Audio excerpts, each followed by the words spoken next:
ではいつも通り吉田に。必ずやご加護があるでしょう。しつけえな。寄るんじゃねえよ。方が映れ。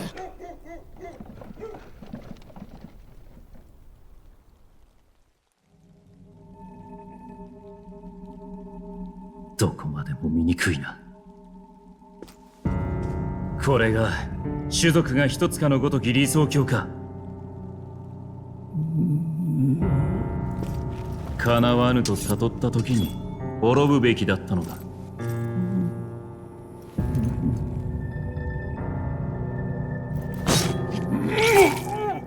貴様ら王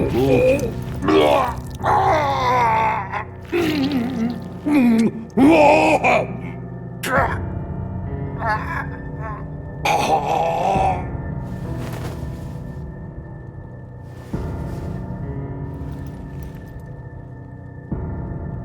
この国もな。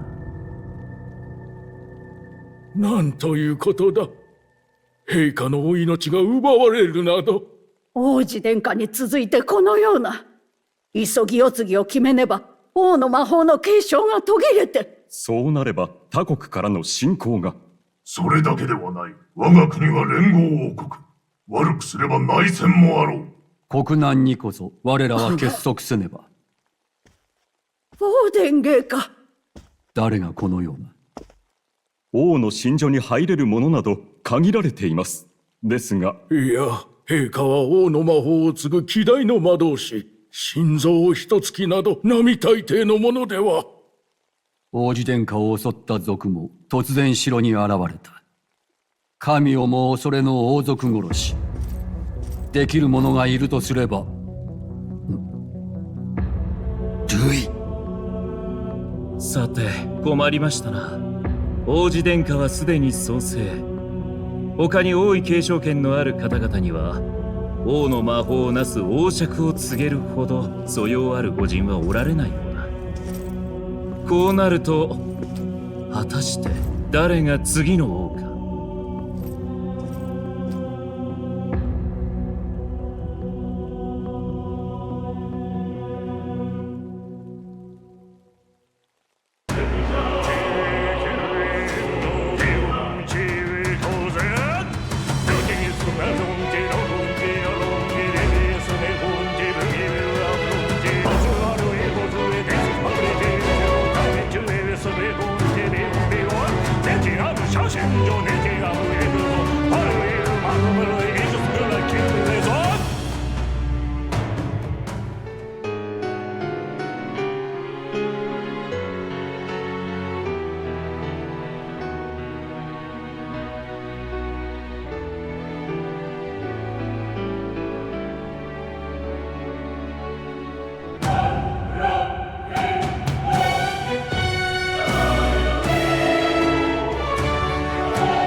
誰かな？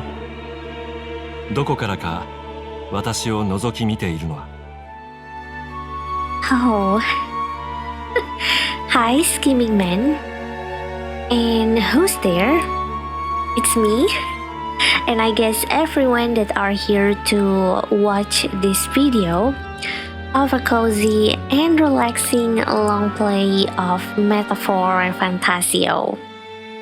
Welcome everyone, alright?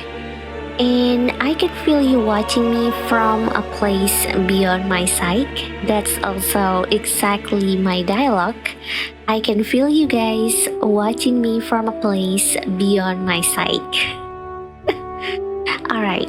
君が何者かはわからないが、私たちの世界に関心があるのかい？ Whoever you are, please tell me, does our world pique your interest? Well, in my case, I do.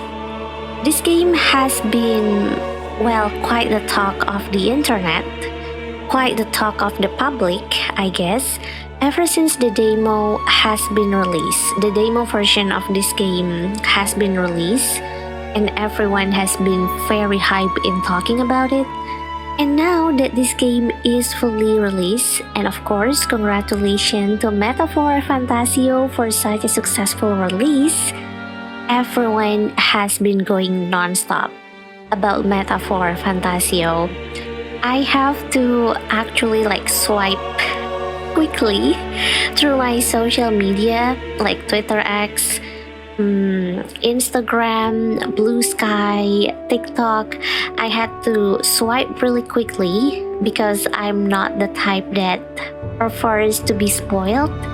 I would very much like to not be spoiled when it comes to playing games, so I have to swipe really quickly just so that I can't see people talking about ReFantazio. It has been such a hype. And yeah, alright. I'm interested, and I do hope that you guys that are here is also very interested in ReFantazio. 興味深いね。名前を教えてくれないか？他の誰でもない。今こちらを見ている君自身の本当の名前を。Pardon my curiosity, but would you tell me your name? I would. I like the voice though. I like the voice of the seeming man. And that is to say, tell me who you really are. The one who meets my eyes across a strange threshold. Strange threshold, alright? Let me try to remember that. Let me tuck that in a small archive in my brain so that I can take a look at that later. Strange threshold, alright? And alright, here we are. Who are you? Who shall guide the protagonist? Alright. Wait.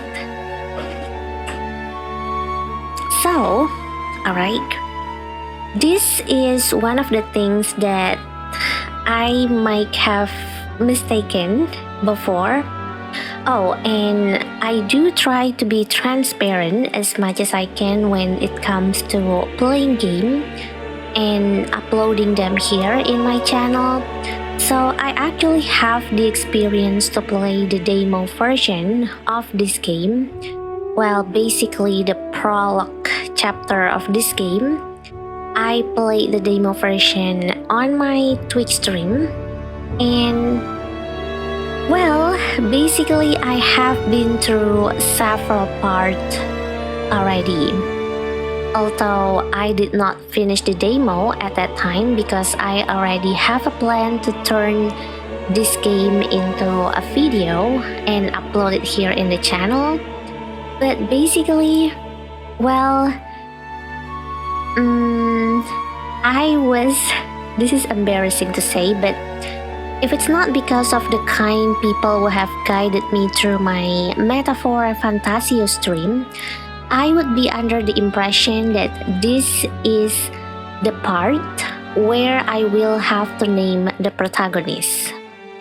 Because if you are a veteran in Atlus game, if you hail from Persona series or Shin Megami Tensei series, then you will be under the impression that this is going to be a part where you name the protagonist, because the protagonist in Atlus game, usually they are named by us unless they will be like having an anime or being adapted into manga, anime movie, those kind of thing. Then they will have their official name or like canon name. Although when it comes to canon name, I think a lot of people is preferring to use the anime name rather than the manga name. But unless they get adapted into anime or anime movie or manga, then well, the chance you knowing like the canon name for this protagonist is very small. And you usually will be the one to name them at the very start of the game. But this one, alright, this one is not asking for you to name the protagonist. Well, at least not yet. This one is a name that belongs to you. So I can like easily put my name in here, Riri. And I don't need to be worried like this is going to be the name that the protagonist use. Because for me personally, I don't think I would want the protagonist of Atlus game to have my name. It would feel wrong. So I probably will come up for a name for the protagonist later. But for now, alright, let me enter. And let me confirm. Alright. And I love the wording that they have in here. Your name is indeed Riri. You will name the protagonist later. Yeah, basically the game is telling you that right now, the name that you are giving to the seeming man, it's a name that solely belongs to you. And it's not going to be used by the protagonist, I think. And alright, let's go. And I definitely will mistake this for the protagonist name. If it's not because everyone who had been kindly helping me getting through this screen, I totally believe like, oh my god, this is the part where I have to name the protagonist, but no. Apparently this is where you put your name and then you basically have some spare time for you to think about what name that your protagonist is going to have. Because I'm one of those people. I'm one of those people that find it very hard to name things. But yeah, let me press yes in here. ほう、珍しい響きだ。こちらの世界ではあまり聞かない。なるほど。君は異教の住人らしい。Ah, a most unusual name. Thank you. One I have never heard in our world. Which suggests to me you might reside in a world beyond ours.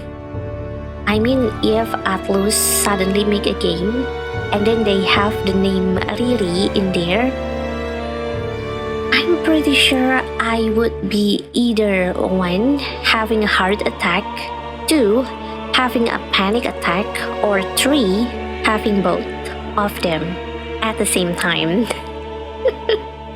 It will be like, well, it's not going to be because of me, but the chance of that happening, in my opinion, is like very small.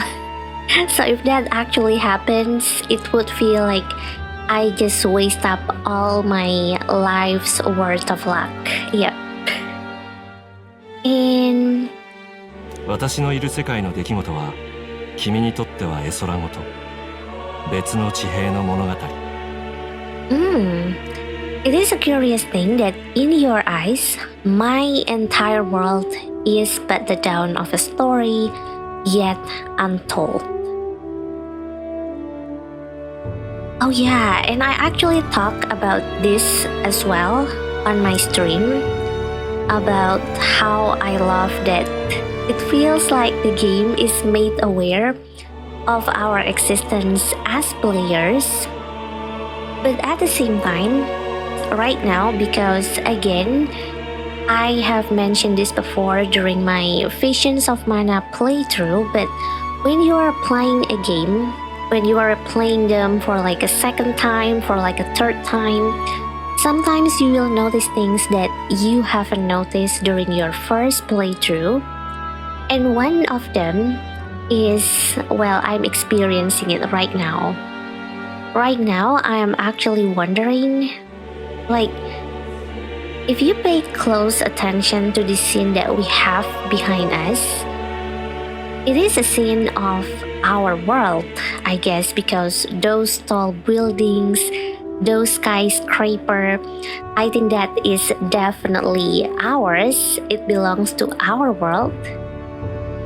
But at the same time, I was wondering why it has to be this scene. Like, if we are talking to the seeming man through like a game, like in the settings of that we are a player and he was inside the game, I think they will make the scene to be more like, well, maybe we are in a bedroom, or maybe like we are in front of our PC, just like what I am doing right now. And why does it have to be in the middle of the street? And I'm guessing it is nighttime as well over here. So I'm wondering why it is like that. Are we having this conversation with the seeming man in the middle of the street? And when he said like the one who meets my eyes, he said that before. Wait, can I bring up the lock? Alright. Oh yeah, here. The one who meets my eyes across a strange threshold. Where is he? Like, where is he? And where are his eyes? Well, it's something that probably we will discover later on about his identity and everything. So let's go, alright? すなわち幻想だ。Or to put it another way, this is a fantasy. だが、すべてが君とは無関係だと言い切れるだろうか。Oh, but can it truly be dismissed as something so far removed from you? こちらの世界に触れようとしているなら、初めに聞いておこう。If, indeed, you wish to cross to our world for a time, I would first ask that you indulge one question. This feels like the kind of conversation that you will have when you are about to reincarnate to another world. Or I might be watching too much anime, too much reincarnation anime. Forgive me. 幻想とは、現実に影響をもたらさない無力な作り物か。Is fantasy limited to the confines of imagination? Would you call it a powerless creation? And then we have our choice in here. We can either answer as that's right or not always. I wonder what you guys think about the seeming man question, because I think every person will have their own opinion, will have their own answer. So, if you guys don't mind, if you guys don't mind, feel free to write up your answer, or basically like your opinion toward the question that Seeming Man has in the comment section down below. Feel free to write that there, because I would very much like to read your opinion and respond to it myself. But for me personally, I would go with not always, because I believe that it's not a powerless creation, it's a powerful creation instead. Because fantasy can make you create things, can make you create beautiful things. I have a friend, like they are very proficient in drawing, and I believe that when they are drawing it from their fantasy, and what they created, it is such a beautiful art, and I can of course not going to call that a powerless creation. it's a powerful creation because it comes from their fantasy. And this game as well, it comes from the power of fantasy. And this creation of fantasy, from what started from fantasy, in my opinion, they can affect you, they can influence you mentally, emotionally, sometimes financially as well. But yeah, it can have an effect on people. It can have an effect on people's emotional state. For example, you are playing game and you will feel happy, or you are watching a cartoon or a movie and then you feel sad. So in my opinion, not always. ただの夢物語ではなく、幻想が己の生きる現実に何かをもたらすこともある。Oh, more than wishful thinking, more than fiction. Something capable of affecting the realities beyond its bounds. Is that what Seeming Man description of fantasy? I like that though. I like that description. And I guess fantasy can give you hope.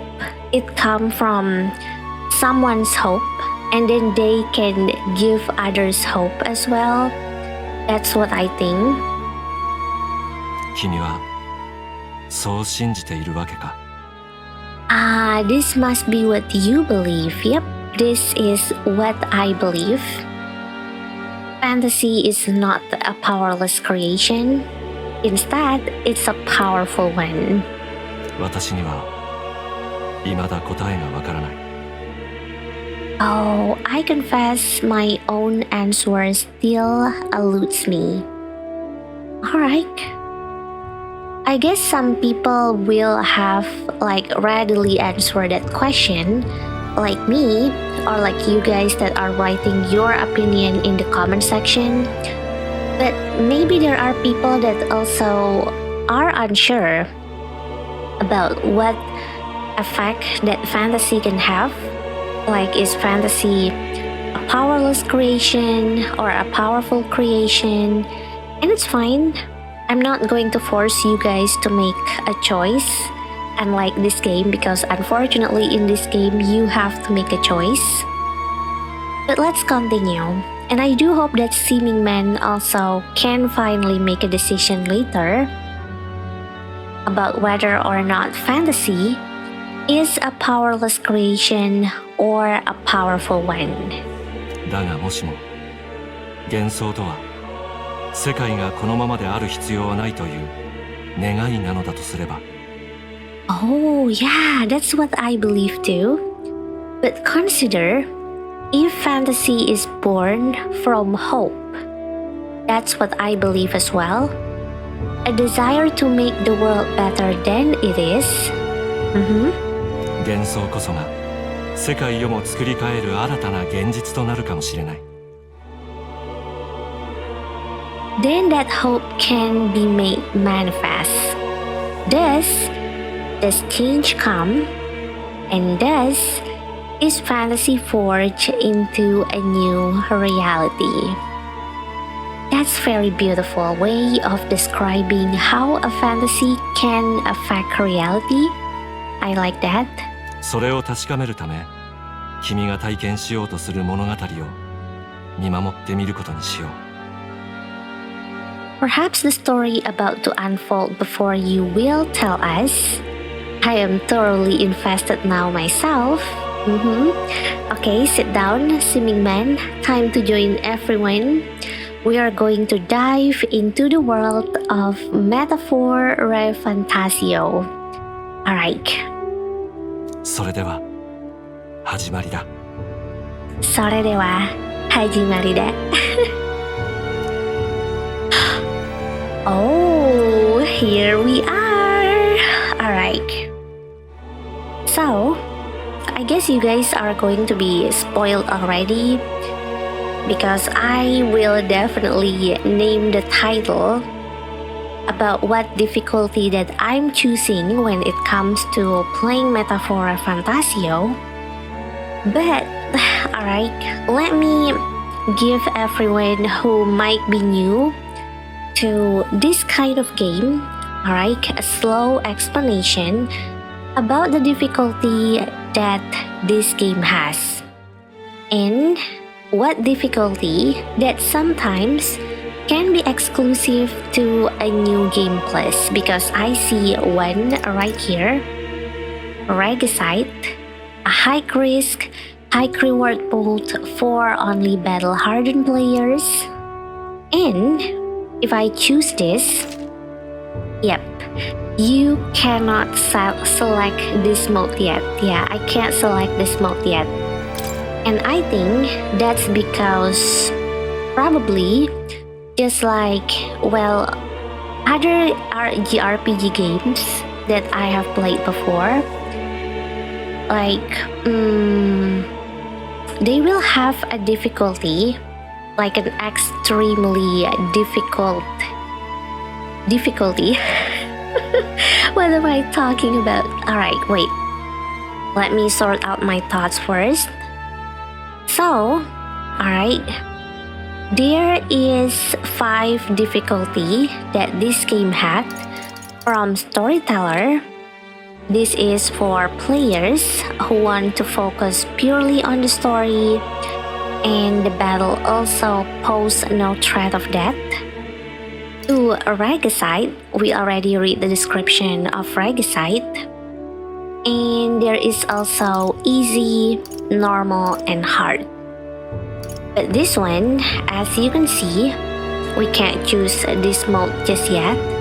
And I think that's the system for quite several JRPG that I have played before. They will have a difficulty, like maybe a very hard kind of difficulty, extremely hard kind of difficulty. But to be able to choose that, you need to finish the game at least once. And I think that's the reason why we can't choose Regicide just yet. And, alright, because this video will not be able to be here, I will not be able to be here, this video is not going to be able to be made if it's not because of Atlus and Sega. Atlus, thank you so much for developing the game, and Sega, thank you so much for publishing this game. And of course, thank you as well for accepting me into Metaphor ReFantazio Southeast Asian Creator Program. Well, I guess just like any other JRPG that I have played in the channel, it is fair for me to go with hard as well. Yeah, then again, you guys are probably already being spoiled by the title of the video, so it's not going to be a surprise. But as I mentioned, I think in my Visions of Mana, and I think I mentioned this as well in my playthrough of Shin Megami Tensei V Vengeance, Atlus has been a part of my childhood.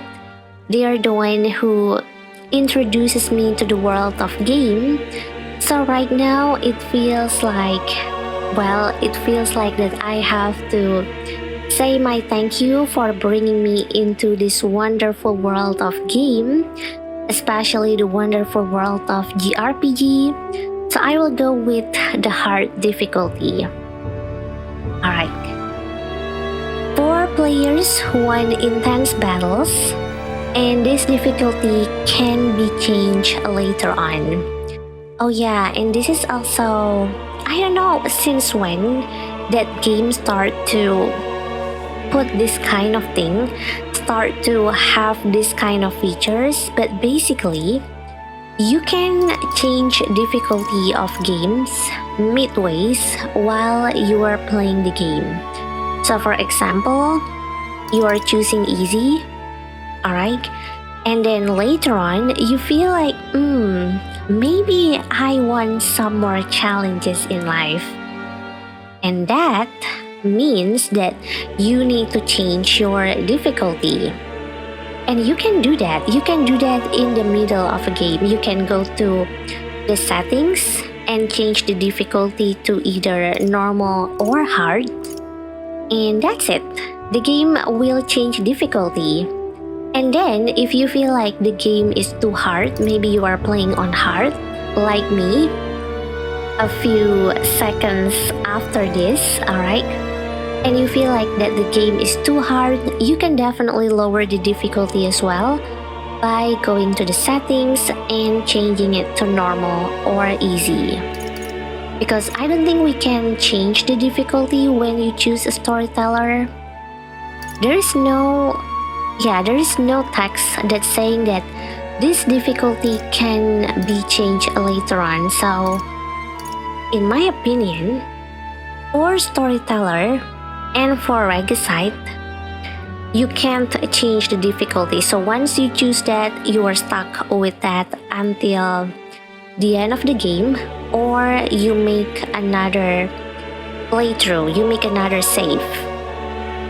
But yeah, alright, enough talking, and let's choose hard. Alright, I might be the slowest player in Metaphor Fantasio right now, so please bear with me.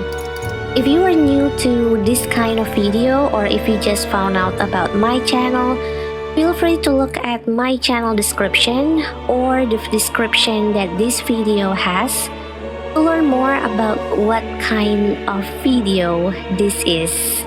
Alright, let's go with heart. Yes, heart it is. Are you ready? Yes, I am.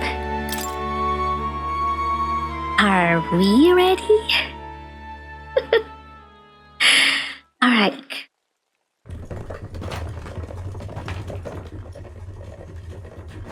うまく入り込めたね。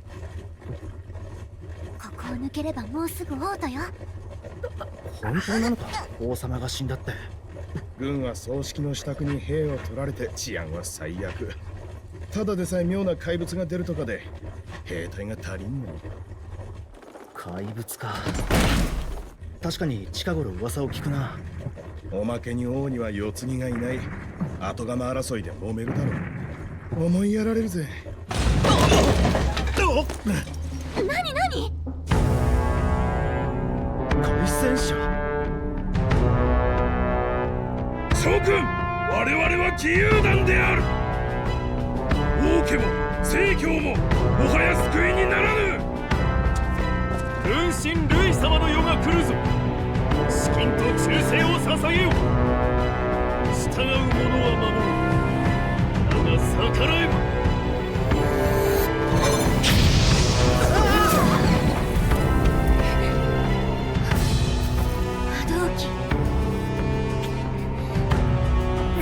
くせにお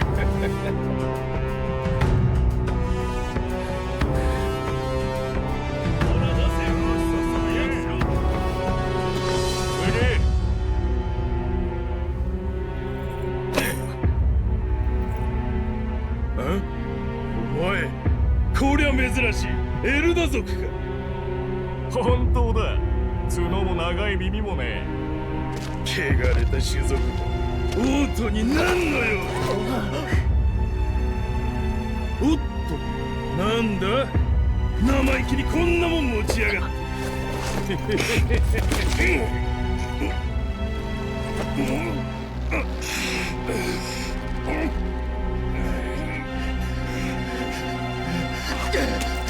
待て。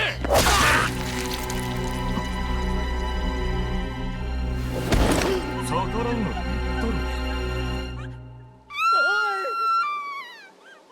おい、騒ぐな。調子にされたいか。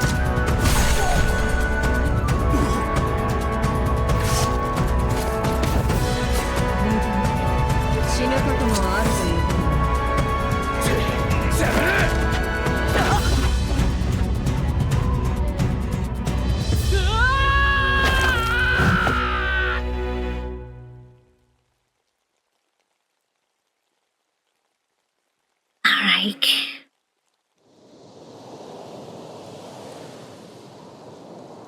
もう治安悪すぎでしょ。軍神ルイ様の世が訪れるとか言っちゃって。Galika. Oh, it feels nice to be back here. And I have gone through that cutscene before, but I guess I'm still shocked at how extreme the situation in this game is. And I'm torn between should I be sad for that person that just got stabbed in front of us, or well, the red-haired lady prowess with the sword. Like, should I be amazed with her prowess with sword? But alright, oh yeah, and you know, because I keep calling her as the red-haired lady, that's because I don't know her name just yet. And let's go. This place already feels like a death trap.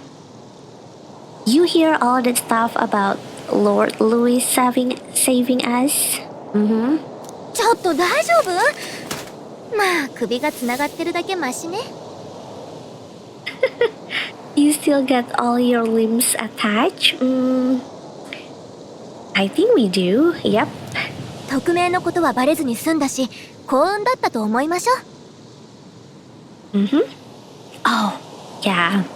And, alright.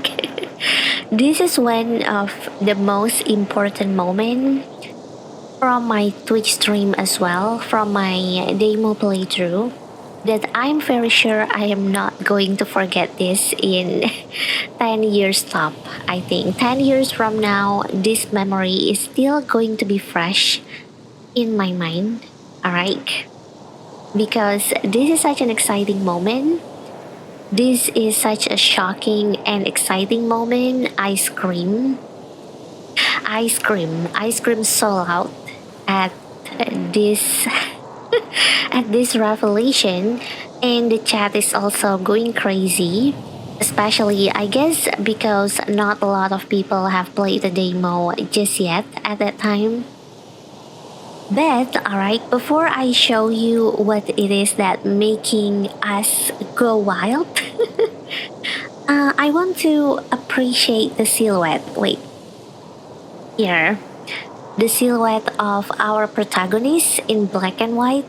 When we are like making a choice for the protagonist, I love that. Like the black and white complement themselves so well. And yes, let me go with, wait, what mission, or are you alright? I guess I will ask Galika whether or not she's alright. そっちは大丈夫？ There we go. Okay, I managed to not scream this time around, but I scream so loud when I hear him speaking, the protagonist.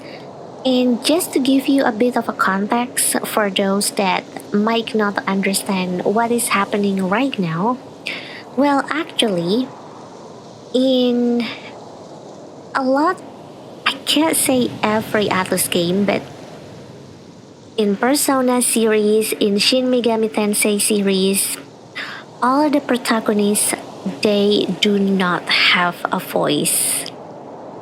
They don't have a voice unless, of course, just like a canon name, unless they get adapted into an anime or anime movie, then of course they will have to speak, and that's when we can finally hear their voice.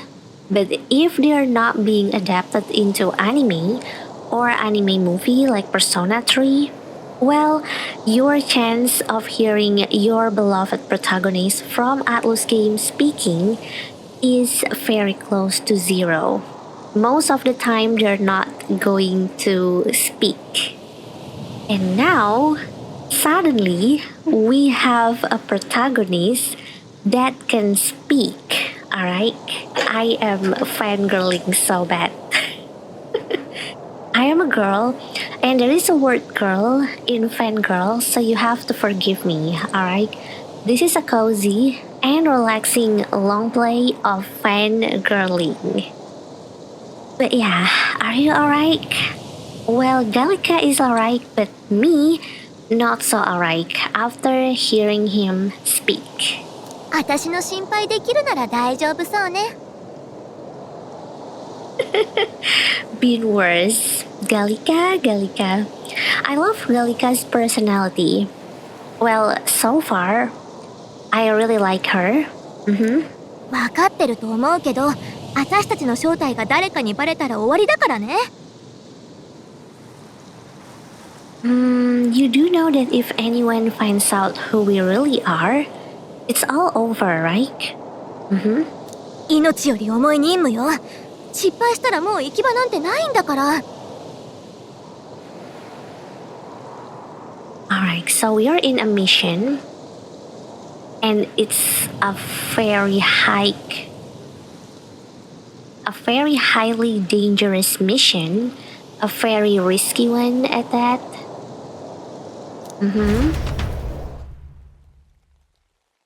Alright. Tradia Desert. Here we are. You don't look hurt though, so that is good news. You can move, right? I guess we can, yep. I'm thinking we should find a place where we can see the whole area. That's actually a good advice, Gallica.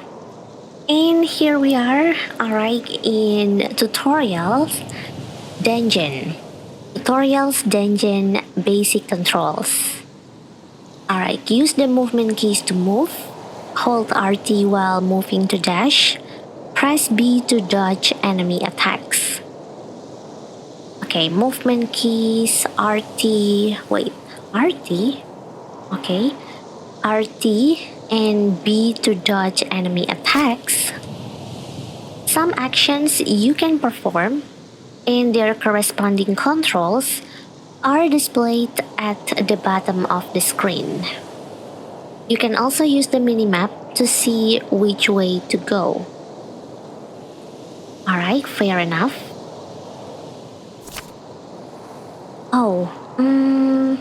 Wait. Oh, no. I'm not going to block the minimap.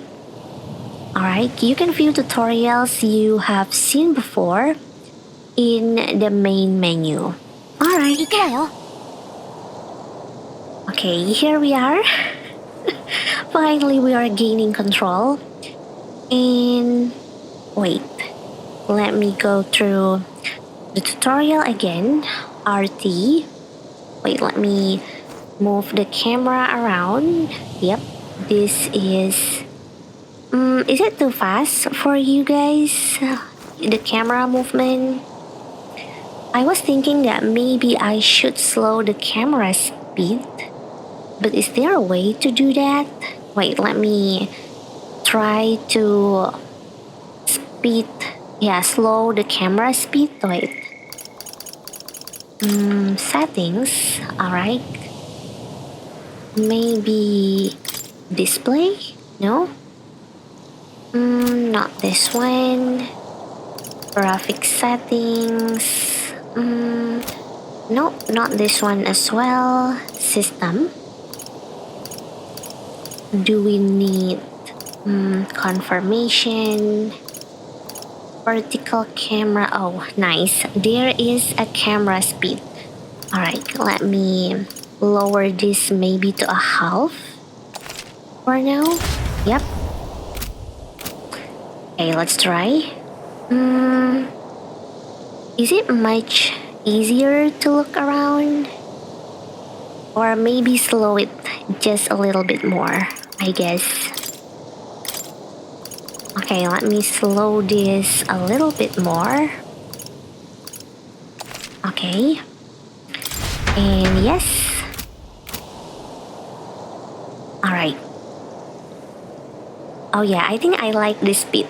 Yeah, I think I like this speed that we have right here. Alright. And the game is also telling us that we can roll. Okay, that is cute. I'm sorry. I have just finished playing Call of Boba at the time that I'm making this video. And in that demo, because the Call of Boba that I'm playing is still in the demo version, they haven't been released just yet. The penguin that we are playing in that game, he also roll like that. Oh wait, not like that. Don't immediately zoom in, camera. He also roll like that. So that kinda remind me of the penguin in Call of Boba that we are playing. And also we have Dash. Oh, wrong. This is not Artie. Wait. This is the map. Tridia Desert Sandstorm Barrens. Alright. So that's the map. But I was told that we can dash. Oh. Alright. Oh, I mispressed. Alright, I just pressed RB just now to bring up the map. And RT to toggle dash. Alright. And yeah, there are also a menu here with some of... Oh, we can't save just yet. Alright. But there is like a story. And there is a memorandum. And I actually want to go through this one first. Maybe story. Yep, let's go with this. So basically this one, we also found this one in Visions of Mana. And I cannot stop telling how grateful I am when a game has this feature. Because in this one, alright, let me show you. Death of a King. This actually, well, I'm sorry for a bit bloody picture behind me, but basically this is going to tell you about what is happening in the game so far.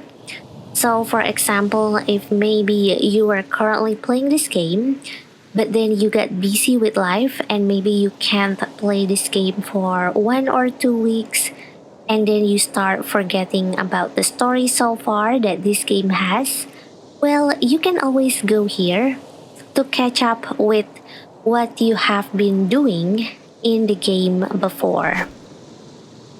Okay, so let's try with this speed first, alright? And hopefully this will make the camera move a little bit slower, alright? So that you guys don't get motion sickness when I am moving the camera. Yeah, I think it should be fine. Alright, this is the full speed of my camera spinning. I'm sorry if I'm making you dizzy just now, but right now, I think we are good with this one first, with this camera speed. Although, I might raise the camera speed later when maybe like we are in a dungeon, maybe, and then I have to be quick and fast and basically like, well, swirl my camera around. But I will try to keep the camera speed at this speed just so that everyone can be even more comfortable when watching this video. And oh wait, I just noticed that Gallica sits on our shoulder when we are in like idle animation or we are like walking. Yep, she will be sitting on our shoulder. That's cute. And actually there are several movements that are being told to us in the tutorials just now as well. For example, there is this dash. Okay, oh, when we are dashing, alright, Gallica immediately leap out of our shoulder. And then once we are like calm, not moving around that much, she will be back to sit on our shoulder. That's a nice detail in my opinion. So she's not like constantly flying. She will rest her wings and then rest on top of our shoulder. And I think when we are dashing, oh yeah, there. I think the protagonist will make like a hand wave. I think it's like telling Gallica to be quick as well. I think. And let's take a look at the interface that we have right now, because I haven't had a chance to fully appreciate the interface during my demo playthrough. There are so many things that are new to me, and I guess I get a little bit overwhelmed. But now that it is much more calm, much more relaxing, I find it fun to just take a look around the area and especially the interface. So here, alright, on the bottom top, no, not bottom top, on the top right corner of the screen, we have our mission, which is to reach the royal capital and get to higher ground. And oh yeah, and what I'm probably going to be blocking for this game is the party menu. Behind me there is a party menu where there is like an eye shot. Wait, let me move. Yep, that's what I'm going to be blocking. The shot of the male protagonist, the eye shot, and the HP and the MP of the protagonist. Although, right now, I think you guys can still see the HP and MP point very clearly. And also, there are menu right here. Item, load, save, tutorial, story, memorandum, settings, return to title. Although, right now, if you guys notice, the save menu is blocked. We can't use that for now. There. Can you hear the null sound? Alright. And maybe for now, I will show you the story, because this one in particular is very useful in my opinion. This is exactly like Visions of Mana glossary, or I forgot the name of the menu in Visions of Mana, but basically, alright, let me show you. So this is a story feature. Wait, let me read this one first. Death of a King. In a corner of a world occupied by 8 tribes, the kingdom of Ukraine rests on a precipice. Its king and heir both lie dead. With no clear line to the throne, the people fear a power struggle. Amidst the unease, a boy of the lesser sin, of malign elder tribe, makes his way to this kingdom's capital. Accompanied by the fairy Gallica, his duty is to deliver a secret message. Is it malign or is it malign? I'm sorry if I pronounce it wrong. But basically, alright, the story, it will update you about the story of the game that you have played so far. So, for example, maybe you are playing this game, but then you got like a full busy week where you can't exactly touch the game. And then when you play the game again, you might have forgotten some part of the game story. Well, you can always go to this section in the menu and then try to reread the story, just to give you a little bit of background about what you might have forgotten during your time of not playing Metaphor ReFantazio. Or it could also function, for example, there is a cutscene and then you don't really understand, what is happening in this cutscene? Well, you can also go to this menu, to the story thus far, and then read basically the summary of the story, just so that you can understand the cutscene much better. So in my opinion, this is very important to have, like this kind of story, And Visions of Mana has that, and now Metaphor Fantasio has that, and I really appreciate it. In my opinion, this is a very important quality of life feature. And there is a memorandum as well. This is basically like a glossary of the world, and I think it's a must-have for a Japanese RPG kind of game, or an RPG in general, or basically if your game has like a world building in it. I think it's very important for a game to have this kind of glossary.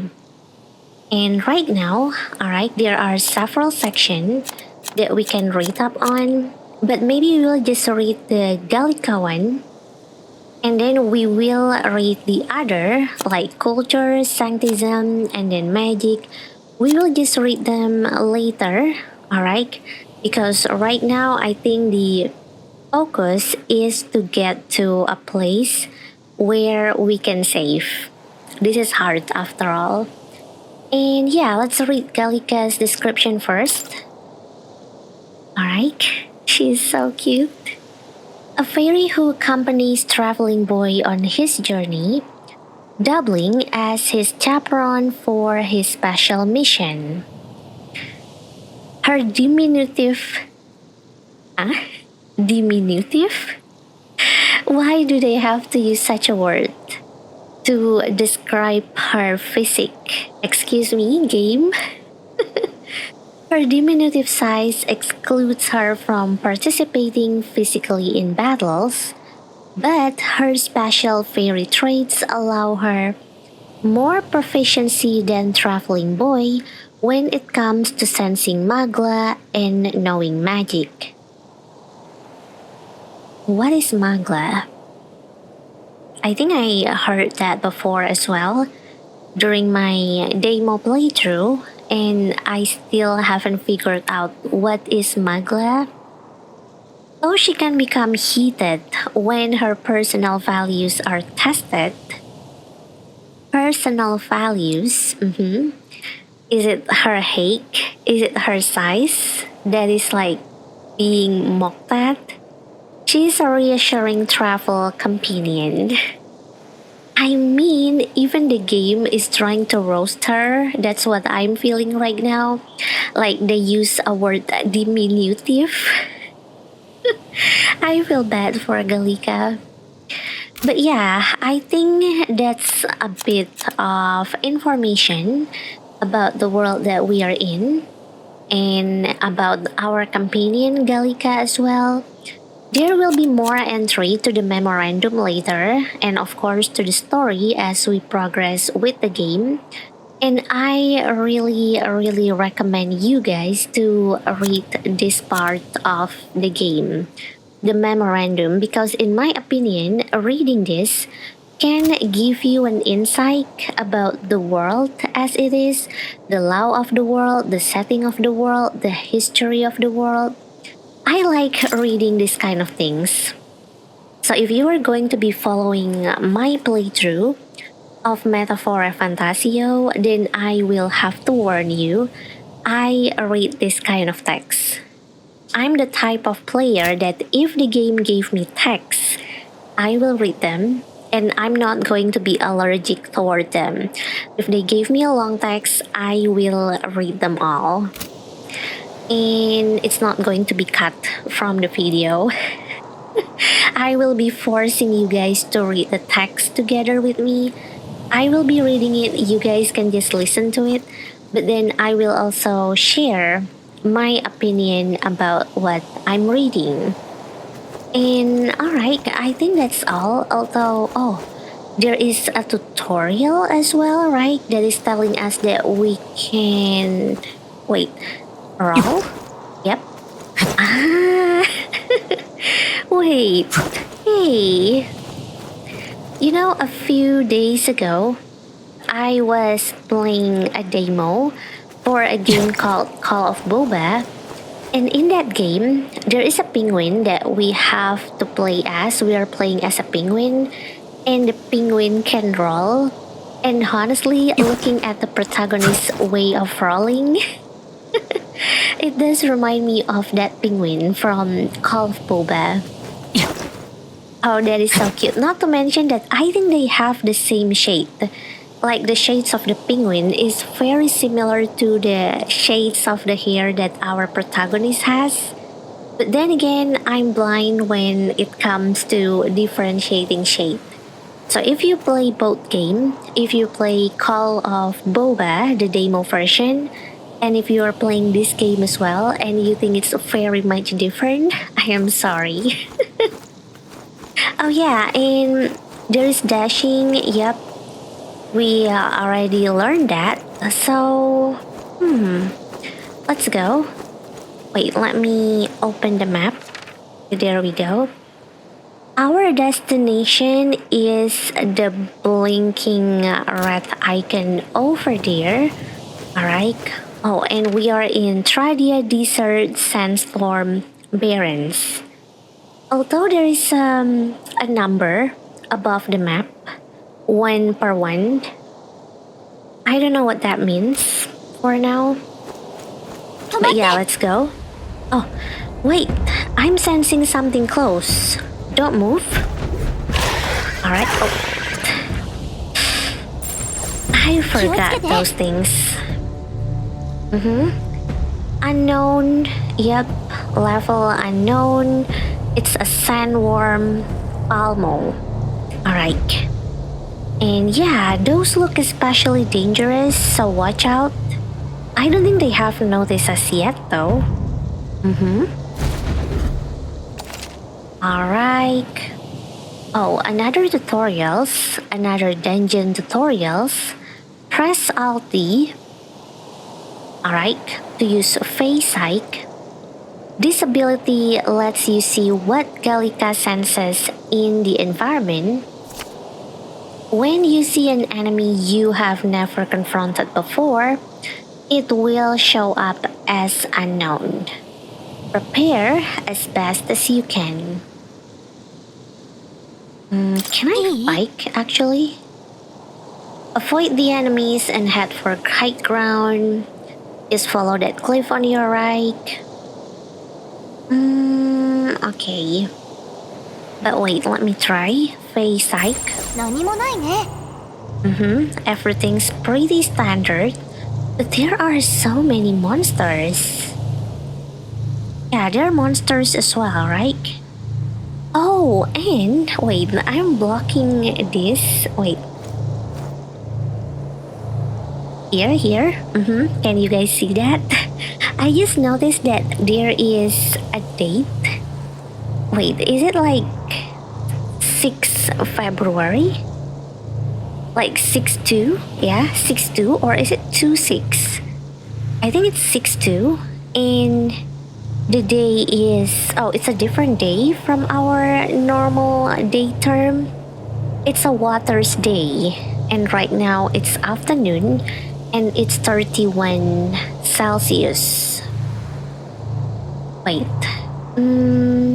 So they have their own day name, Waters Day. I wonder if it's like converted to our normal day, like what day is it? Is it like Thursday, but they're just making it as a pun? So it's like Waters Day. They just put a wa in front of the normal Thursday. But yeah, right now we are surrounded by a lot of monsters, and I think I actually haven't tried to engage one of them. Not in my demo playthrough, and I don't think we can engage with them as well. Like, right now, I don't think I would want to engage with them. Right now, I'm playing at hard, and I have to be very careful with my movement, with my planning strategy. And right now, we are only one-man team, I think. Because I'm pretty sure from Gallica's description... Wait, let me bring up the memorandum again. Yep, in here. So in here it is mentioned that her diminutive size... no, not that one. I don't mean to point out this one, but her diminutive size excludes her from participating physically in battles. So she's not going to be fighting with us, but because she can sense magla and knowing magic, I was thinking that maybe she is more like a support team member. You know, if we are talking in persona kind of term, I think she will be like Fuka in Persona 3, Rise in Persona 4, Futaba Persona 5. Like she's much more in analyzing enemies and trying to detect their weakness, maybe? I'm not sure, but I'm pretty sure she is not going to fight. Or wait, let me take a look at the item. Alright. Oh, we have some item. Medicinal herb. The leaf of a plant with medicinal properties. We have 5 of them. And then there is also medicine. Wait. A rubbing ointment infused with medicinal herbs. What is the difference between these two? Oh, medicinal herb only restores 50 HP, while medicine restores 100 HP. Alright. Wait, let me take a look around the interface for now. Oh, and if you look at the party list that is above my head, you can see that the leader of the team is us. We are the leader of ourselves, the traveling boy. But then we have Gallica participating as well, but she is written as a guide. Yep, I hope it's not too small. The text is not too small for you guys to see. This is us. We get the title leader, while Gallica got the title as a guide. So I think she might fill the role of, like the support one, the support team members, like Rise, Fuka, Futaba, maybe. But there are so many things that we are carrying though. Oh, look at that. Wait, fantasy novel. A novel depicting a fantasy world. The cover is faded, and the author is unknown. Alright. Oh, I think this is the book that is being... Yeah, I think that's the book that is almost being taken by the bandits in the cutscene. I'm not sure what to call that group that suddenly stopped our carriage. I'm not sure, like, are they bandits or they are rebels or what term that they are using actually. But maybe for now I will just call them bandits. And yeah, I think this is the book that got their interest and what got us into like a pull and tuck war. Is it a pull and tuck war? Tuck and pull war? I forgot the English term for that. But basically, yeah, we are trying to not get this book taken by them. And that's what started the commotion. And then we have touring ensemble. Fine traveling clothes originally worn by nobles, made with dirt-resistant fabric, whose texture is curious to the touch. And then we have blossom garment, like sturdy clothes made of woven wildflower petals. The technique behind its creation is a secret known only to fairies. I think this is like a skin, because I do saw that, well, in commemoration of Atlas' 35th anniversary, Metaphor ReFantazio releases a lot of DLC with skin, and oh my god, I personally, when I look at the list of the skin of the DLC that they have, I am screaming because they have skin even from Persona 1, Is there anyone of you that are watching this video and are playing Persona 1 or have played Persona 1 at least? You are a person of culture. High five. Because I also played Persona 1 and imagine my happiness when I see that there is a skin for that. There is a skin for Persona 1. I can't believe that.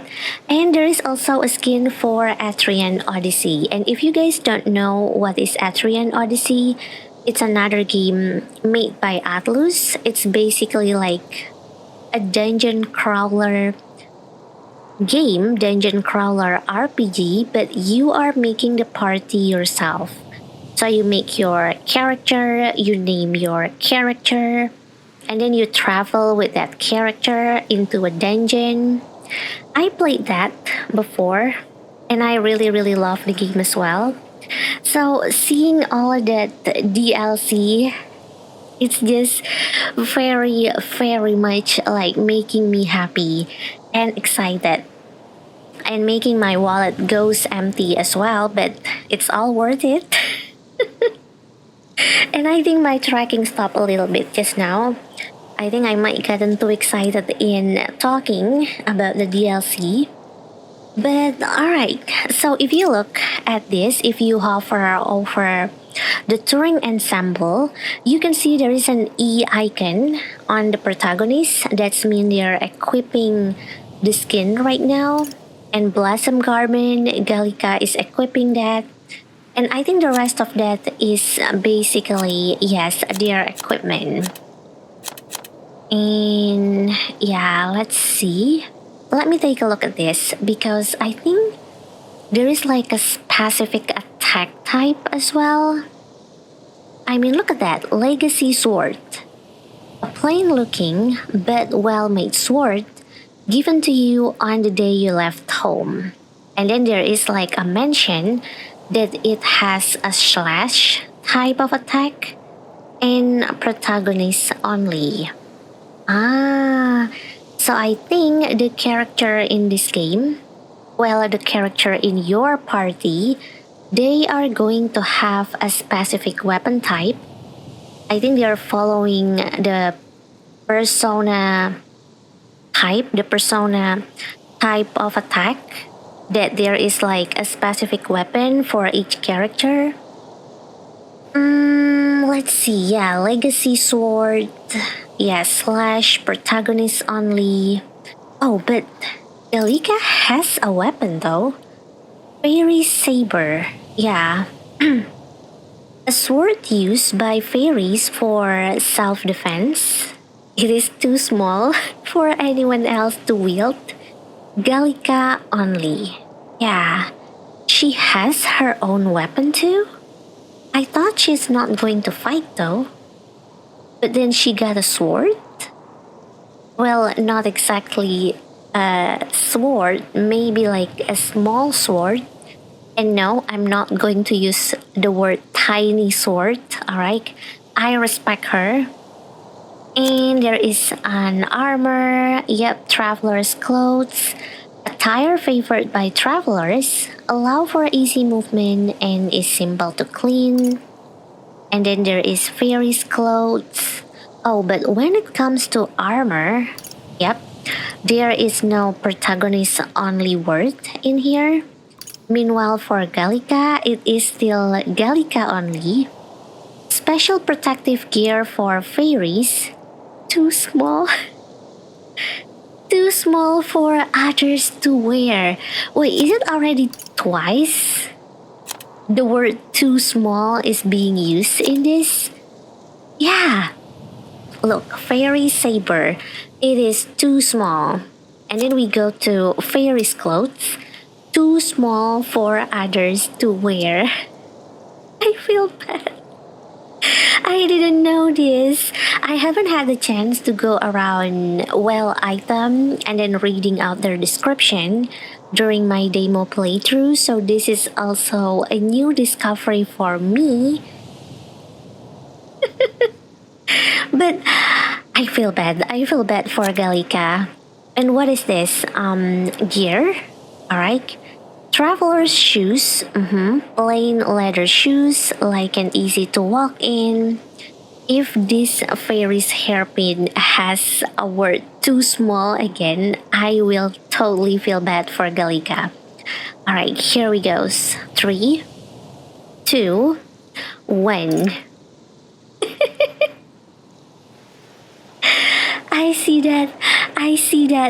see that immediately. Oh my god, I feel bad. I feel bad for Galika. Like, okay, wait, let me read out the description. Hair ornament worn by fairies. It is too small for anyone else to wear. Galika only. I feel bad for her. That's like thrice. Yeah, that's 3 times already. And what people say is that 3rd time's the charm. Alright, so I'm hoping that the next section that we have, I don't know what is that. It's probably going to be like accessory.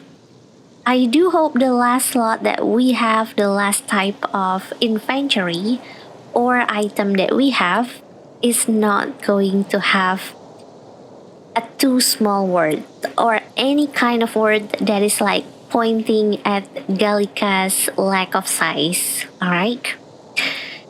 Okay, I feel bad. Like every description has the too small. Last one. Wait, travel charm. A charm that also serves as a wish for your mission success. I do hope that our mission is a success. And fairy charm. Oh, thank God. This one does not have things that say like too small. Yeah, I can see that there is no too small word in this description. Although, of course, they can't miss the chance on pointing out at how tiny the charm is, because it says a tiny charm that fairies carry. Galika only. I feel bad for Galika. It's not us that is making fun of Galika, not the protagonist, not us, the player. It's the game. It's the game that is mocking Galika's size. It keeps repeating, too small, too small, too small. I feel bad. Pat Galika. And yeah, alright, I think that's all that we can take a look at right now. I think we have been here for quite too long. Alright, and I'm pretty sure you guys do not really fancy a life in the desert. So right now, alright, let's try to sneak our way around to the blinking red icon. Yep. Okay, slowly. Alright, I hope no one noticed me. Chotto. Excuse me. Slow and steady. Kuri. Excuse me. Alright, I'm actually pretty nervous. I might not look like it, but I'm quite nervous. I don't really like game that tells you to sneak around the place. Wait, this one's quite easy.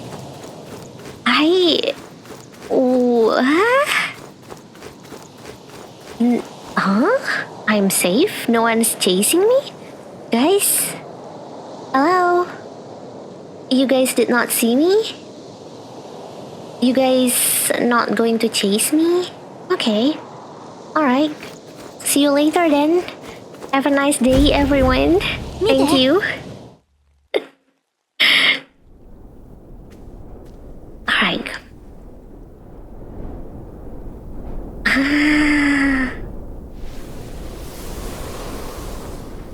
That's huge. 一応確認しとくけど、初任務の手順分かってるよね? Just checking, but you do remember what we are here to do, right? Well, I know. I still remember why we are here and what do we need to do. I have been through this before, but just in case you guys are new here, and you guys don't know what is exactly our mission, alright, please explain to them. Galika, refresh my memory. 手順ってなんだっけ？ I love his voice. 命より重いって言ったよね。Oh, I don't know the mission that is more important than our own life.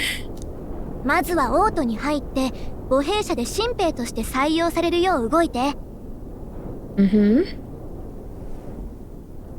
これは王国の命運がかかった特命。遂げるか死ぬかよ。でも死ぬのは嫌。絶対やり遂げましょう。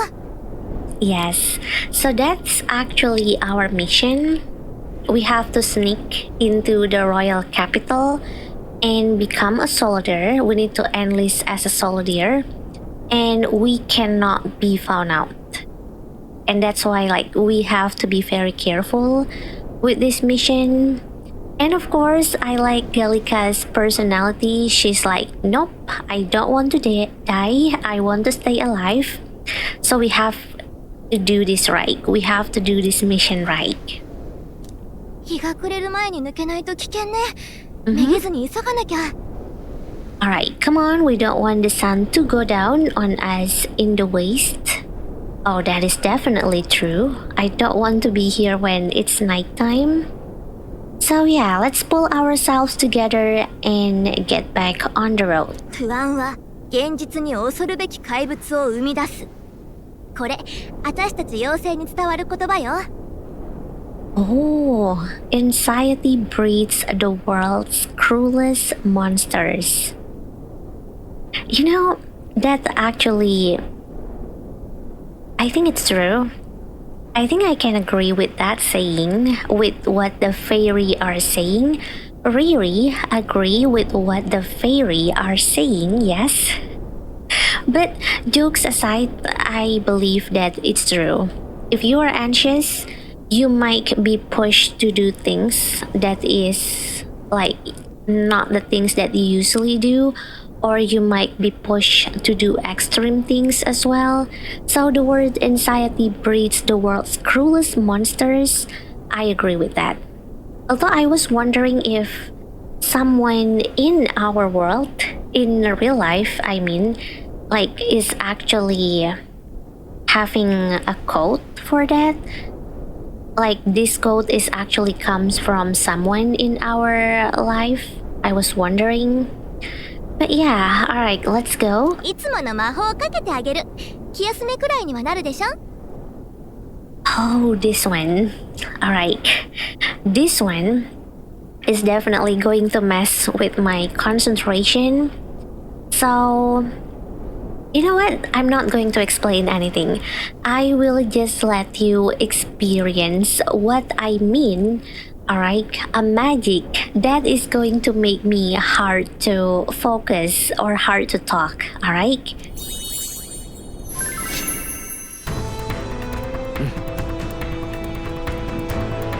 Yes, this one.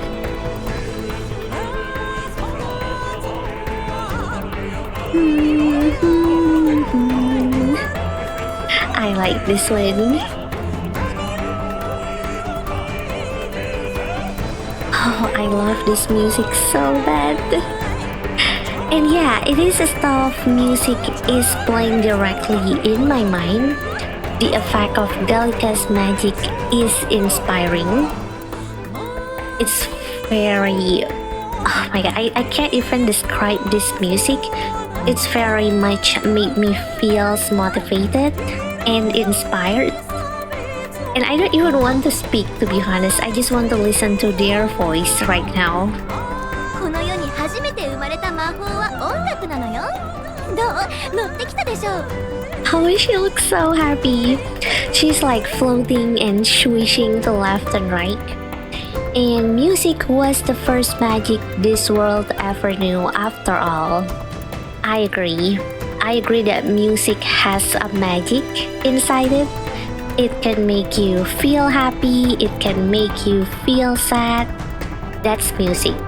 That's the magic in music. Alright. Alright.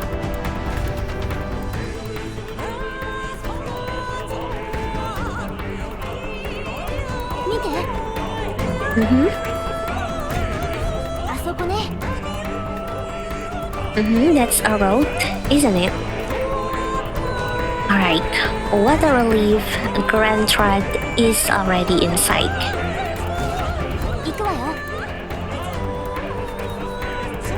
Alright, almost there, let's keep moving and try to stay out of sight. Alright, how many times have I said alright just now? That's the proof of my brain not braining. The music is just very amazing. I would prefer to just like silently listen to it and let the music play. Yep.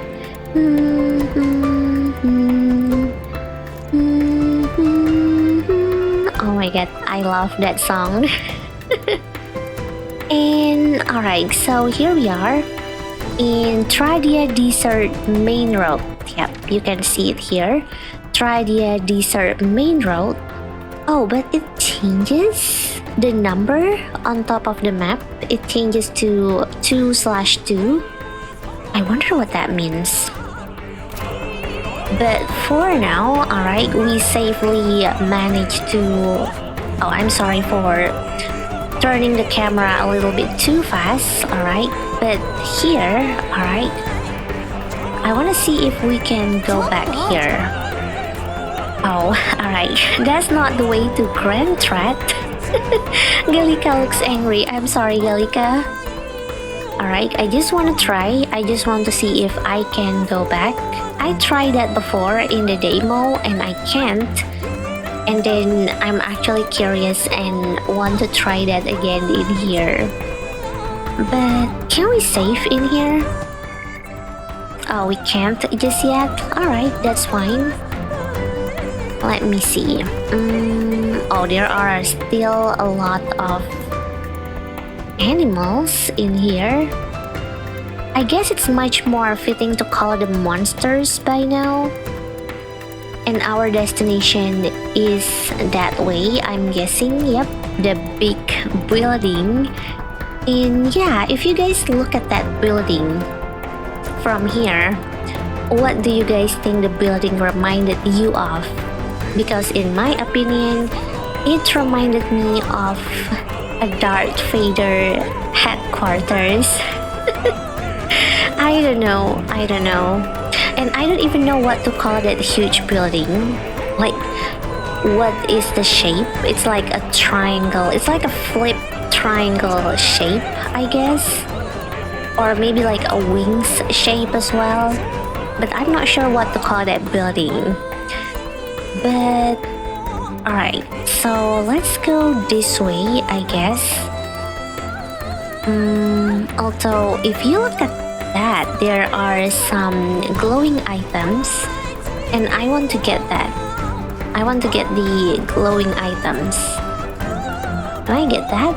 Alright, excuse me.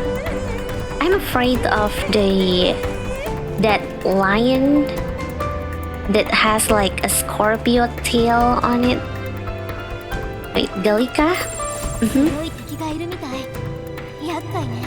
Yeah, there are quite a lot of monsters, so let's make our way. Okay, slowly, alright. Oh, we got an item? Alright, medicinal herb. Yep. Okay, come here, Galika. Let's go. Let's hide behind this rock. And let me get this one too. Okay, another medicinal herb. Okay, let's walk slowly. I think we are pretty safe right now. Oh, there are some monsters over there. Let's hide behind this rock, I think. Is there a chest in this area actually? A part of me honestly wants to go exploring and not want to go to the destination first, but since right now we are... I think right now we are in quite... I can't say like a weak situation, but this is bad. All right.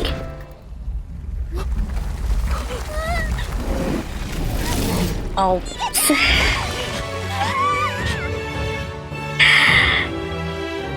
8つの種族と3つの国は魔法の恵みに抱かれる大地。ニュークロニア連合王国歴780年。ニュークロニアは突然の王の死に降りていく。不安定な種族同士はいがみ合う。格差に引き裂かれ、かつて歌われた英雄譚を覚えている者もない。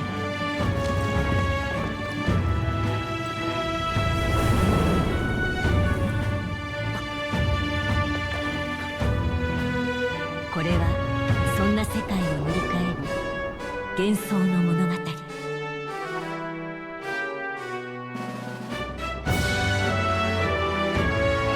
Oh, great seeker, bearer of fantasy empowered,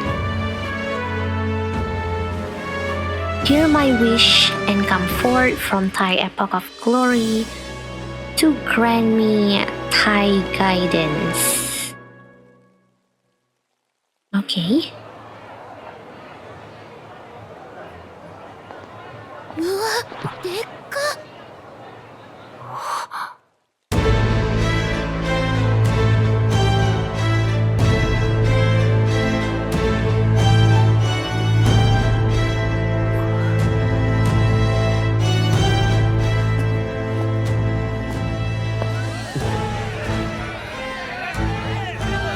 早くしろよ。うるせえうるせえ。違う、俺は何もやってない。嘘つけ、二本足の犬め。楽しきで何でもやるやつらがよ。かの者を魔導機の正しからざる使用の咎で死刑とする。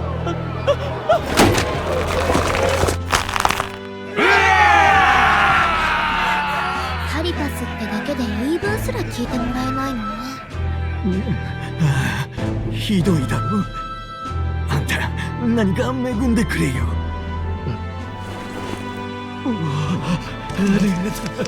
俺のちょっと恵んでくれよ。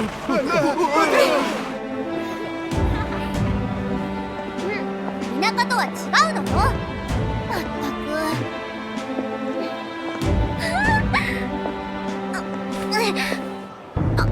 く遊びに来たんじゃないからキョロキョロしないで。馬車でも分かったでしょ。あなたと同じ種族なんて一人もいないんだから。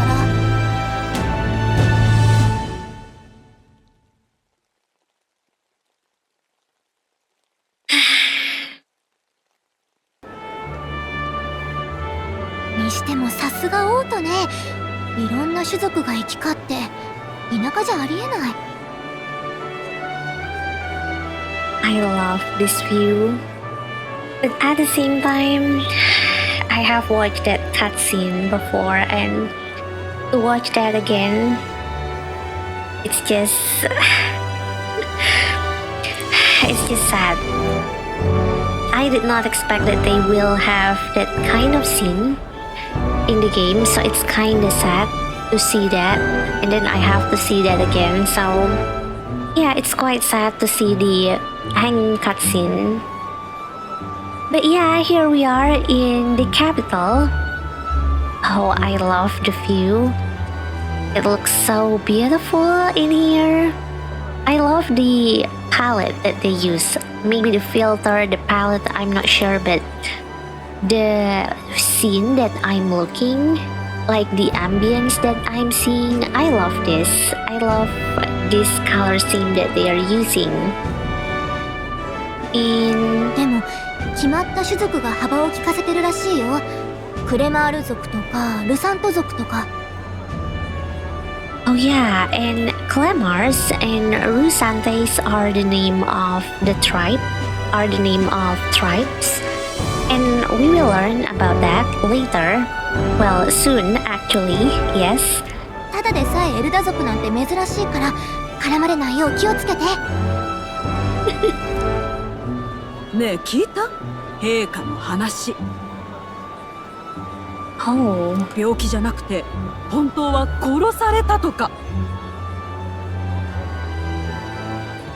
they say it wasn't illness at all. I heard it was foul play, assassination. Well, we did not hear it. We saw it, yes. We all saw that.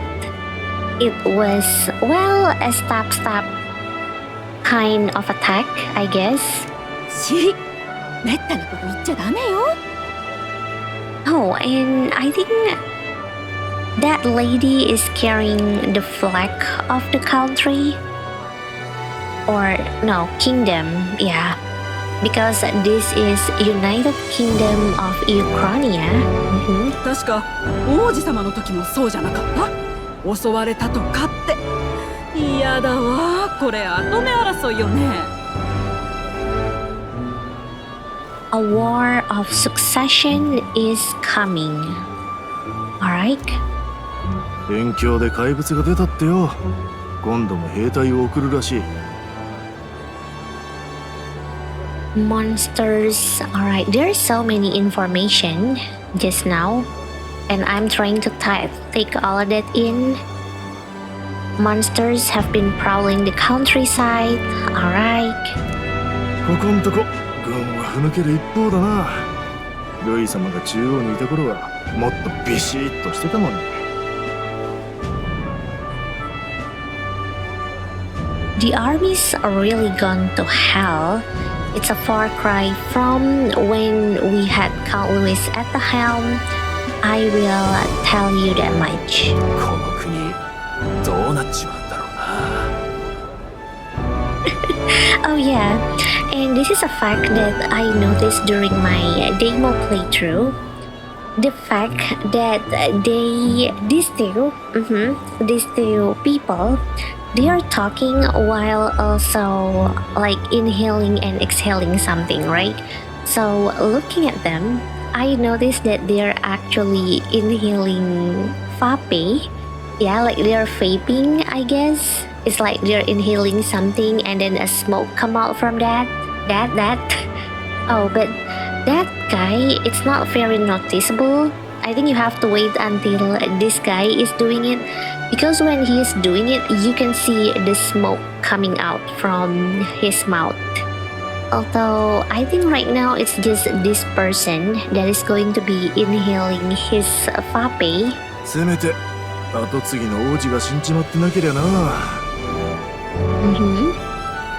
Well, sir, are you going to inhale your vape?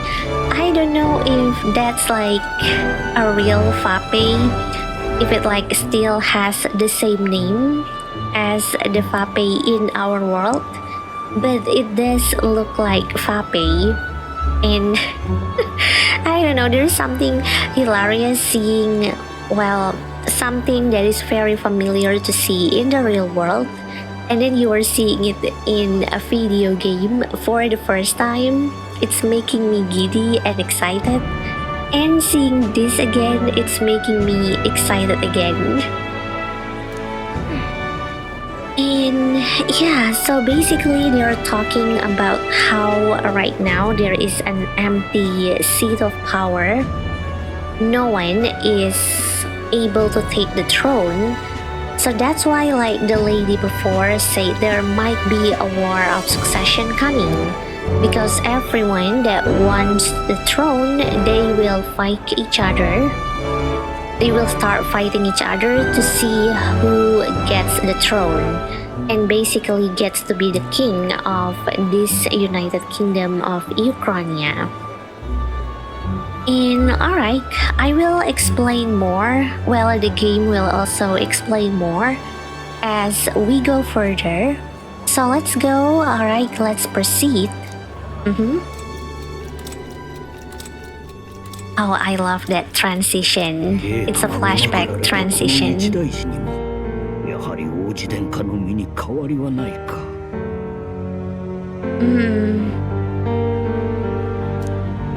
王国一の聖女ですらも清め得なかった呪い。いかな我らであってもどうすることも。襲撃から早10年以上だ。お体の衰弱ももはや限界か。このようなやり方、殿下はお許しにならぬであろうが、やむを得まい。殿下を呪い、陛下のお命までも奪ったあの男だけは決して許してはならぬ。For the man who cursed His Highness and murdered our king. So it's the same guy? It's the same blonde guy? Do they not consider that there might be different parties? Like maybe the blonde guy does stab the king, but maybe he's not the one who cursed the prince? Alright, let's go further first. 軍へと潜り込み、同志に伝令を届けてはもらえぬか。まさかお主に頼むことになるとはな。だがもはや仲間もおらず、他に手立てがないのだ。これは匿名である。よいか、必ず伝えるのだ。Yes, that is our mission.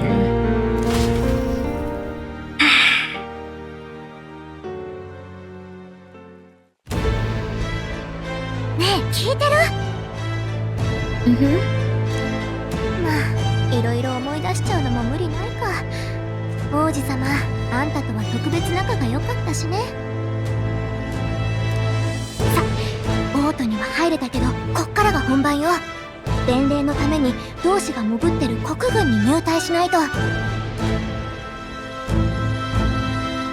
正統後継者の王子殿下がまだ生きてること、それに私たちの正体。バレたら終わりよ。骨は拾えないから覚悟して。まずは母兵舎の建物を探しましょう。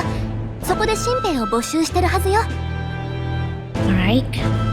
Step 1, let's figure out where the recruitment center is. Alright, that's our next destination, I'm guessing. And alright, here we go. This is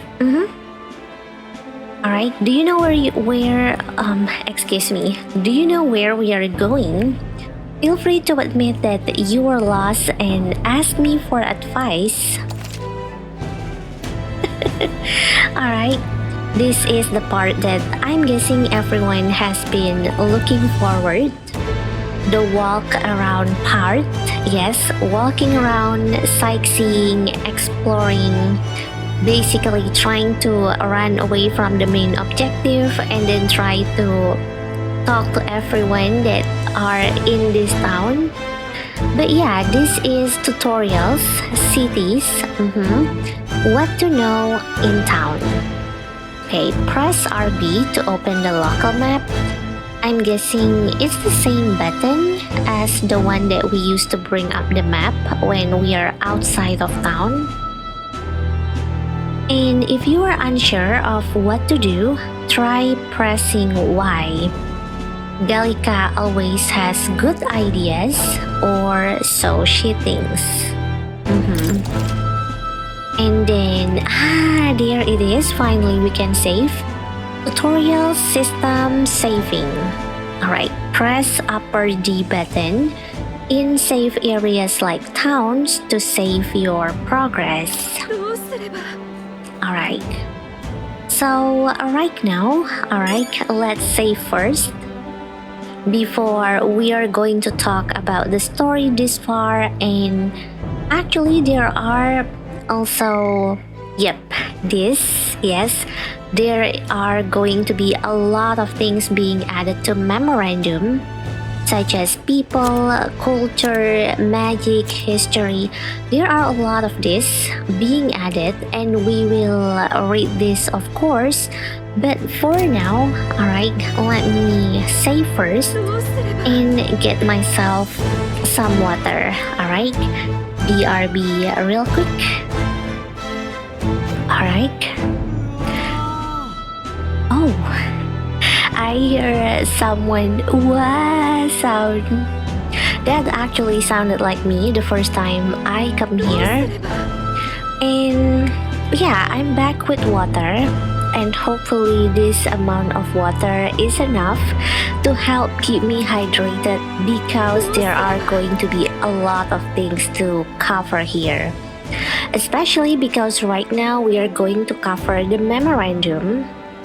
But before going for the memorandum, let me actually go through the story first, because we just got a cutscene.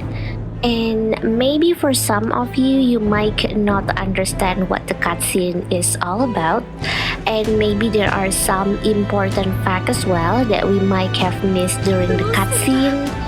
So, alright, let's take a look at the story. Here we go. The story thus far. Yep, as you can see, we get a new one. Number 2, a special mission. Alright, oh, and a fun fact, actually, let me just flex this little bit of item that I am so proud of. So, a few weeks, well, not exactly a few weeks, but 2 weeks before Metaphor ReFantazio launch release, there is a collaboration cafe happening here in Indonesia. And oh my gosh, I have never been so proud of being an Indonesian at that time.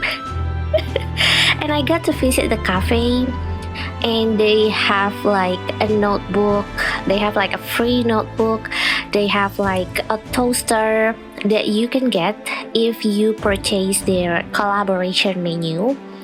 And I actually got myself a coaster with the picture of the protagonist and Stroll. I think you guys will be introduced to Stroll soon, or maybe some of you already know the name of Stroll, yes. But I get the coaster for those two, and I have been using them. I'm actually using them right now. And I actually made a post about my visit to the cafe. So if you guys are interested, feel free to scour my Twitter. I'm pretty sure I haven't like posted a lot of things on my Twitter for it to get buried like really down. So if you guys are curious about what merchandise that I get from the collaboration cafe, and also to fulfill my flexing needs, yes, please feel free to take a look at my Twitter post of the collaboration cafe, because it is like my little proud moment that I showed off to everyone. I am sorry, but yeah, alright, a special mission. In truth, the Lance Prince is not that, merely sleeping. I figured that out from how we can apparently still see him. And he was saved from the brink of death. Yet by a curse's power, he lies in a slumbering false death, kept secret by the resistance. False death? So maybe to summarize, or maybe to simplify things, I guess the closest analogy that I can give in this kind of situation is that he is actually pulling a reverse Sleeping Beauty moment. Because you know, in Sleeping Beauty, the princess will go for a long sleep. But this time, it seems that our prince is going to be the one that is sleeping. And I guess that's fair. That's equilibrium. So it's not only princess that can have a long sleep, but prince can also have a long sleep.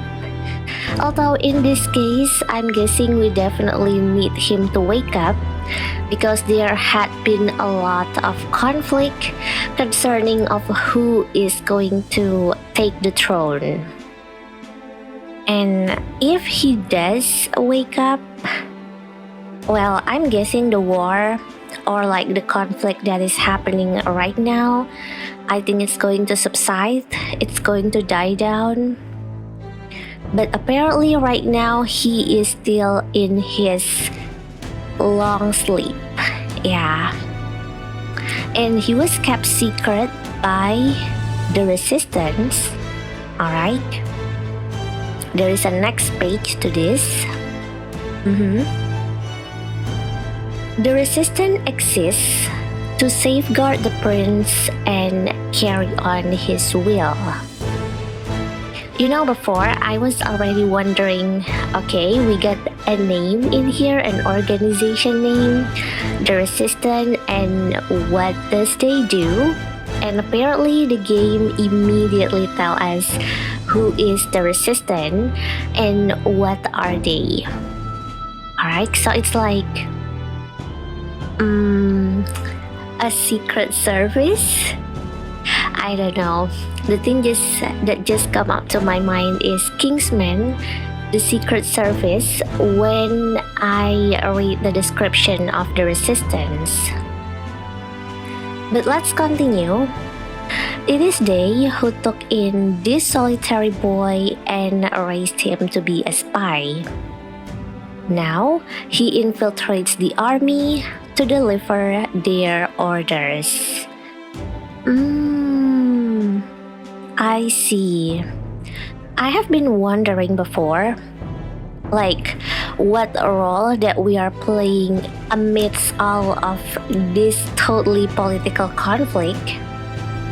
But apparently, we are on the prince side, and we are acting as a spy. Yep, we are here to deliver a message. I'm guessing we are here to deliver a message that the prince is actually alive. Although not exactly functional, but he is alive. Because it seems that just from the few cutscenes that we have, it seems that no one is aware that the prince is actually alive. The society doesn't know. Those bunch of higher up people, I guess, that we saw in the cutscene, after the king has passed away, they also don't seem to know.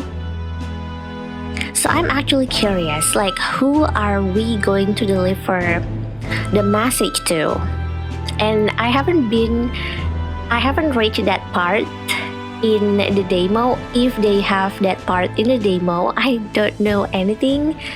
But yeah, that's as far as I know, and that's why, like, I'm intrigued to know who they are going to deliver the message to. And alright, I guess that's all for the story. I really appreciate this feature. Definitely help keeps you updated, keeps you on track with the story so far. I love this feature. I am so thankful for games that manage to set aside a part of their time to make this kind of feature. But next we will go to memorandum. Alright. Well, there are quite a lot, but of course that is not going to deter me to read them.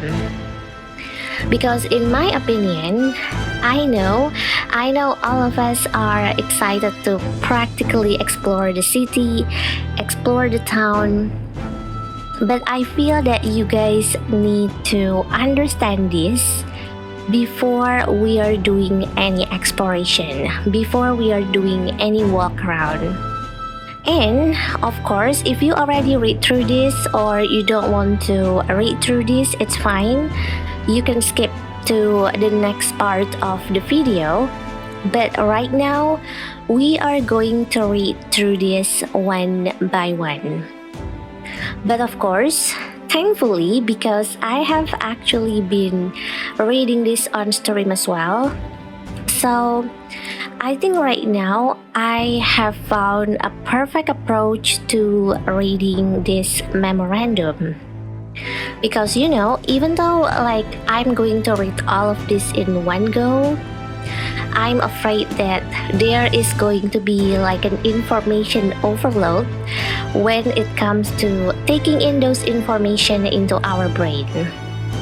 So I think it's safe to go through this memorandum one by one, but I'm going to keep reading the part that I feel is relevant for now. And then once we progress the game and then we come across maybe some event that will let us read the memorandum for more information, and that's when we will finally take a look again at the memorandum. And in this case, alright, I think for magic, alright, all these 4 entry, we will put them aside for now. We're not going to read them immediately right now. But for the other, like history, people, culture, I think let's read them right now. Because soon after, we're going to be walking around town, and I think having this kind of knowledge will definitely help you to understand what is happening.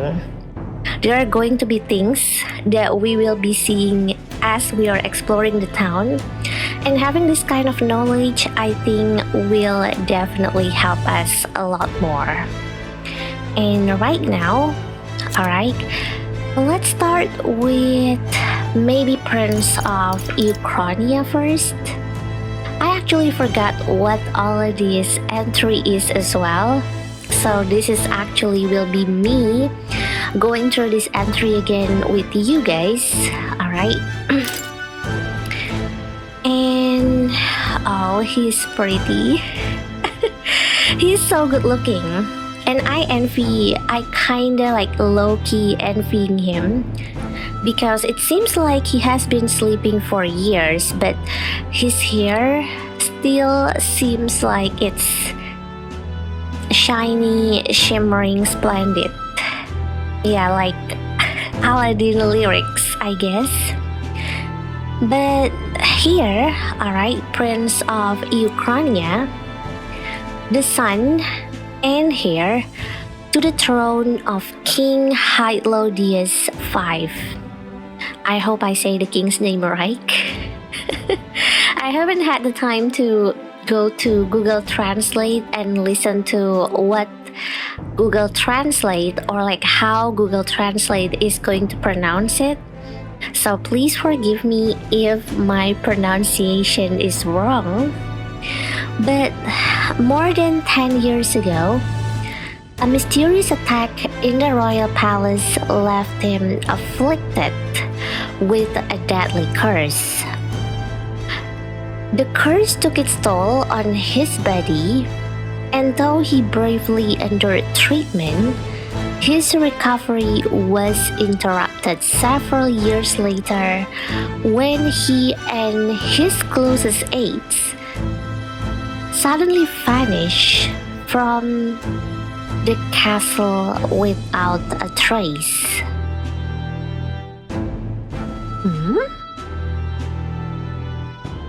Okay. The king exhausted all possible means to find him, but was ultimately unsuccessful. He was formally declared deceased 3 years ago, and a royal funeral was held in his honor. Okay.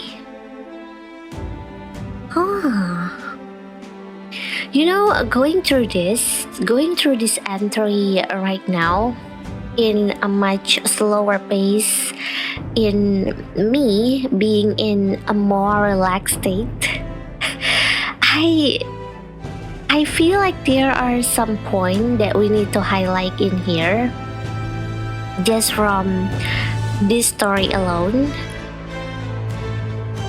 Like, for example, this text right here. Wait, can I use my mouse to highlight? Oh yeah, I can. Wait, let me highlight this part. Okay, so from what this text says, it seems that the prince's recovery is, well, more or less it's going fine, I guess. It says that he bravely endured treatment, but then his recovery was interrupted when he and his closest aides suddenly vanished from the castle. Which brings us back to... Wait, let me go back to this part, alright? In here, alright, it is mentioned that he lies in a slumbering false death kept secret by the Resistance. And in here as well, the Resistance exists to safeguard the prince and carry on his will. And I feel like there is something missing in here. I feel like there's a hole.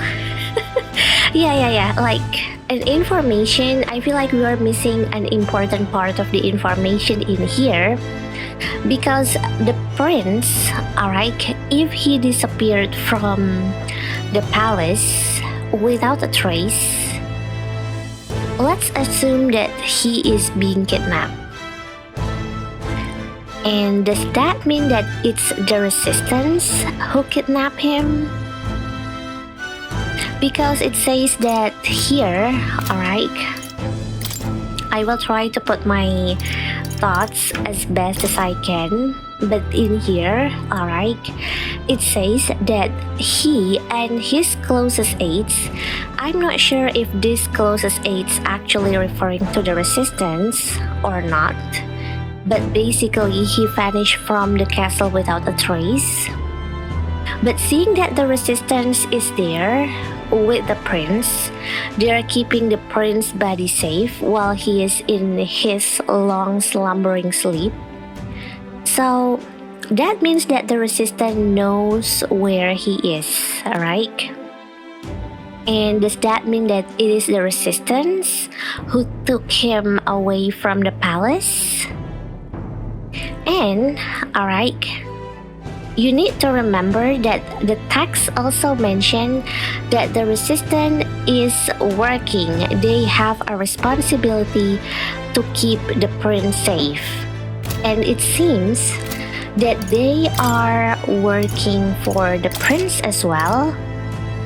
There, the Resistance exists to safeguard the prince and carry on his will. Because if it's not, then why doesn't the king know where the prince is? Where the prince is. Because, wait, I'm actually just realizing something that I feel I have missed during my demo playthrough. And right now I'm trying my best to sort out my thoughts so that I can explain it to you guys. But in here, alright, it is mentioned that the king exhausted all possible means to find him, but was ultimately unsuccessful. So I was under the impression that the Resistance actually reported to the king. The first time I read the story entry, oh, there is an organization exists to safeguard the prince. And let me ask you, if there is an organization like that, alright, who do you think they're going to report to? I mean, usually they would report to the number one position in power, right? The king, in this case.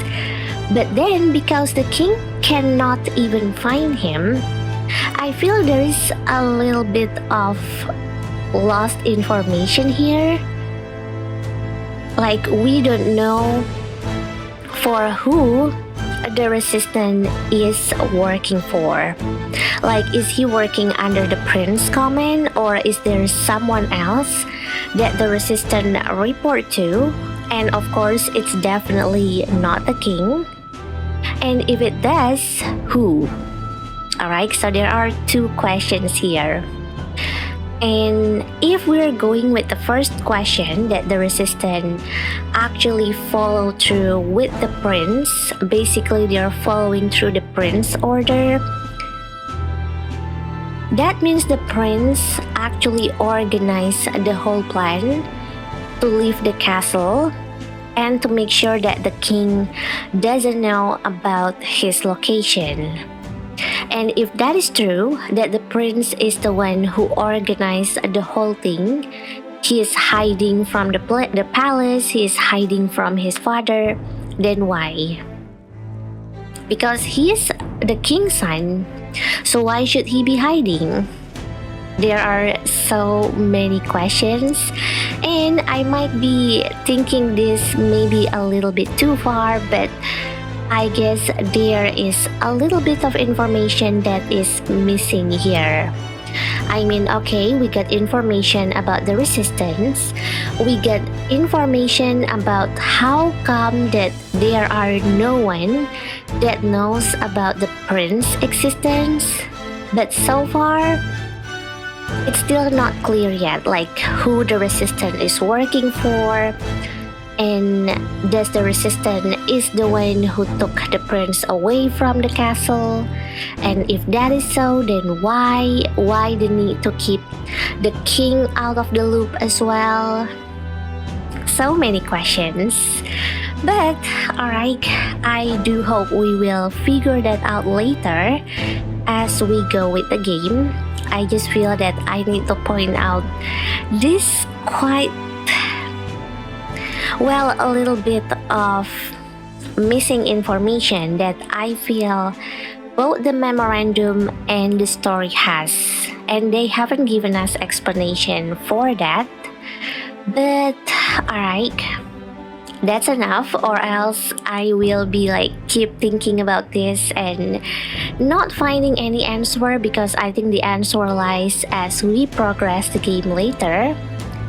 So let's go back, and that's one entry down, and we have actually some tribe entry in here, some culture in here, but I feel that we need to learn this first. Yes, Kingdom of Ukrainia and Royal Capital Grand Trot, because I think this is where it all started. I mean, United Kingdom of Ukrainia is the very kingdom that we are standing in right now. So yes, let's learn about their history first, okay?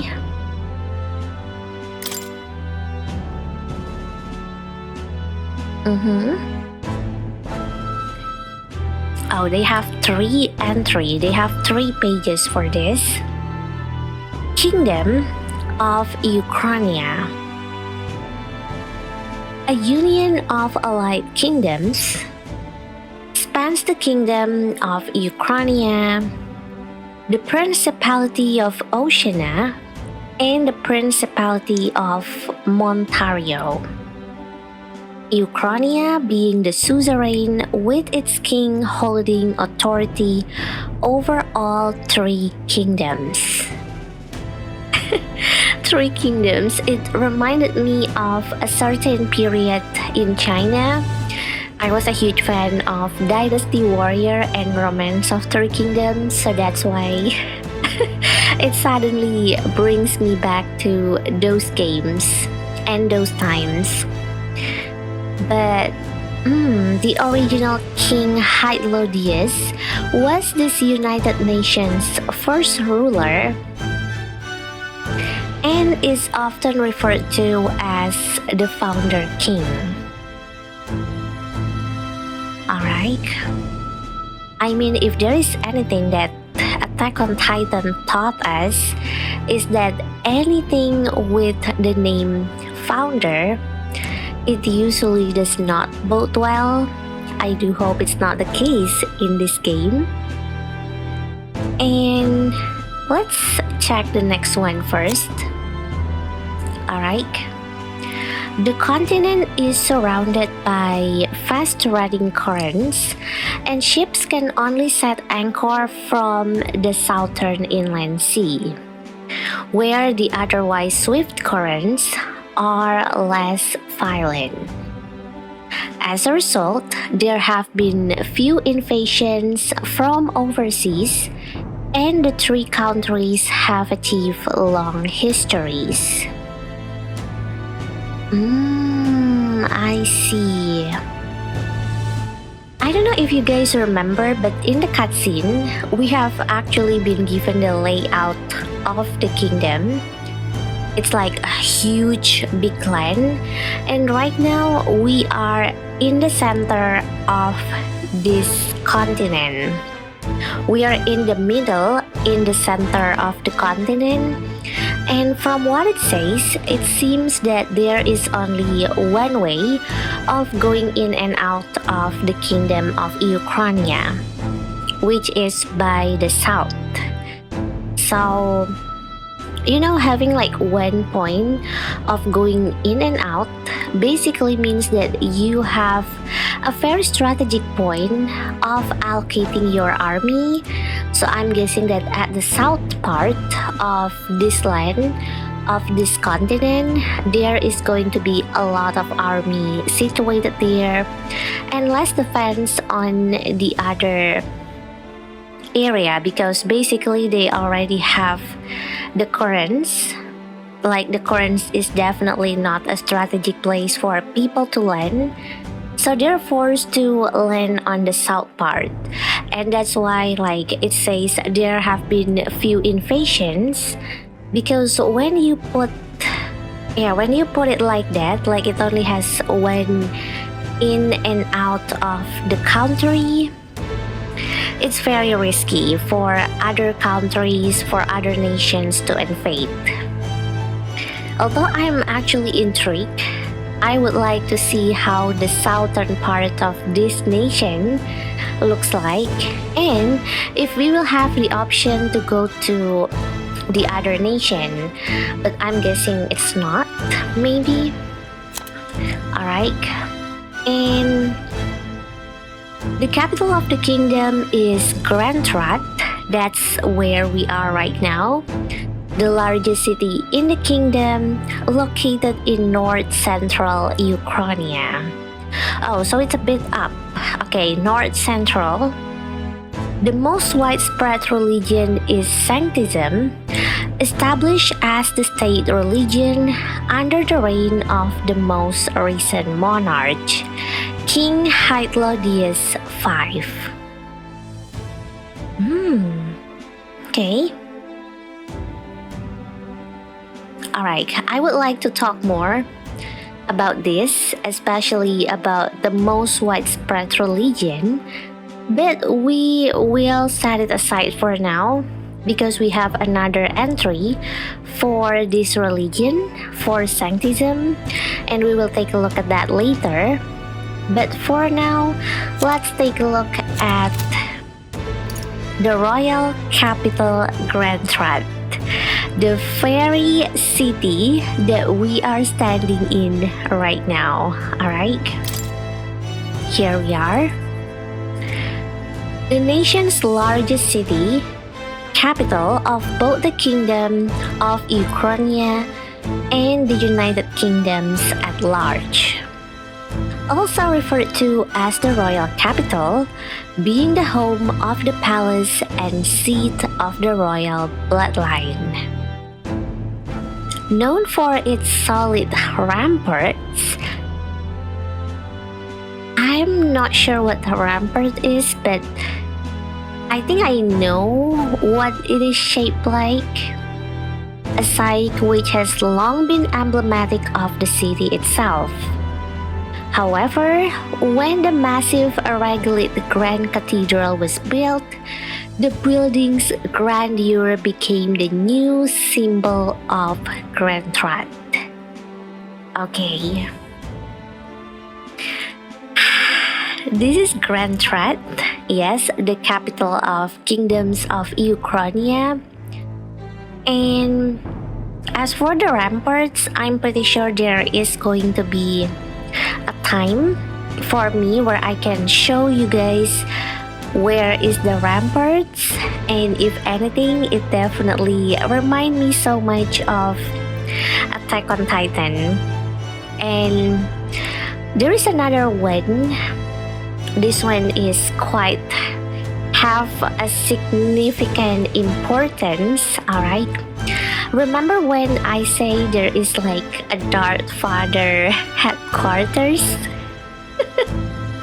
Yeah, a building that looks like the headquarters of Darth Vader.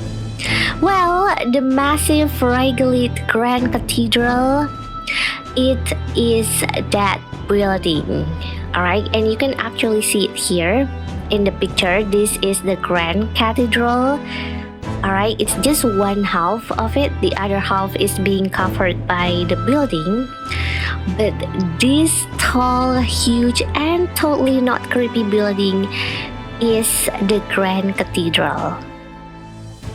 And, alright, more explanation. Alright, you might be wondering like why there is a Grand Cathedral shaped like that and being built like that. I mean, it was so tall. If you were looking at the cutscene just now as we are entering Grand Thread and the screen pans out and those cool sounding sentence appears on the screen, you can see it is the tallest building in the city.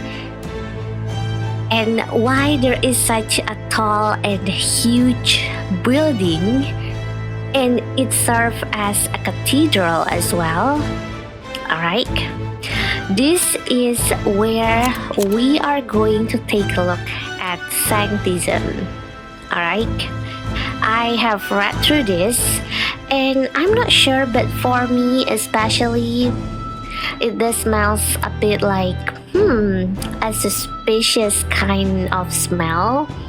It definitely smells suspicious, but I will let you guys decide as I'm going to read through this. Alright? Sanctism, a monotheistic religion devoted to the worship of the one God, the Almighty. The religion of majority across the United Kingdoms. Its sanctors preach that uttering the prayer closer with one's whole heart will reach God, bringing salvation. It is the state religion, and the Sanctis hierarchy is deeply intertwined with the kingdom's politics. Currently, the crown theocracy is at the heart of the kingdom's political affairs. Alright? If that text doesn't sound suspicious to you, then I'm not sure how to tell you about how suspicious this whole situation is. But the first time I read the text, I was like, I smell a government that is being ruled by this religion. Because remember, in the history that we just read right now, in this last entry, it is mentioned that Sanctism, I think, was not a popular religion until it was established by the King Hytlodius V, the fairy king that we just saw passed away on the opening cutscene. So Sanctism, I'm guessing before that, was not exactly widespread. But then because it became the state religion, that's why like right now, it's the most religion that people have in Kingdom of Ukraine. And it does seems like they have a strong power over the kingdom's politics. It is mentioned here, it is deeply intertwined with the kingdom's politics. And of course, if there is anything, that huge grand cathedral is definitely the proof that sanctism has that much power in this kingdom. Has so much power over the society, over the political affair, over basically the whole kingdom. And that is suspicious in my opinion.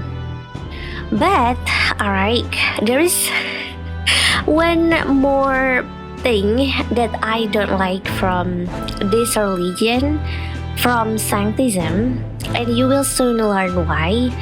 Because of this, the people. Alright, stay with me. Alright, stay with me, everyone. We are going to read through this one by one. But first, alright, we are going to take a look at the tribe that our protagonist comes from. The Elda. Alright, Elda tribe. Here we go. So, if you guys notice, in the cutscene, they mention that in the United Kingdom of Ukraine, it consists of 8 tribes. Well, actually, there is one more tribe, the Ninth tribe, called the Elda tribe. And as you can see in here, the Ninth tribe, distinct from the commonly known 8 tribes, they are condemned by the Sanctist Church for inheriting quote-unquote a dangerous magic heretical to the teachings of the church. Their population is so small that to even see one in public is rare, and they face greater discrimination than any other tribe. In fact, many outside of the main cities do not believe they exist.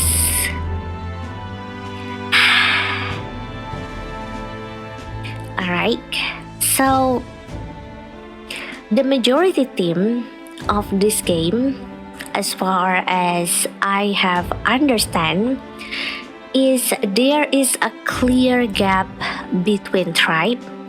There is maybe like a level, alright? There may be like, there is this triangle, this power pyramid. In Elder tribe, unfortunately, they are on the bottom of the bottom.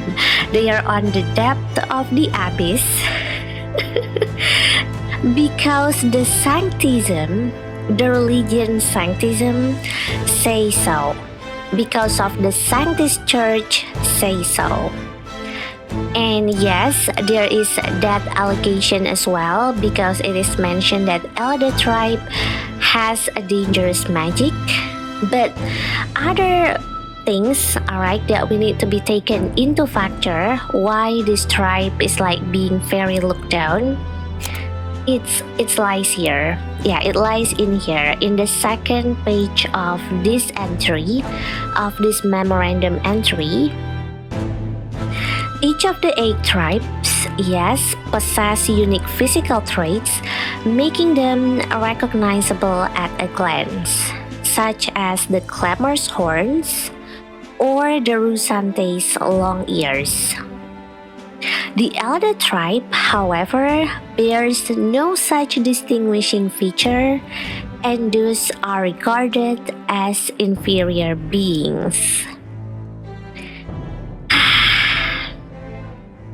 I really remember this entry. I remember this entry so much. It's like it's imprinted in my brain, because I remember reading this and thinking of, I love this concept.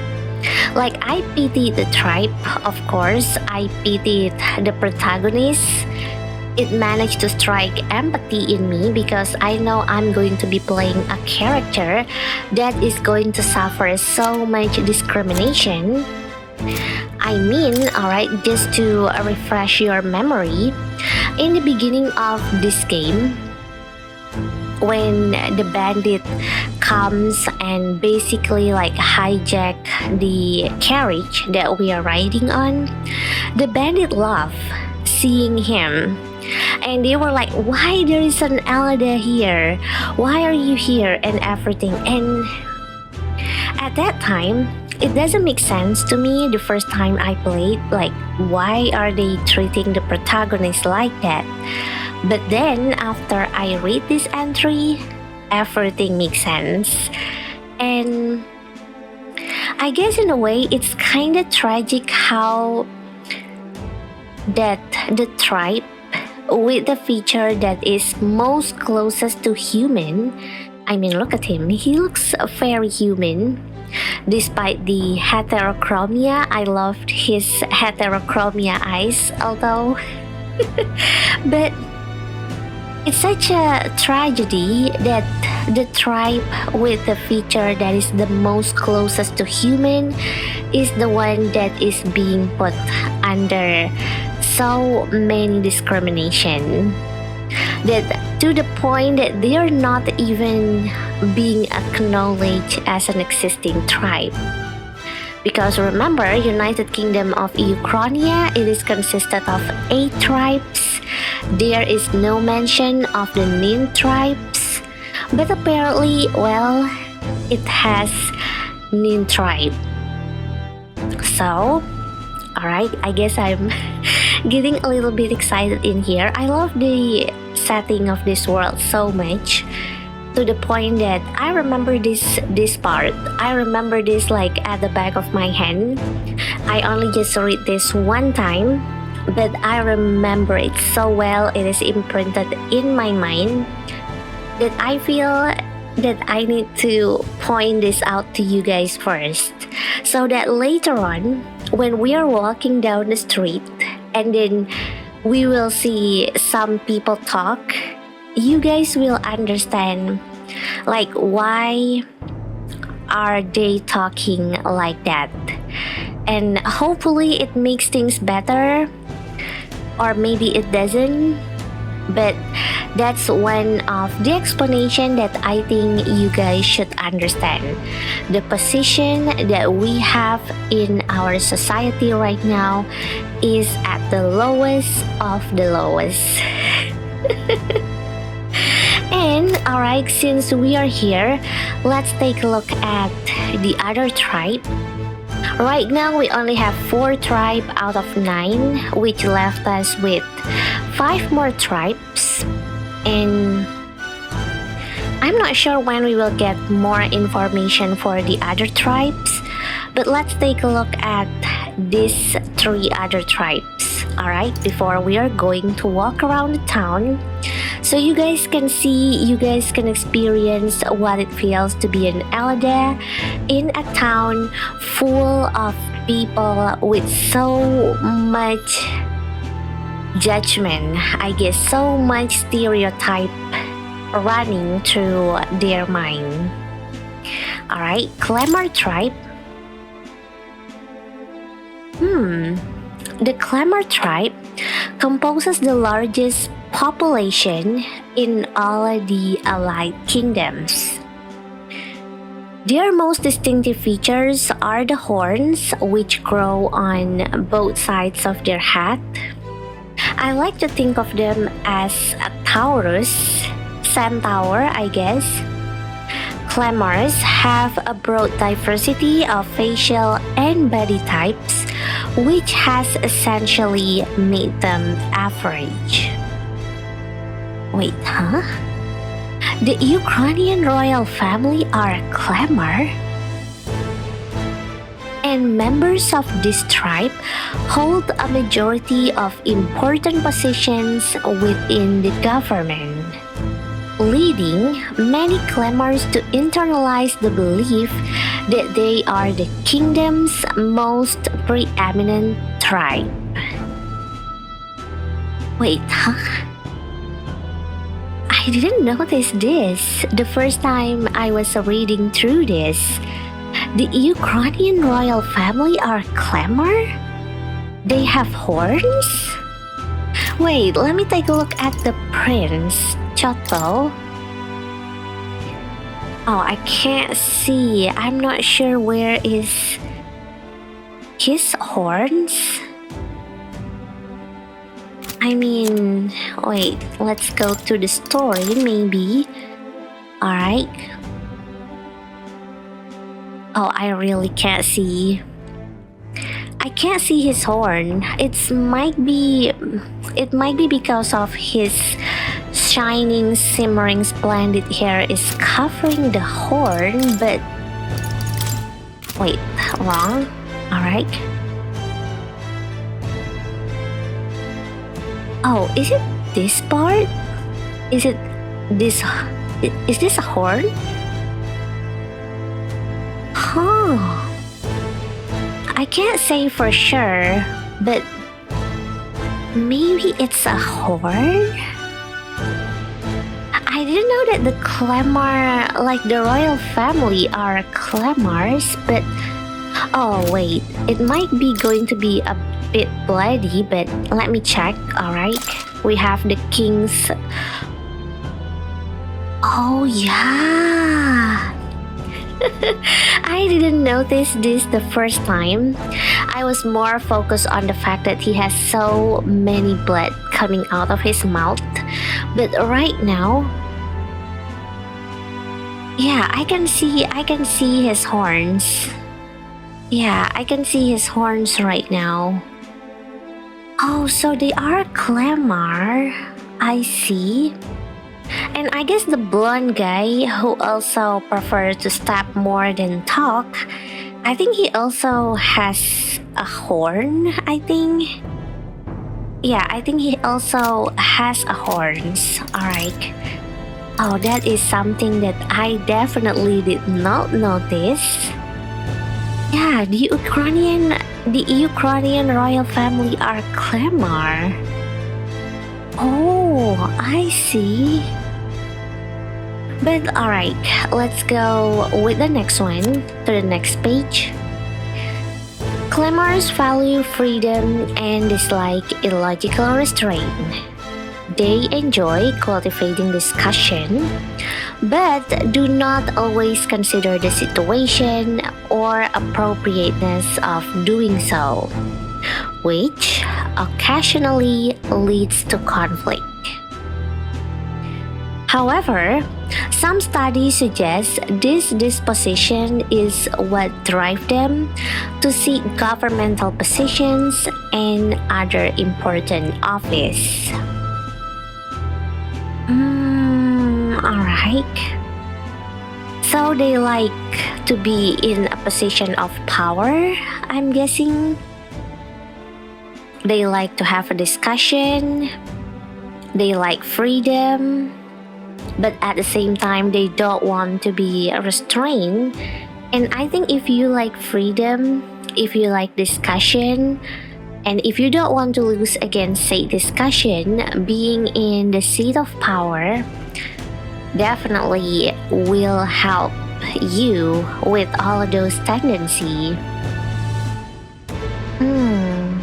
Alright. I'm still shocked by the fact that the Ukrainian royal family are Clamor. I did not notice the horns. Like the first time, I did not notice the horns. And even right now, if the game did not tell me straight out that the Clamor, like the Ukrainian royal family are all Clamor, I wouldn't know. I wouldn't know. So this is very much shocking for me. And the next one, alright, we have Rusante tribe in here.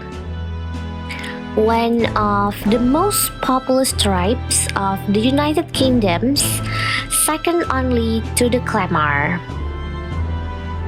Oh, this is the clan, the tribe that I identified closest to elf. Yeah, I identified them as an elf. And wait, long pointed ears are their most distinguishing feature, which is also definitely like elf. And I think pretty red-haired lady that was with us on the carriage. I think she was also from this tribe, from Rusante tribe. And they often boast excellent physics, which has given them superior martial prowess. Rusante women are stronger than most men of other tribes. Many inevitably work in the military and often hold key office. They are considered as influential as the Clamor, and the two tribes are sometimes called the quote-unquote prevailing tribes.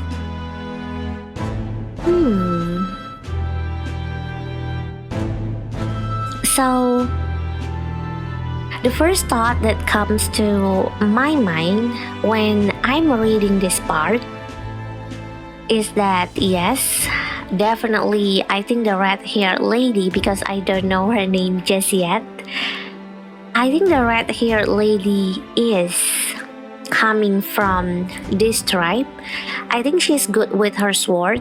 She's really good with fighting, with physical attack basically, which also I guess it's very strange because I identified them as an elf, and I think there is like a common prejudice. I guess there is a common prejudice in here that an elf, usually they would be very attuned with magic, like they have a huge proficiency in magic instead of physical attack. I am saying this in terms of RPG, I am sorry. But yeah, so it's very strange for me because I usually identified elf as a being that can do a lot of magic. They are good at using magic. But in this world, it's like it's reverse. It becomes like they're strong, but not in magic, but in martial arts. And I guess that's what is making me feel like this is strange. But other than that, alright, I guess Rusante tribe here, if you read this, Rusante women are stronger than most men of other tribes, so I'm guessing she is very strong. And next one is many Rusante pride themselves on outperforming others in strength. Yeah, I think they're very good at using their strength. While this can be perceived as a self-discipline competitiveness, on the flip side, there are many with a belligerent temperament, obsessed with proving superiority in any situation. Okay. So they have a short temperament. See, that's even more the opposite. I'm not sure, but my elf knowledge comes from Lord of the Rings. It comes from Lord of the Rings and so many fantasy anime that has been going around these days. So I was under the impression that elf is very calm. They don't have that much of a short temperament. They're good at using magic. And in this game, in Metaphor ReFantazio, it seems like all of that is flipped 180 degree. So I'm not sure how to feel. I guess I feel intrigued at this concept as well. But alright, let's just move on to the last one. Paripus tribe. Alright. And I think it's taking me like 1 whole hour to explain the whole world to you guys. I definitely need to take more water after this. But alright, let's go with Paripus tribe first. Okay? Here we go. Oh no, they're using that picture. I have seen this cutscene basically twice now, and it still doesn't help. I still feel so bad at this unknown Paripus guy. But alright, let's go through them. A tribe recognizable by bestial ears and a tail. There are many variations in their hair and skin colors, including cold-colored skin not seen in other tribes. They are physically adept and often honest with their emotions, giving them a reputation for hedonism, for better or for worse.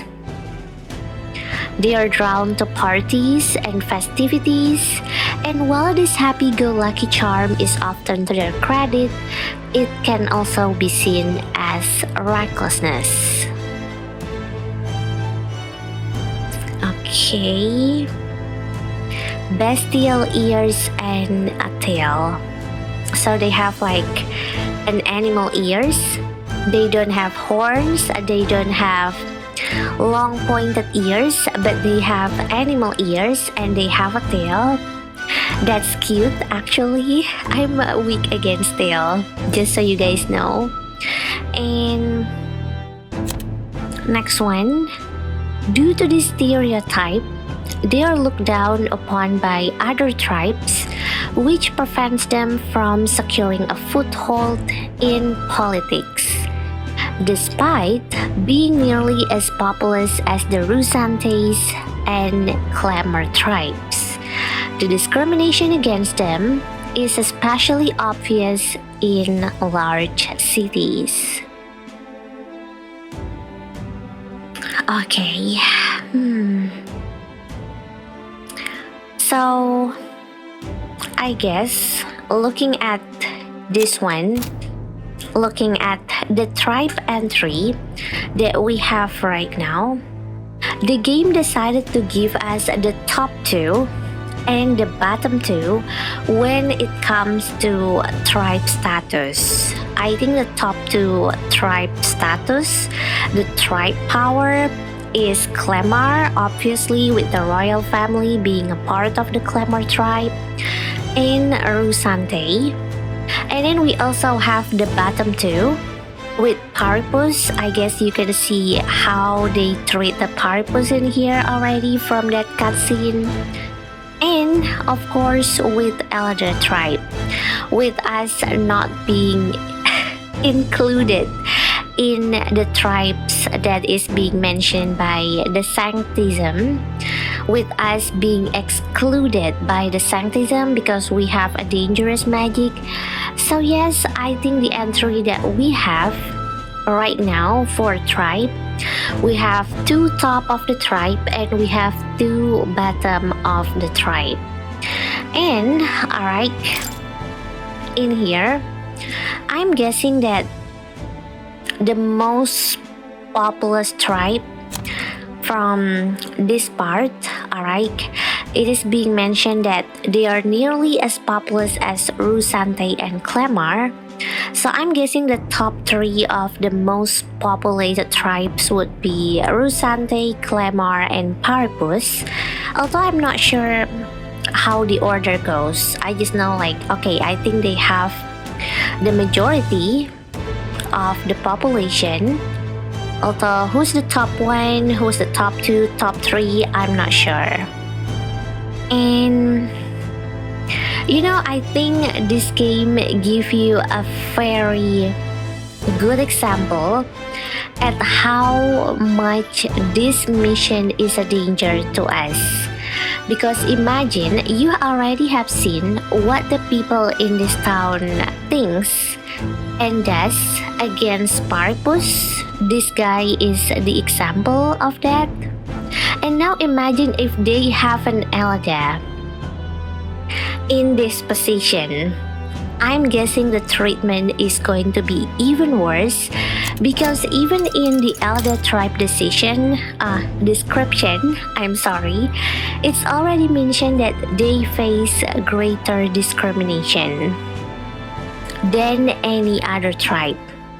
So what do you think that you might have already seen the worst of what discrimination that can happen in this game? Well, I think it's not, because they don't have Alada being put in that same position as Paripus, and I'm guessing the treatment is going to be even more worse, which explain why we have to be careful with our mission and why this mission is very much dangerous for us. And well, just to add a little bit more of a spice, I guess, to the situation that we are in right now, Gallica also mentioned that we don't have anyone to back us up. So it's just like me, us, yes, the protagonist, and Gallica together.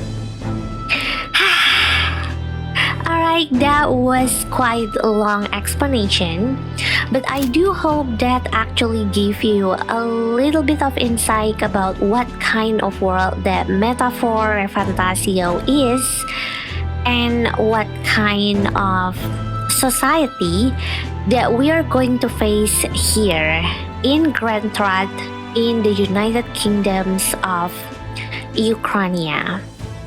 And alright, let me BRB for a second. Let me get my drink. Alright, I definitely need to hydrate myself first. But after I'm back, we will explore this part, okay? Alright. I just came back from refilling my water.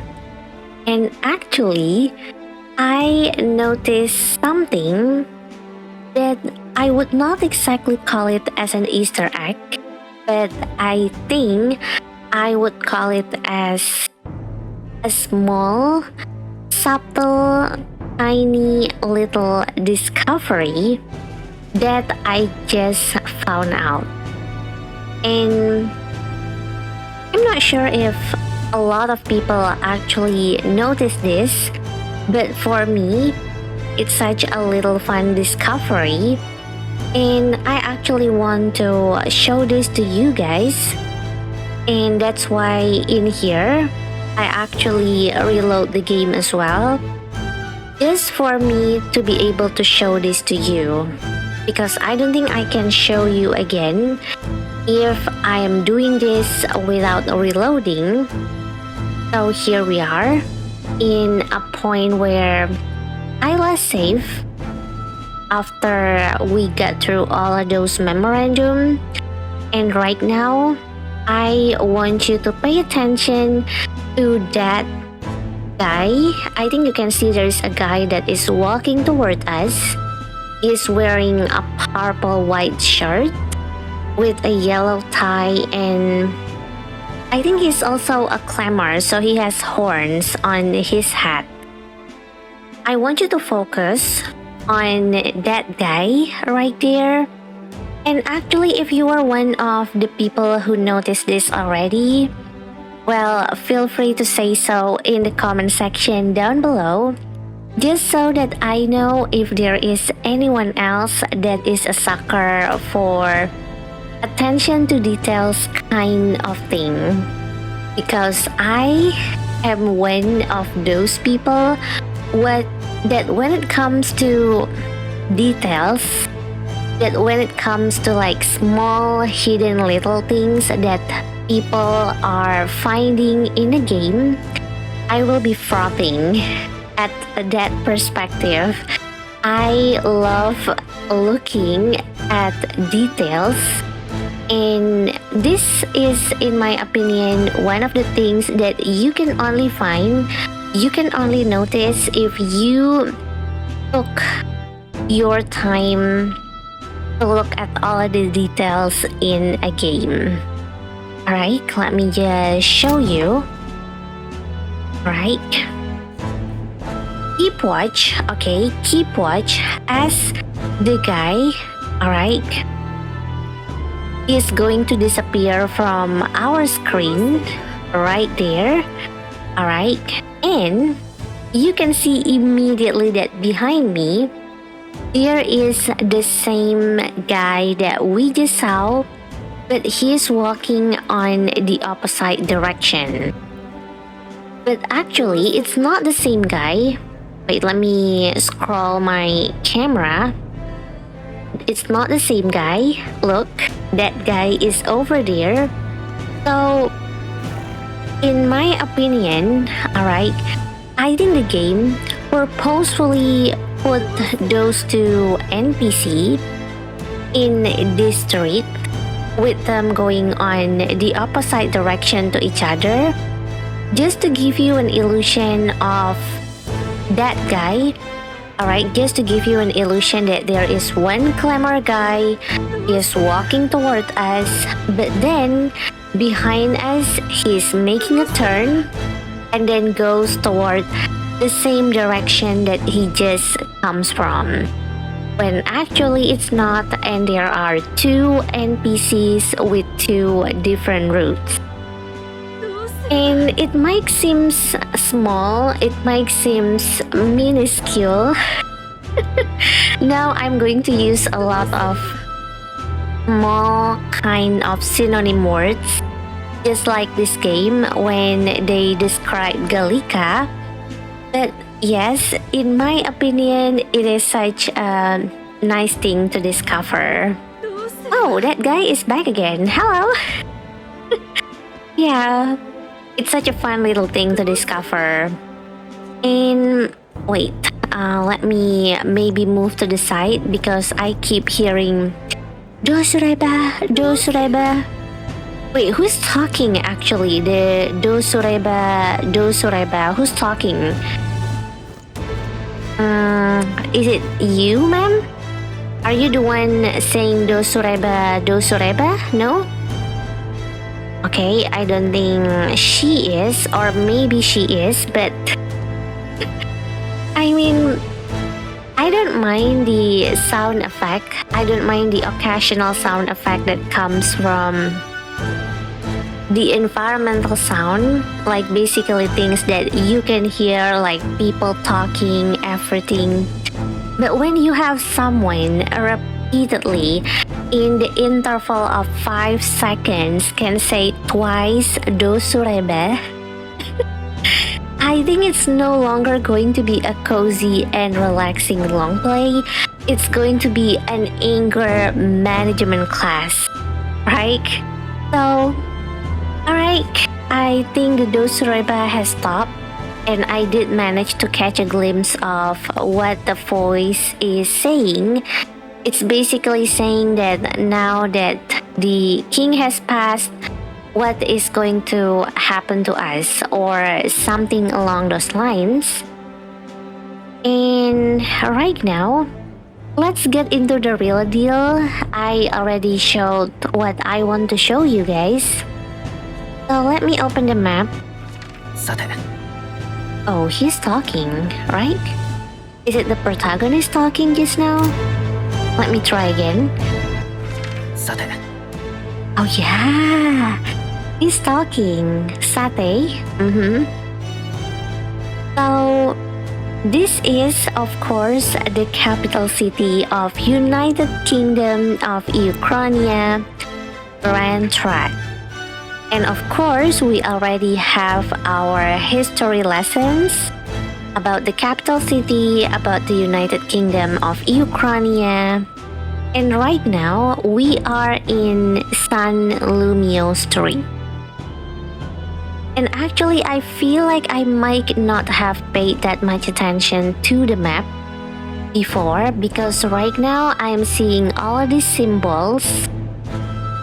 I'm seeing all these 3 symbols and I can't make sense of what they are. Maybe they're going to be an important place later in the future, but for now, I must confess I don't know what each of the symbol or this place means. And of course, our destination is at the north part of the map, the top part of the map. You can see there is a blinking white and red diamond. That's where we were supposed to go.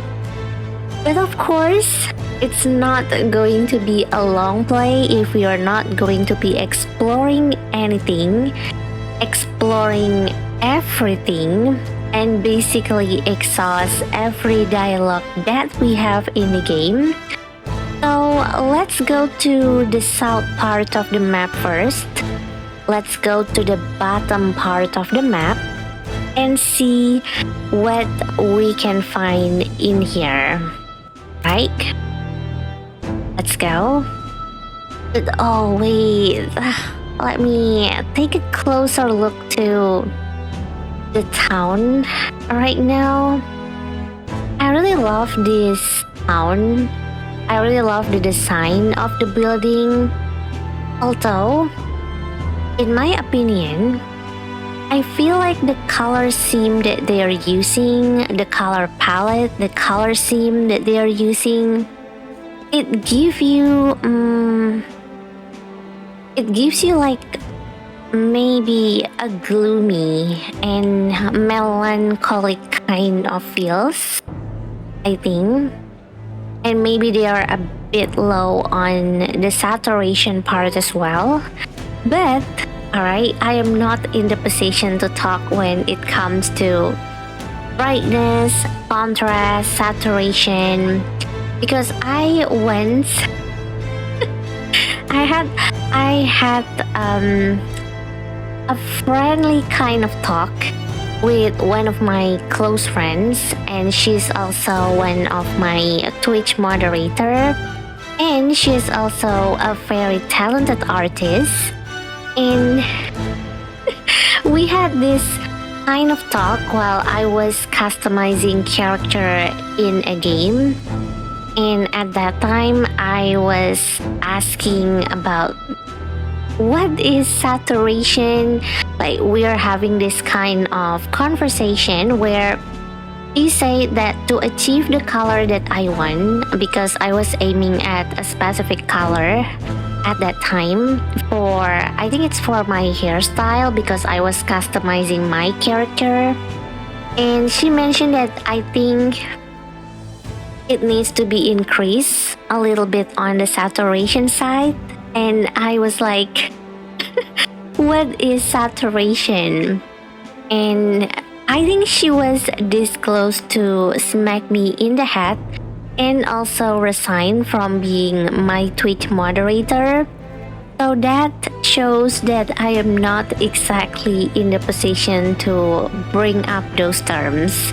I'm not going to use all of those terms, and I'm just going to say that yes, this color that we are going for Metaphor Fantasio, it has a little bit of gloomy, melancholic kind of atmosphere, but at the same time, it also managed to make it look more aesthetic, in my opinion.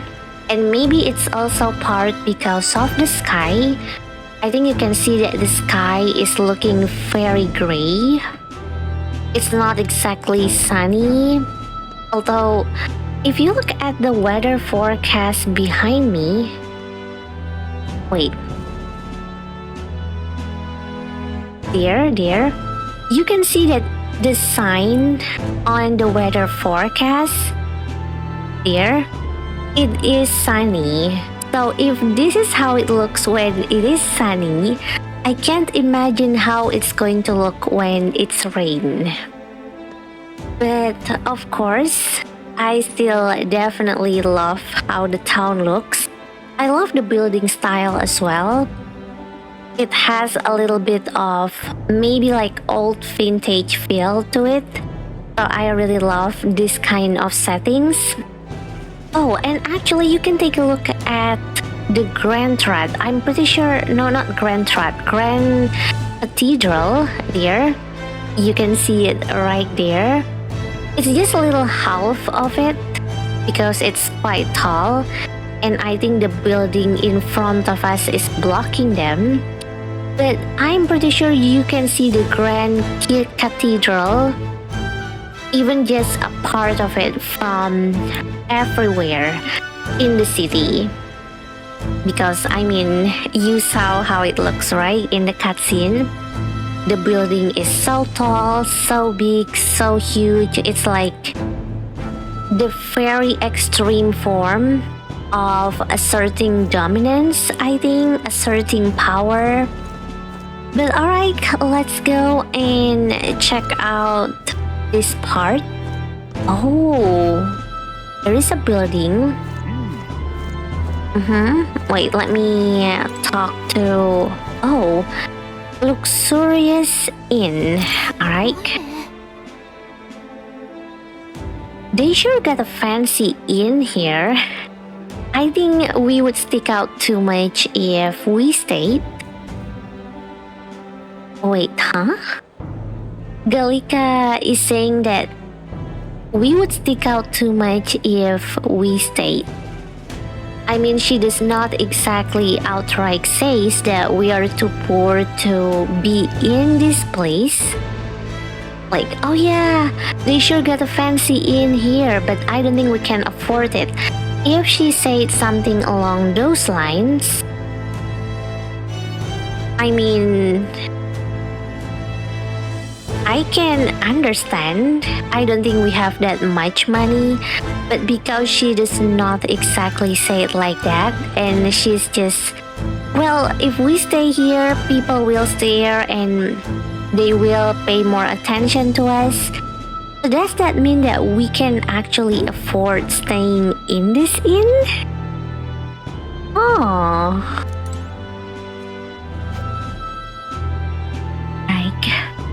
I'm so sorry, I just had a call, and then after that, apparently after I finished taking the call, I get another call, so it's like a back-to-back call, and I have to take those calls. But right now, I think it's okay. It's pretty much alright right now. And let's explore more of the San Lumio Street, right? So let me take a look at the map again. Oh yeah, I just remember that actually in here. Oh, the king died, so what? That sounds like something a housewife with a lot of children and a lot of bills to take care of would say. And I'm not saying that it's a bad thing, but I'm just saying that for mothers, for moms that are all like that, they have like a daily problem to think about sometimes that makes them like totally focus on that problem instead of like worrying about the king, worrying about the political situation in the kingdom. And yeah, so up ahead is Sunshade Row. It's where we saw the gallows and those beggars. Let's not go there without good reason. Oh yeah, I think this is the part that we saw in the cutscene with someone that is about to be hanged. Definitely not a good memory to have. But I think it's more like maybe like a slum area, maybe like an area where those that have like a lower economic status live. Because if you are looking from this point of view, once you go down there, you can see that the building changes, like the building structures, and you can see that there are a lot of old buildings as well, just from this view. Alright, let's go back. And honestly though, this view, when I remember I was here during my demo playthrough as well, and I definitely can't go to this area just yet as well. I think we can go there later on in the game maybe, but when I was standing here and I was looking at that view that we have, that just stand in here and look at that maybe like all walls over there, over in the distance. I'm pretty sure you guys can see them. Well, it's like another thing that this game has, that it's going to remind me of Attack on Titan.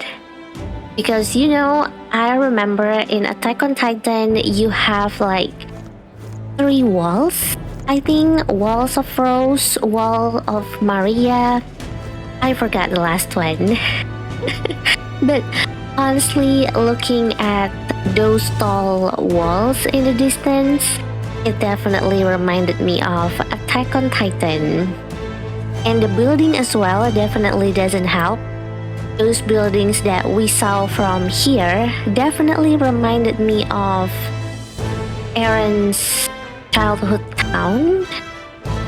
Is it Shiganshina? I actually forgot. It's been a while since I watched like any Attack on Titan episodes and read the manga as well.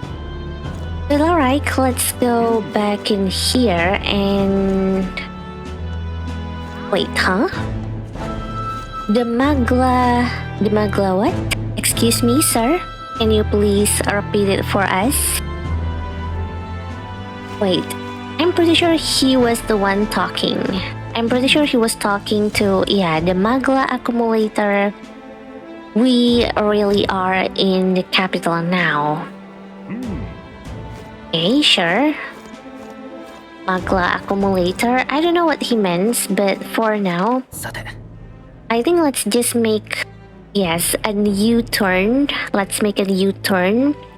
So we're going to start from here and then down at the gate that I believe is going to lead us to the Tradia Desert again, before coming to the left side and then check out the icon over there. Right, let's go. This way, yep. Oh, and there are a lot of carriages in here, and I'm pretty sure it's actually being shown on the map. If you look at the map right now, you can see there are several drawings that we are going to go to, and I think it's a drawing of a carriage. I think they purposefully... Worry not, we have Sanctifex Forden on our side. Okay, Sanctifex Forden. Okay, sure. And there are a lot of carriages in here. I think I saw some of them also, yep, passing by the street. I love that actually. I love when there are things, okay, that keep like moving in the background as we are walking through a town maybe, or we are walking through a land. It gives you like an additional immersive feeling. Like this world is also progressing, this world is also moving. Like it's not just you that is like progressing and moving in this world, and it definitely helps with the immersion, in my opinion. But let's see. Okay, there are grandpa and grandma in here. But wait, huh?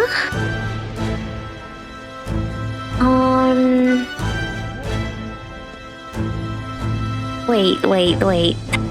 You know, I have been going through that memorandum just now. I think give or take around 1 hour. Yeah, around 1 hour.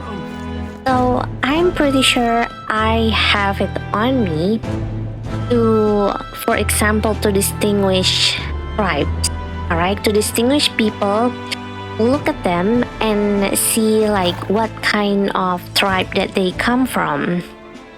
And right now, looking at this grandpa and grandma, don't you think they feel a little bit too normal?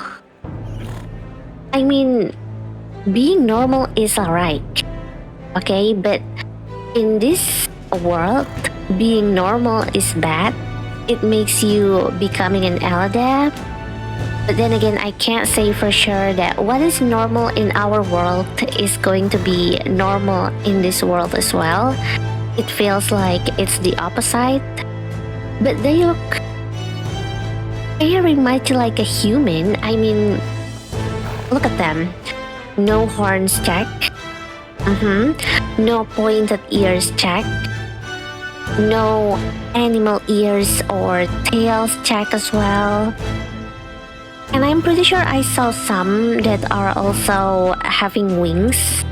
And they sure definitely don't look like they have wings. So...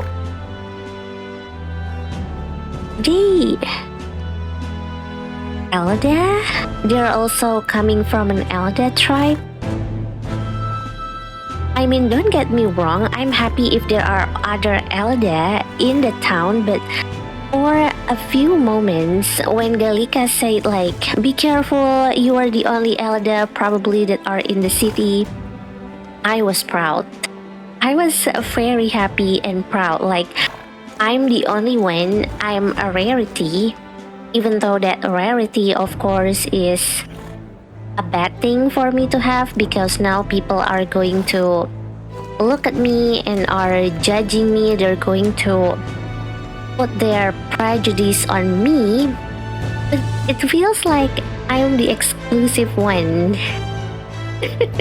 Like, it's such a main protagonist characteristic to have, to be like the only one in the city, the only elder in the city. But if this grandpa and grandma are also elder, then I'm no longer the exclusive one. Oh wait, huh?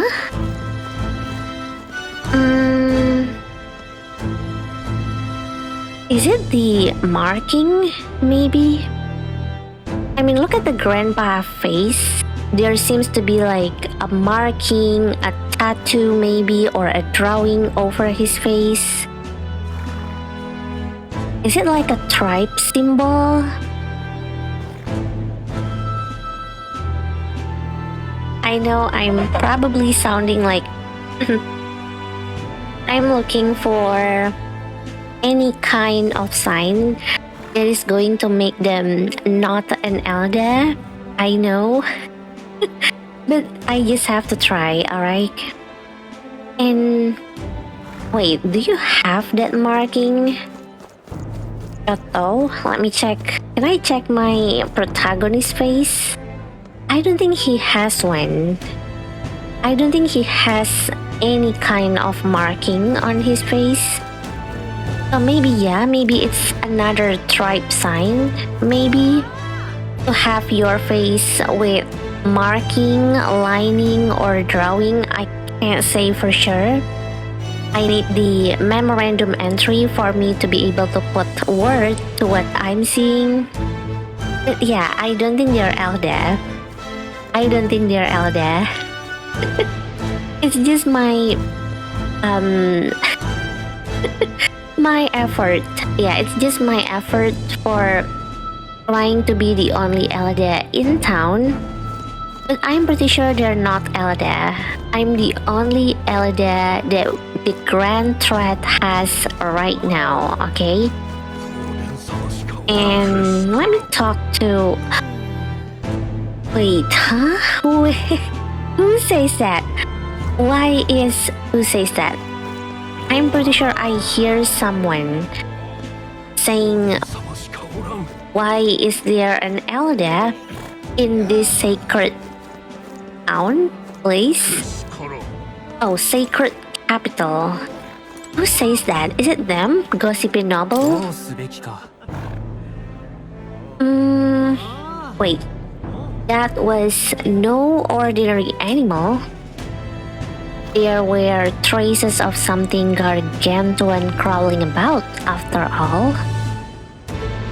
Gargantuan? I'm pretty sure it's way more than big. And so many rumors concerning monsters in the wasteland. Why, it's all you hear about these days.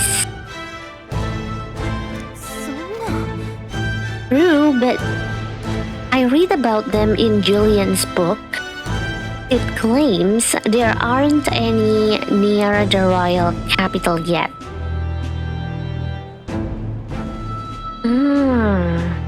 Wait, who is Julian? Can we have a little bit of introduction of who is Julian? And why is everyone was like, yes, I read about them in Julian's book? Does this Julian have like a one-on-one dealing with wasteland monster? Yeah, wasteland monsters better not come to the royal capital. But I agree though. During that small moment that we spent in the Tradia desert, I have to say that the monsters in there are definitely not the one that I would like to see again. I definitely don't want, especially the sandworm. I don't really like sandworm. I don't like the fact that they are slithering around. Even though I'm a Slytherin when it comes to my test in Pottermore, yeah. But I definitely don't like the fact that they are slithering around and they have like a mouth. Oh, just imagining it giving me shivers. But yeah, I don't really like the sandworms that we have at the start of the game. And I'm just going to hope that we're not going to have any kind of boss fight where we have to fight like a huge, gigantic sandworm. I don't want that. I really don't want that. And oh, His Majesty passed away with no hair. Oh, I can hear the horse sound. Alright. But I have been here, right? Yeah, the crowds just keep coming. Must be the royal funeral. Alright. And is there anyone else that I can talk to? Alright, you were murmuring something. I think I learned from my brief playthrough of Persona 5. I played Persona 5 before, back on PlayStation 3, but I haven't managed to finish the game. But I have been there, and I think when people have like murmur, that means you can just walk up to them and talk. And in here, alright, Laggard Coachman. Here we are, Grand Threat. Frankly, I don't have good things to say for how platypus are treated here. Oh, he's Arusante. Yep.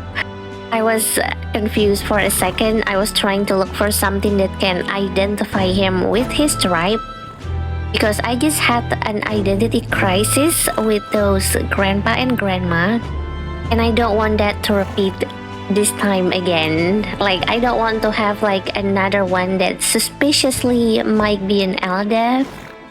But he has pointed ears, so I think it's fixed to say he's a Rusante. And yeah, I don't have good things to say for how platypus are treated here. And I think he is saying that to the group that is in his carriage right now.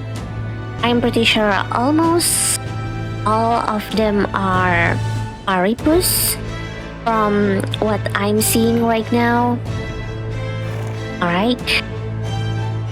We know, we don't need you telling us, we got attacked by a monster in our hometown.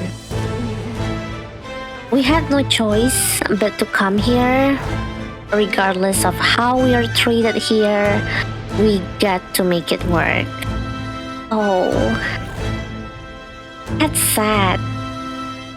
Like, basically, the Paripus are saying that there is a monster, or maybe a lot of monsters, back at their hometown, and they destroyed their hometown, those monsters.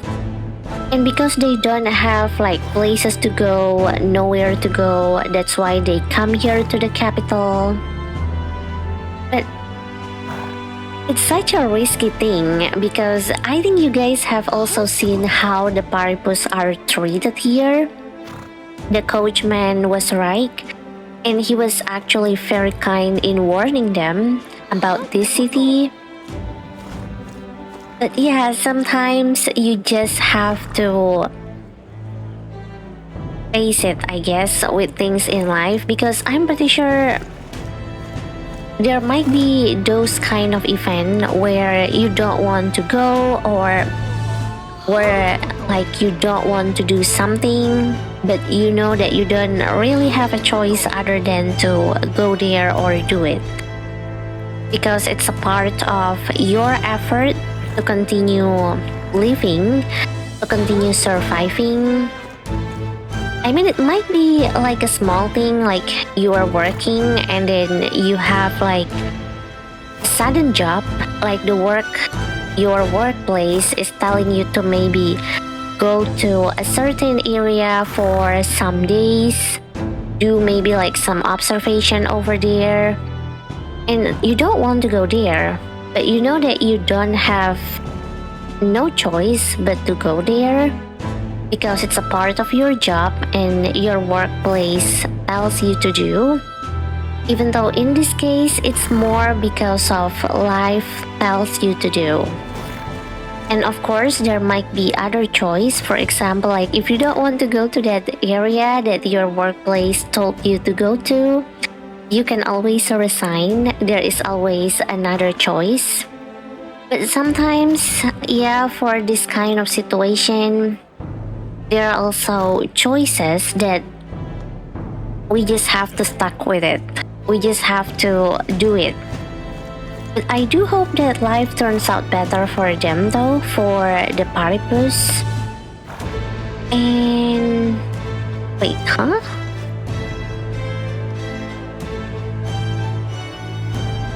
Wait, what is this? What is this?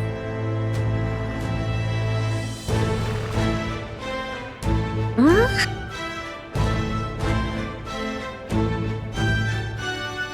Wait, did I miss this in my demo playthrough? Why do we have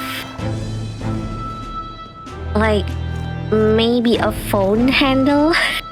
You know, not the phone that we have right now, not a smartphone kind that we have right now, but a dial-up phone. I think the phone that I'm pretty sure is still being used in the hotel, or maybe another place, but the first place that comes up to my mind is hotel. The phone handle, it feels like that. And they are inhaling. I think they're like inhaling a triangle. Yeah, it's like a triangle particles. White triangle particles, I think. And wait, what is this? Oh, it's a light? A street light? Okay. Wait, is this the Magla accumulator that the previous guy mentioned? Where is he? Where is he? I think I hear him saying something. Okay, I know. Calm down. Why is there an Elda in the sacred capital? Calm down, alright. But yeah, the Magla accumulator. Wait, is this a Magla accumulator? Really? Oh, wait, huh?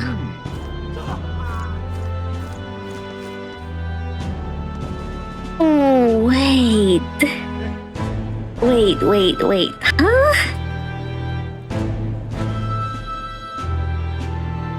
Did I not notice this before?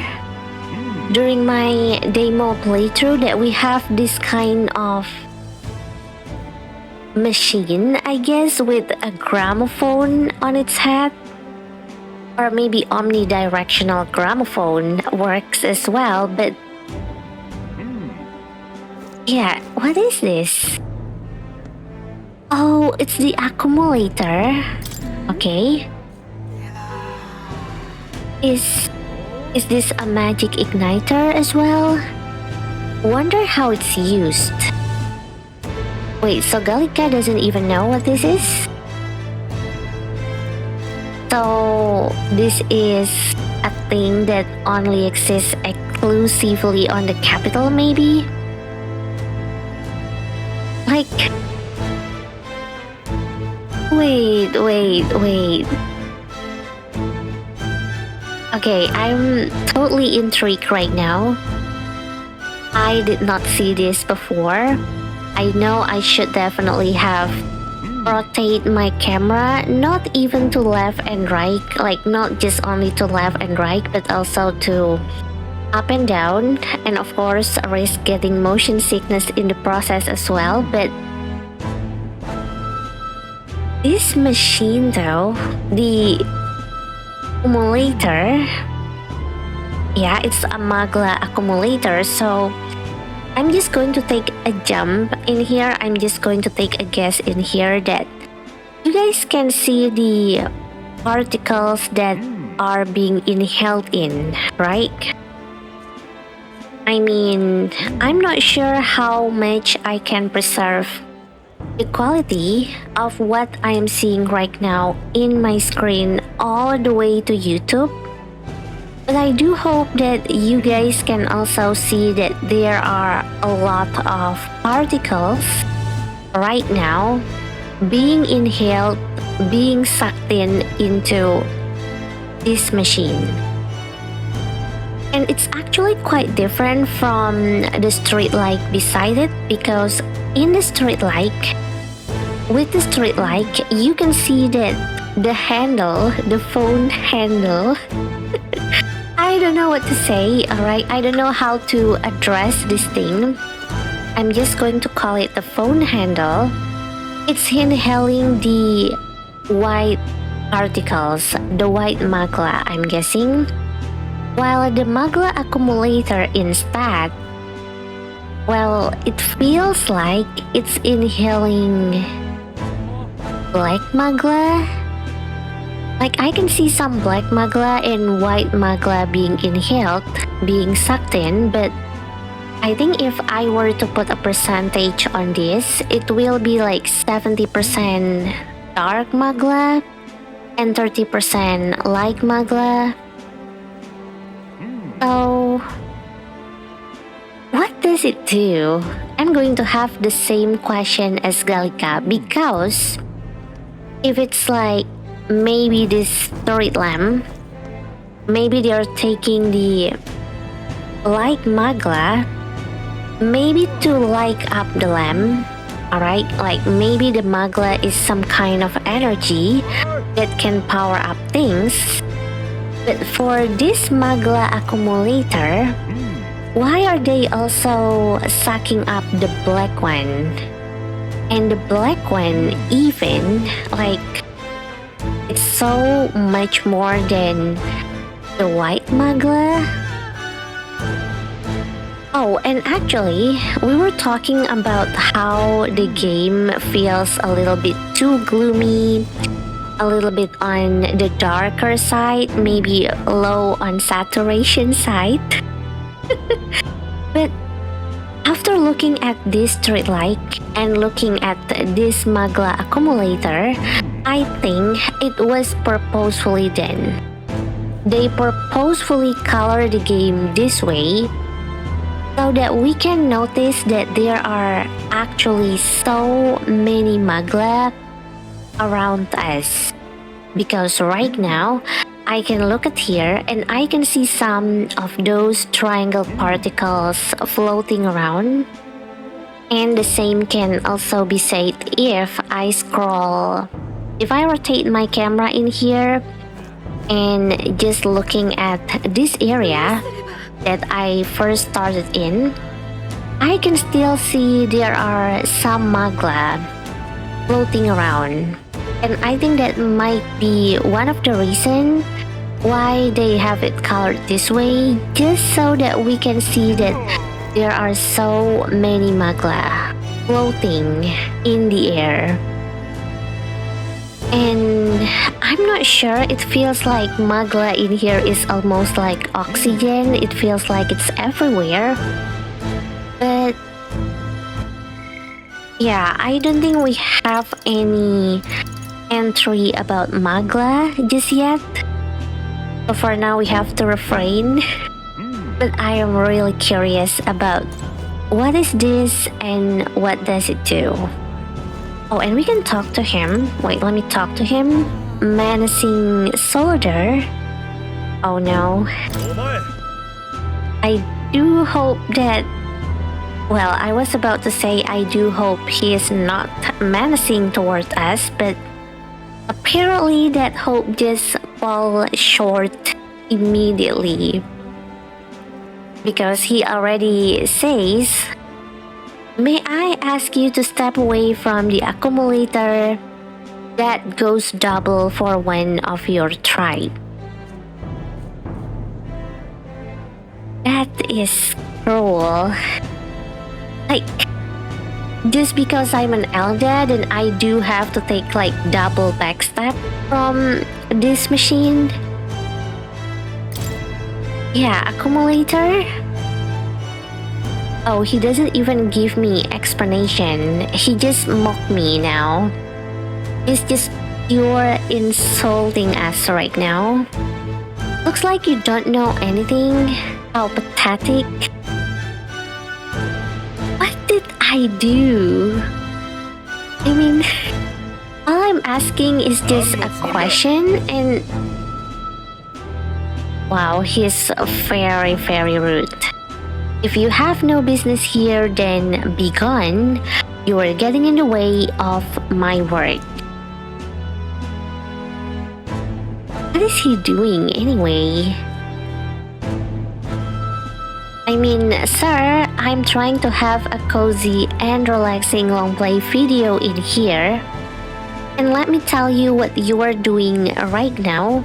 What you are saying right now is going to make my video no longer become cozy and relaxing, but it's going to become one of the reason why I'm going to have to book an anger management class for me.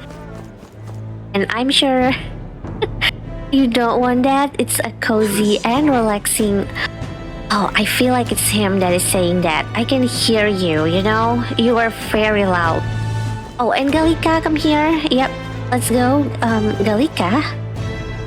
Alright, I think I almost glitch her. I almost get her back.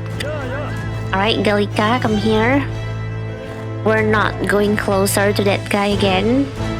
I mean, we're going to keep this video as a cozy and relaxing long play, not like an anger management long play video. Because I can guarantee you on the long part. And there is another gate guard in here. Wait, let me go in here. I want to try. Oh, okay. Galika stopped us. Are you sure you want to go back into the desert? It's dangerous outside the city.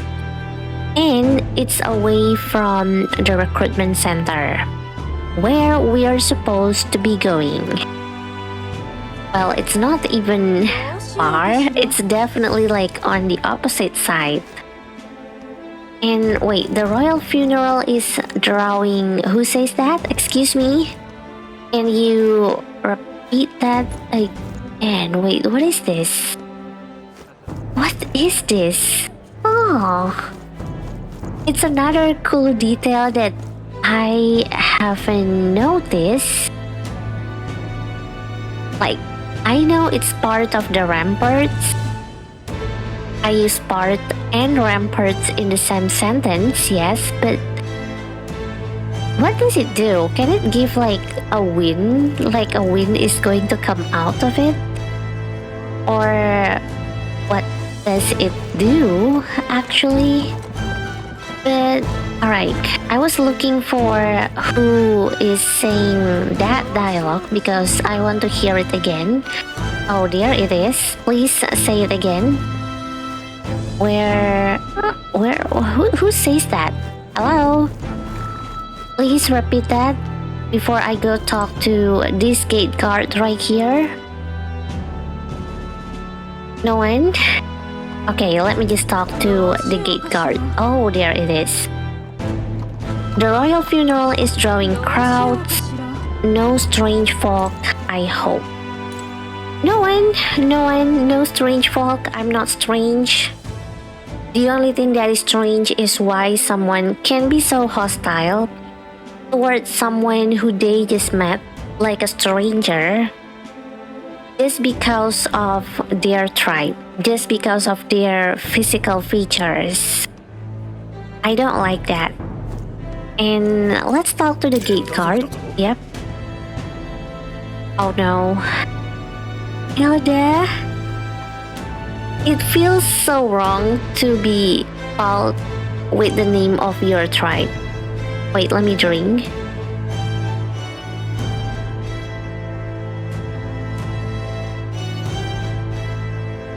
I mean, I am an Indonesian.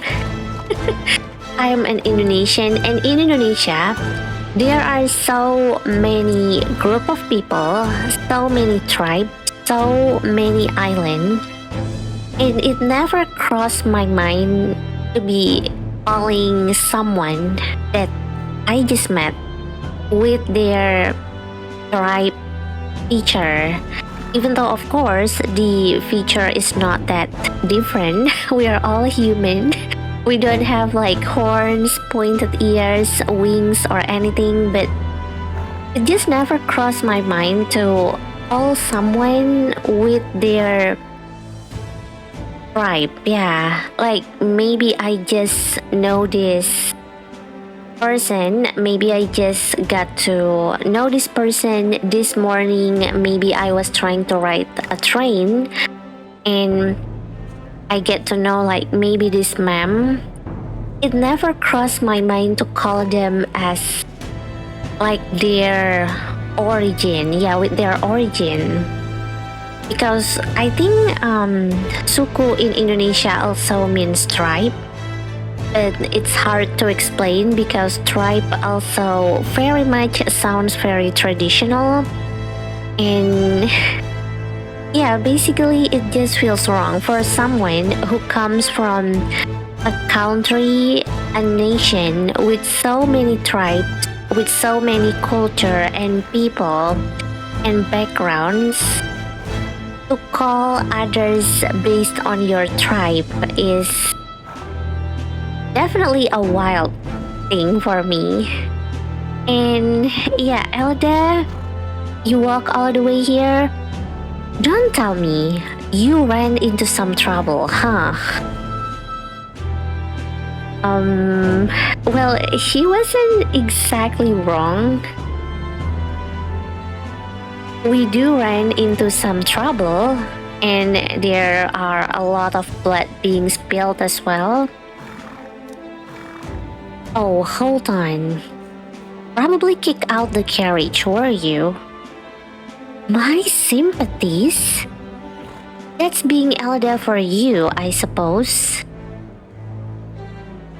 I know why he's holding this job now. I know why he's a gate guard now. This gate is very much open, just like his mind. He is very open-minded, and I like him. I'm so sorry, I was under the impression that he is also going to roast us for being an elder, and then we get into some trouble. But apparently, he's caring. He has sympathy toward us. Oh, I really appreciate it. I appreciate it so much. Thank you so much, gate guard. Traversing the wasteland by foot. Must be tribal prejudice. I like him. I like him so much. There is a reason why they put him as a gate guard. Because they need the gate to open. It's an open gate and he has an open mind. Thank you so much. That guy just definitely made my day. And I'm sorry for thinking bad of you. I immediately thought he's going to act the same like the other soldier that were like very hostile toward us. I'm sorry. And either Sanctifex Warden or Count Louis would make the best king. Count Louis or Sanctifex Warden? Are we down to those two options only? Wait, do you have any dialogue? No chest hidden as well. Alright, Galika, come in here. And we have, a happy family group. Hey, Galika, you are not joining their family. Come here, yes. And is there anyone else that I can talk to? Oh, it was rough getting here by carriage. Wish I had what? Excuse me? I had what? Are you the one talking just now, sir? Runner fanatic? Wait, I would talk to you, but wish I had a gauntlet runner. Oh, okay. Okay, let me talk to him. Until a few years ago, gauntlet runners used to park here in this carriage parking area. Oh, so that's why there is a carriage drawing on the map, because it is really like a parking lot for the vehicles that are being used in this world right now. It's like your normal parking lot that you can find when you are going to like a supermarket, mall, or maybe your shopping district as well. And looking at them was the only thing I look forward to. But nowadays, there is a ban on them or something. Oh wait, speaking of magic runner, I'm pretty sure we have that in here. No, it's not magic runner, it's gauntlet runner, is it? I am sorry. Yeah, let's read this one. Let's read this one while we are at it. Okay. Oh yeah, often called runners as shorthand. It's like car, but rather than saying car, you're going to say runners. I'm going to go on a run with my runners. While we is going to say it like I'm going on a drive with my car. I like that. And a general term for magic-powered, semi-automated vehicles designed for traversing the wasteland and either overcoming or circumventing local wildlife threats and magical phenomena. Traveling the wilds on foot or even in a likely armed carriage has historically been incredibly dangerous, making any long-distance trips a life-threatening risk. Oh, yeah, alright. I mean, we saw this. We saw this before in the very first cutscene. I think this is what the bandits has used to catch up with our carriage, with our horse carriage that we are riding in. And definitely, this text, this one, traveling the wilds on foot or even in a likely armed carriage has historically been incredibly dangerous. And I guess we already experienced how dangerous it is just now in the prologue. And let's continue on. There are 3 pages for this. However, as cities and countries grew, so too did the demand for resources, many of which require transport in large quantities. The gauntlet runners filled the niche of an armed, sturdy vehicle that could help with transport and land development. There are smaller runners, roughly the size of an armed carriage, with a simple deck addition. But it's more common to see models that walk on legs, quote-unquote legs, with an internal living area comparable to a modest house. Oh yeah, this is the legs, right? This is the legs that we are talking about, that the memorandum is referring to. And alright, I learned that there are 2 types of runners in here. The usual huge one that we just saw, because I'm pretty sure this is the gauntlet runners like the very original one. And there are also smaller runners.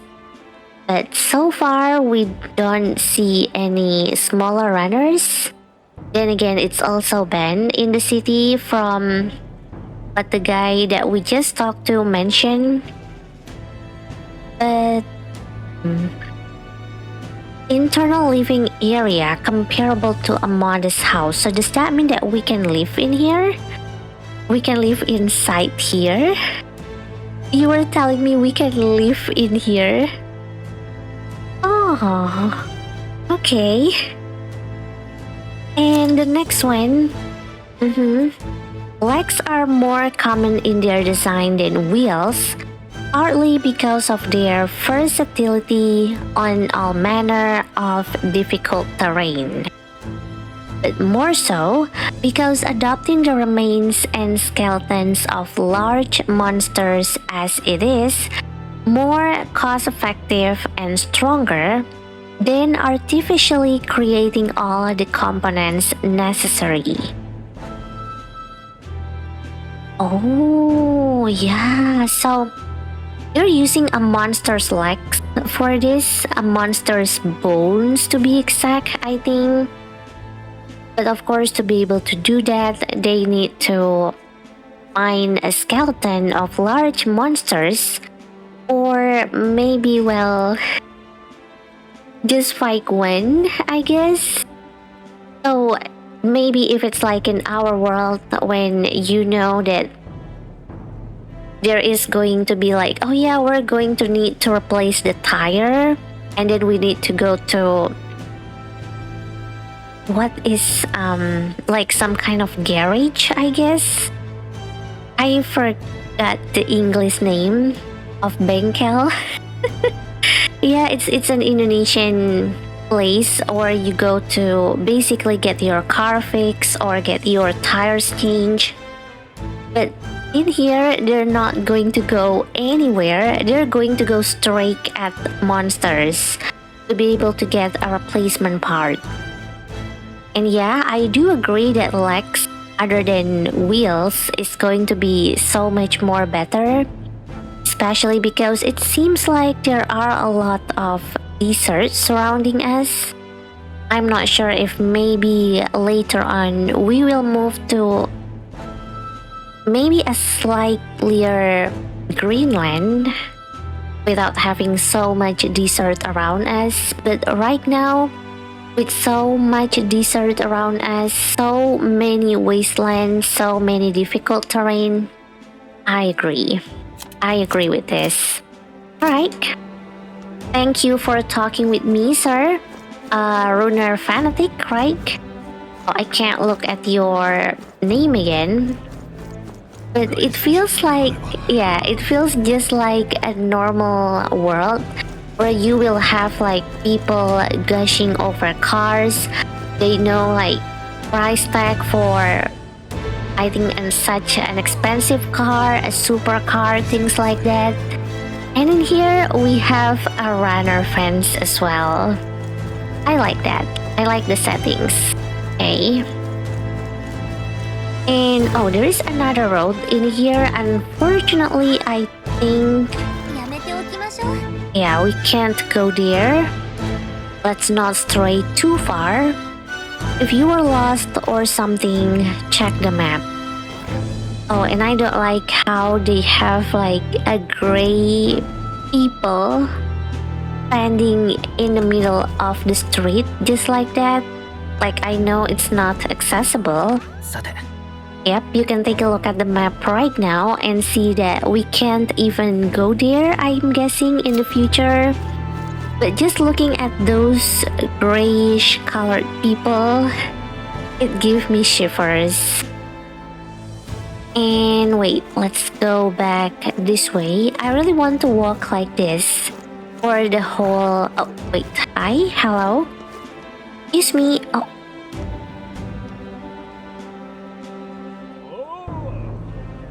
Huh?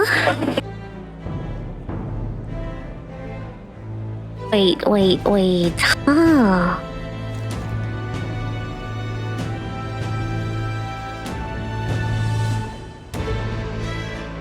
Can you guys see that? There are tons of black magla coming out from this person. Like tons. When I say tons, well, maybe not tons, but a lot of magla, black one at that, coming out from this person. Or maybe it's not coming out, but they are gathering around the person, maybe. Like, it's not like they're inhaling and exhaling black magla. It just looks like there are a lot of black magla floating around him, surrounding him. But why? Why is that? And what does black magla mean? Strange. That is really strange. Like, I had that question on my mind. Like, okay, the magla accumulator is accumulating black magla, but where do they come from? Because I can see the white magla, it's scattered around right now, but I did not see any black magla except from that magla accumulator over there and this person over here. I'm not sure where does all that black magla that the magla accumulator is taking in. Oh, I'm sorry, sir. Yeah, I don't know where that comes in. And wait, I want to read the dialogue again. Please repeat that for me. To think His Majesty what? Oh, hello, ma'am. Alright, she looks pretty. Town is all a bustle because of the funeral. I could make some easy coin. Oh well, for some businessmen, yep, they definitely see the potential. But I'm looking for that dialogue again. Oh yeah, I'm sorry, Gallica. I'm just looking for that conversation. Oh yeah, to think His Majesty is no longer with us, and at such a troubling time. Oh. Alright, and here we are. We are actually in... oh yeah, in front of one of the symbol. Right, let me walk up to them. Oh no, who says that? Wait, who says that? The hell is an elder doing here? Can't an elder be here? What? Who says that? That is really a cruel thing to say. Did you say that? Did you say that? No? Who says that? That's really cruel for them to say that, but this is the Now Filono Tavern, alright? Oh no, the voices again. Seriously, a tavern? Let's not put food before the mission. We can always come back later. Oh, it's a tavern. Oh, and I mean, yeah, I just realized that when you look at that symbol, it does look like, maybe like a beer mug, yeah. I see. Okay, and yeah, we can't go in here. It's a tavern apparently. But for the other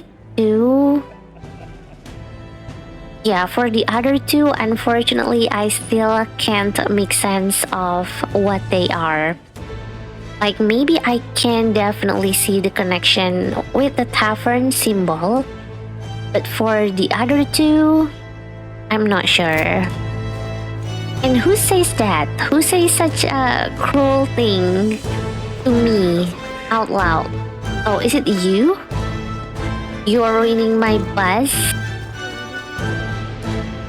That is such a cruel thing to say. All I'm doing is just walking around and maybe getting some food from the tavern, and they just have to talk bad about me? Oh, I'm sorry.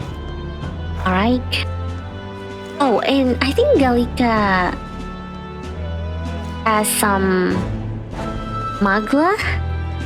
I'm not sure, but I think I see a few glittering things when she's flying around. And maybe it's magla, maybe it's something else like a fairy dust, maybe. It's a common item to have in RPG games. But let's walk through this road first. Alright, and see if there is anyone that has anything to say to me. Oh, mercenary man. Alright. You have to believe me. I saw it with my own two eyes. A monster was attacking a town and... Huh? Now, if any of that were true, the army would have already been dispatched. Enough with your daft stories. Huh? You probably just got spooked by a wild dog and mistook it for a monster. A normal man would have just moved on. Yet here you are, harping on about it.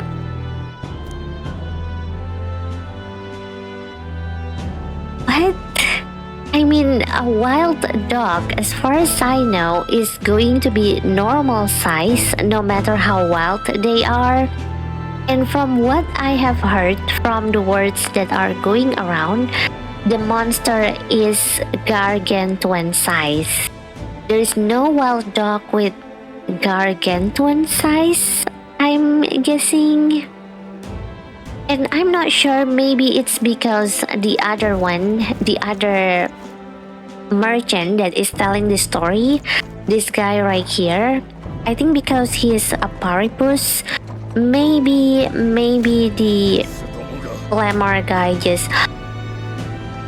Stop saying that! Alright? But yeah, maybe the glamour guy, the glamour merchant just look at it and think like it's one of the tribe characteristic.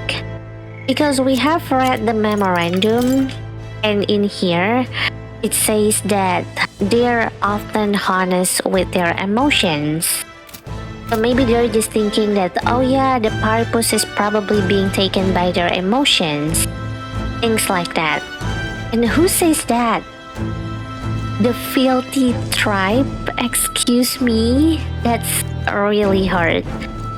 And hello, Grandpa and Grandma again. That gave me an existential crisis. Thank you so much. Even a children? Look, it's an elder.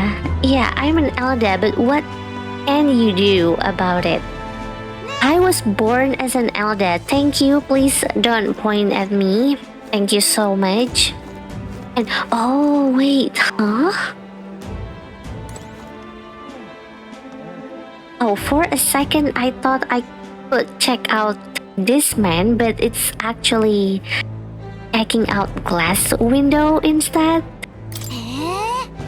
Yeah. I can't believe how much glass they use. Well, that's the royal capital for you. Okay, but can we talk about the elephant in the room? Or like about the black magla below us right now? Because this man, my god, he also has black magla floating around him. And I'm not sure if his face is actually covered by black magla as well. It looks very much dark from my point of view right now. Like the only thing that I can see is just his eyes. They're glowing. But the rest of his face are covered with black marketing that I'm not even sure if it's black magla covering his face or maybe it's something else. But very worrying though. And there are some crates in here. Oh, the royal family's line has died out. This might be a turning point in our history. Or maybe not. It's not exactly a turning point because the prince is still alive. And nope, I don't want to go back there for a bit. Wait, I think I haven't talked to this guy. Not this guy, this lady. This restless woman. Oh? What? Wait, what? It's an elder. Eh? And what's wrong with being an elder? Why is one of your kind here in Grand Threat? That's very much hurtful. I have business here. What's wrong with me being here? I think I would go with what's wrong with me being here. I want to know what she has to say about that. Isn't it obvious? The church has made it clear. The elder wield devilish magic that defies the teachings of sanctism.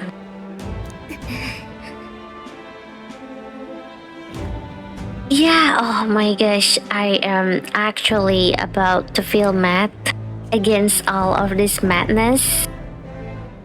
But this is a cozy and relaxing long play. So, inhale, hold, and exhale. Alright. Devilish magic, she says. If you were so magical, I doubt you would have it so hard in life. She's aggravating, but let's not cause a scene. It's not us that is making a scene, it's her. Just from the way she's like, oh, why are you here? I mean, she doesn't even own this town. She might be a citizen, she might be living in here, but that is no way of addressing someone. That's very rude. I feel really bad for the main protagonist right now. He looks so sad. I feel bad for him. He looks so sad. I want to give him like a head pat just to make sure, to reassure him that everything is fine, everything is okay. You know, it hasn't been that long, or it might be that long, but I think I found the first person that I dislike in this game. This lady. It's not the blonde man that likes to stab that was in the cutscene before. It's not him. I still have like no opinion at him at all, even though, well, he likes to stab more than talk. But I don't like this lady. I don't like how hyperbole, how exaggerating she is with just seeing me walking in here. I don't like her. And I hope Count Louis gets control of the army again. Okay, and is there anyone else that I can talk to? No.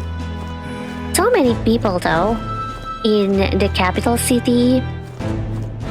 Right, let me check. Oh, another luxurious inn. This inn sure looks like it's trying to attract deep pockets. I bet it's mostly Clemar and Roke in there. Roak? That's a new name. What's Roak? Do we have another memorandum for the Roak tribe? No? Right, I was wondering if it's maybe the one with the marking on their face, or maybe it's the one with the wings. But, okay. Let's see.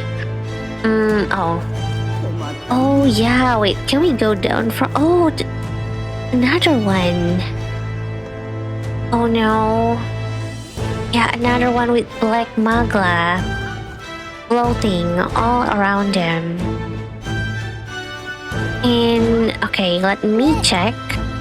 Okay, we can't go back in here as well. Yep, we can't go back through there.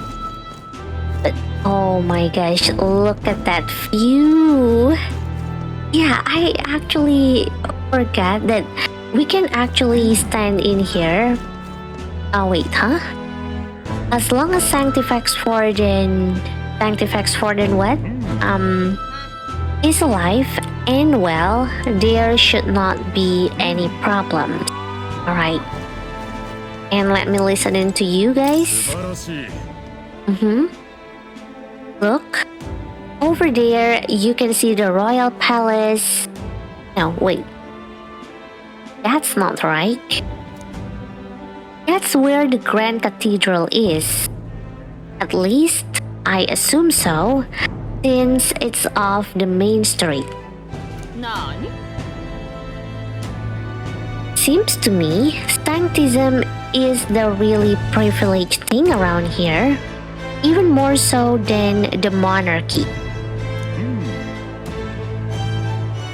Oh, they're talking about, yep, the Grand Cathedral. And you know what they're talking definitely is true.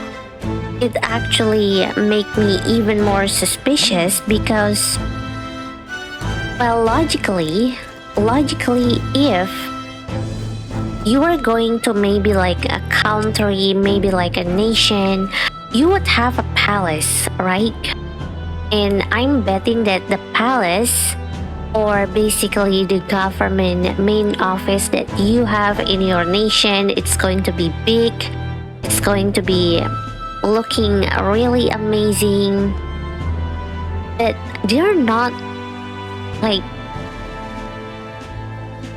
And of course, in that nation as well, you will have like a place where you could go based on your religion, right? Maybe like a mosque, maybe like a church, a cathedral, just like this one. But I'm pretty sure there is no, I guess, like a religion-based kind of building that is as big as that. Like, it's so big that I'm pretty sure it's the biggest building in Grand Threat. Even bigger than the royal palace. And what the noble says, basically about, wow, they even like make the Grand Cathedral this big compared to the Royal Palace. That actually speaks tons about the power that the Sanctism has. I agree. What he says definitely sets off several red alarm at how referred the Sanctism is and how powerful they are, because they can have a building that is even bigger, even more majestic than the Royal Palace itself. When logically, if you go to a nation, the biggest building that there is supposed to be the Royal Palace. Oh, and I remember her. Wait. Yes. King Lady, King Cousin, yes, Paripus Woman, and Elda, huh? Pretty unusual in this part. Oh, not trying to be rude. Just mind yourself, this city ain't the friendliest to us inferiors. Oh yeah, because she's a Paripus. And appreciate the advice, or does that bother you? I'm going to ask, yeah. I want to see what is her point of view about all of this, because she is a Paripus. Okay? I'm fine. Paripus tribe or not, I can knock those fools 6 ways from Idol's Day. Oh yeah. I'm not sure if I have mentioned this before, but I think this world has their own day version. Like behind me, you can see there is a Water's Day. And she just mentioned an Idol's Day, and I'm not sure if it's like converted to our normal day term. Maybe it's Sunday? Yeah, 6 ways to Sunday, 6 ways to Idol Days, maybe. But I like her, she's so pretty. And you know, she has art. And when it comes to having art in Atlus game, they should be somehow important to the story. So I'm guessing this is not the last time. This is definitely the first time we met her. This is not going to be the last time we saw her. I like her. And okay, wait, let me get more waters. Right now, I can feel my voice croaking, but I am so excited for this game. So, BRB for a second, let me get some more waters so that we can continue on with our journey, alright? Alright. I'm sorry for keeping refilling my water again and again and again. But this game is really very much exciting. I am so excited for this game. And if that's what it takes, like I have to like speak, I have to like keep talking and reading basically all the text that they have, I don't mind. I don't mind doing it again and again and again. I don't mind like refilling waters again and again and again. Because I'm really excited for this game. I love the world settings that we have in here. I love the... Well, I already said this before. I love how the town look as well. And I think there are so much message that is being put in here. Especially when it comes to discrimination, prejudice. Basically like... Wait, huh? We're not going to war, are we? St. Louis, isn't even in Grand Threat? Okay. I think that's what they say. I do wish that the message, yeah, this message that appears sometimes, like they can stay longer, because it's not enough for me to be able to read them. in just like one time they appear. I do wish that they keep appearing, but they stay for a longer time. And wait, we can talk with her. Yep. Let's go up to Shady Woman. Alright. Okay. She's not talking to us, which is fine. Oh, look, there is an elder. Even those people are coming out for royal funeral. For the royal funeral. Oh, okay. Well, I guess in a way we do get a pass to be able to walk around the town. Like, people are going to look at us and think, oh yeah, it's because the royal funeral, so that's why they're here. They're here to attend the royal funeral. And wait, let me talk to this guy, flustered coachman. Huh? Imbecile. You know, it's been a long time since I heard imbecile being used in any kind of game. But this is such a fun surprise because usually when I scold people on my stream, I will say like imbecile, sacrilege, imbecile. I'm not pretty sure if I'm saying it like with a right pronunciation. But how long will this take? Can't help but notice we passed the recruitment center back there. Oh, are they going to the recruitment center as well? I bet I could register for the army faster than this carriage can exit the city. So hurry it up before I put a bounty on your horse's head. Huh? Bounty on what? On horse's head? Excuse me, sir, are you right in the head? Horse's head? I mean, this is the first time I hear someone outright saying that they want to sue a horse and put a bounty on their head. Yes, now sir, please have patience. With the royal funeral approaching, foot traffic is at an all-time high. Yes, I would get there faster if I walk. Well then, please walk, sir, and please do not hurt any kind of horse, please. Don't suddenly like threatening to put a bounty on a horse's head. The horse isn't even like doing anything wrong. And yep, we have been here before. Right now I'm trying to basically match my pace if I'm already like investigating or like exploring the area around here. Then I'm trying to go to the area that is on the opposite side of it. Yep. And we already explored this part. Yep, there are that man with the black magla surrounding him and possibly covering his face as well.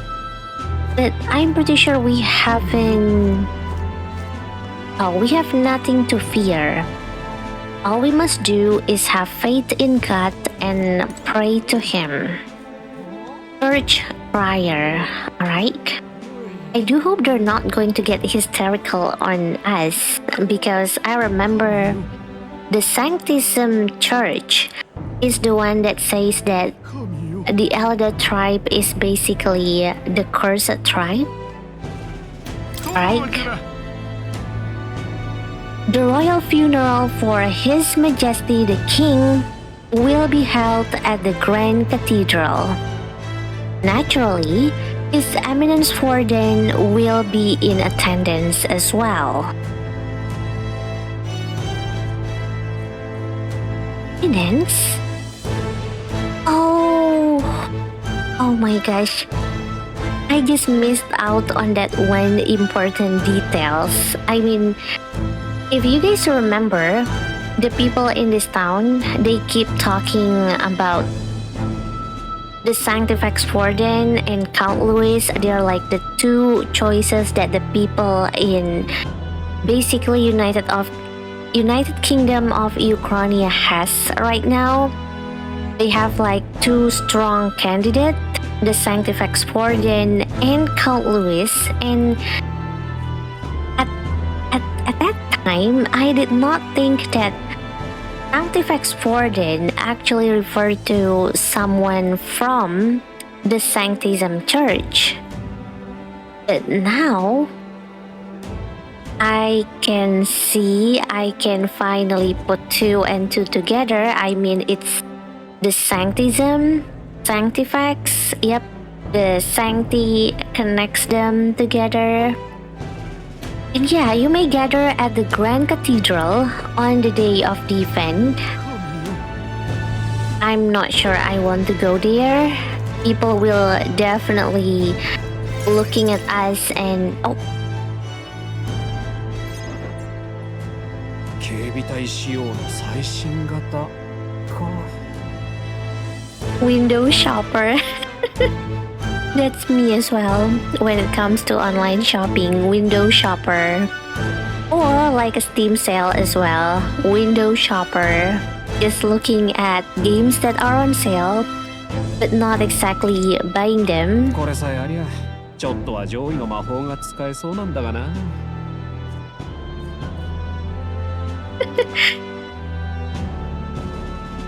Oh. さすが都会ね。魔導機がこんなに出回ってる。へえ、いろんな形があるもんなのね。Oh, I think this is the shop that we just passed by, but it's on the opposite side of the street. And wait, we have several choices in here.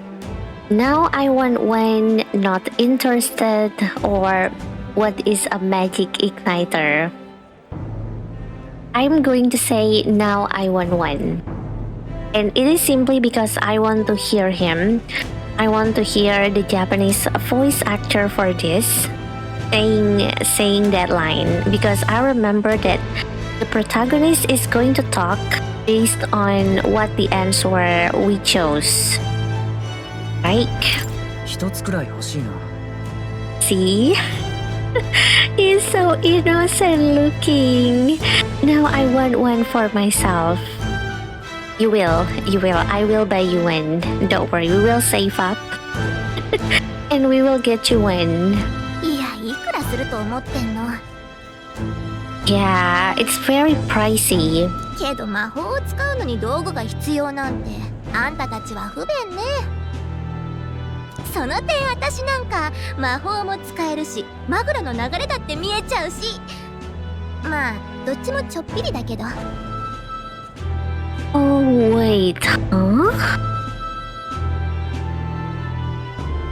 I can even see the magla in the air? So you were telling me normal people can't see them? おう、珍しい。妖精にエルダ族の子供か。この辺のものじゃないの？ Hello, ma'am. We meet again. He's so beautiful, though. And I think the marking, I think she has also some marking on her face. I think it definitely the identity of the tribe that she comes from. I need the name of the tribe though. もしそうなら捕まらないよう気をつけることだ。ここの金持ちの小塚が多いから。 Thank you for looking out for me and for the main protagonist, ma'am. 失礼。私がここの店主だ。魔導機が気になるのか？ Igniter? I think there is an entry for Igniter. And I think after this conversation, it will be a perfect time for us to go back to the memorandum and take a look at the explanation that they have when it comes to Igniter. これなどいかがかな？王爵を模した特別な記念品だ。Ooh, Royal Scepter. It looked so cool. It reminded me so much of Gabok. Like, I remember the name of the weapon, but I don't remember where it comes from. It just appears on my mind just now. Gabok. It reminded me so much of Gabok, but I don't remember where it comes from. So if you are familiar with the name and you know where that comes from, please tell me on the comment section down below. Alright? And yeah, the Royal Scepter. 王爵って Mm-hmm. 知らないんだっけ？なんて説明したら。I'm sorry, Gallica. I'm newbie in here. 王爵は代々の王が証として受け継いできた一本の尺状だ。天変地異も起こせるようなとんでもない魔法が使えるらしい。Oh. So it's like a family legacy, I guess.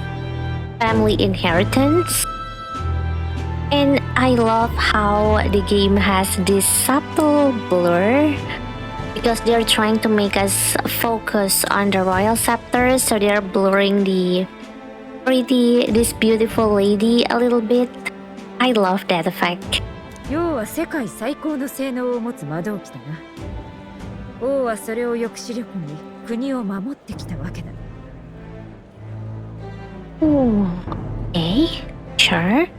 けど跡継ぎがいないまま王様が死んだ。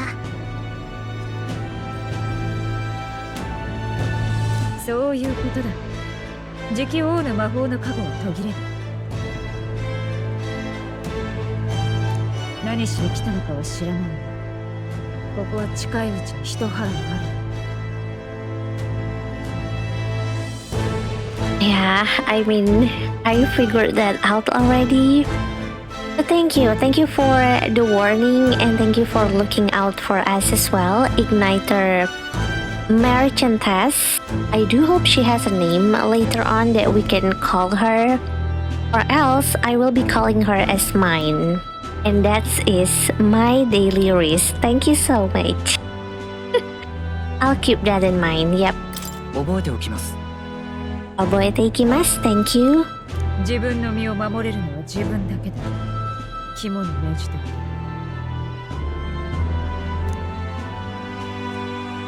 なんか妙な天使だったわね。でも確かに気をつけなきゃ。っ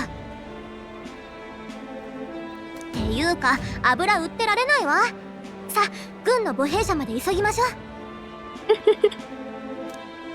Sure, let's go. Alright. And I think when I was streaming this and we met... Oh, we got a new entry to Memorandum. That's definitely a nice news because I was planning to go look at the Memorandum after this as well. But... wait, let me take a look at this store. Yeah.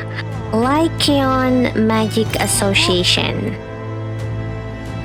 Yeah, so this shop sells igniters. One of those sure would come in handy. Too bad we can't afford it. Wait, so we can't afford a magic igniter, but we can possibly stay at a luxurious inn? Alright. And yep, we are back in here. And I think the icon, it is an icon for magic. Yeah, for the magic shop, magic association. I love this stuff though. Yeah, so there's this new type of magic igniter. But it's a bit gaudy if you ask me. Right, what about this one? Oh, she has the same dialogue for everything. Yeah, I think she only has one dialogue for all of the magic igniter being put up in here. But because we have a new memorandum entry... Oh, that's what I want. Wait.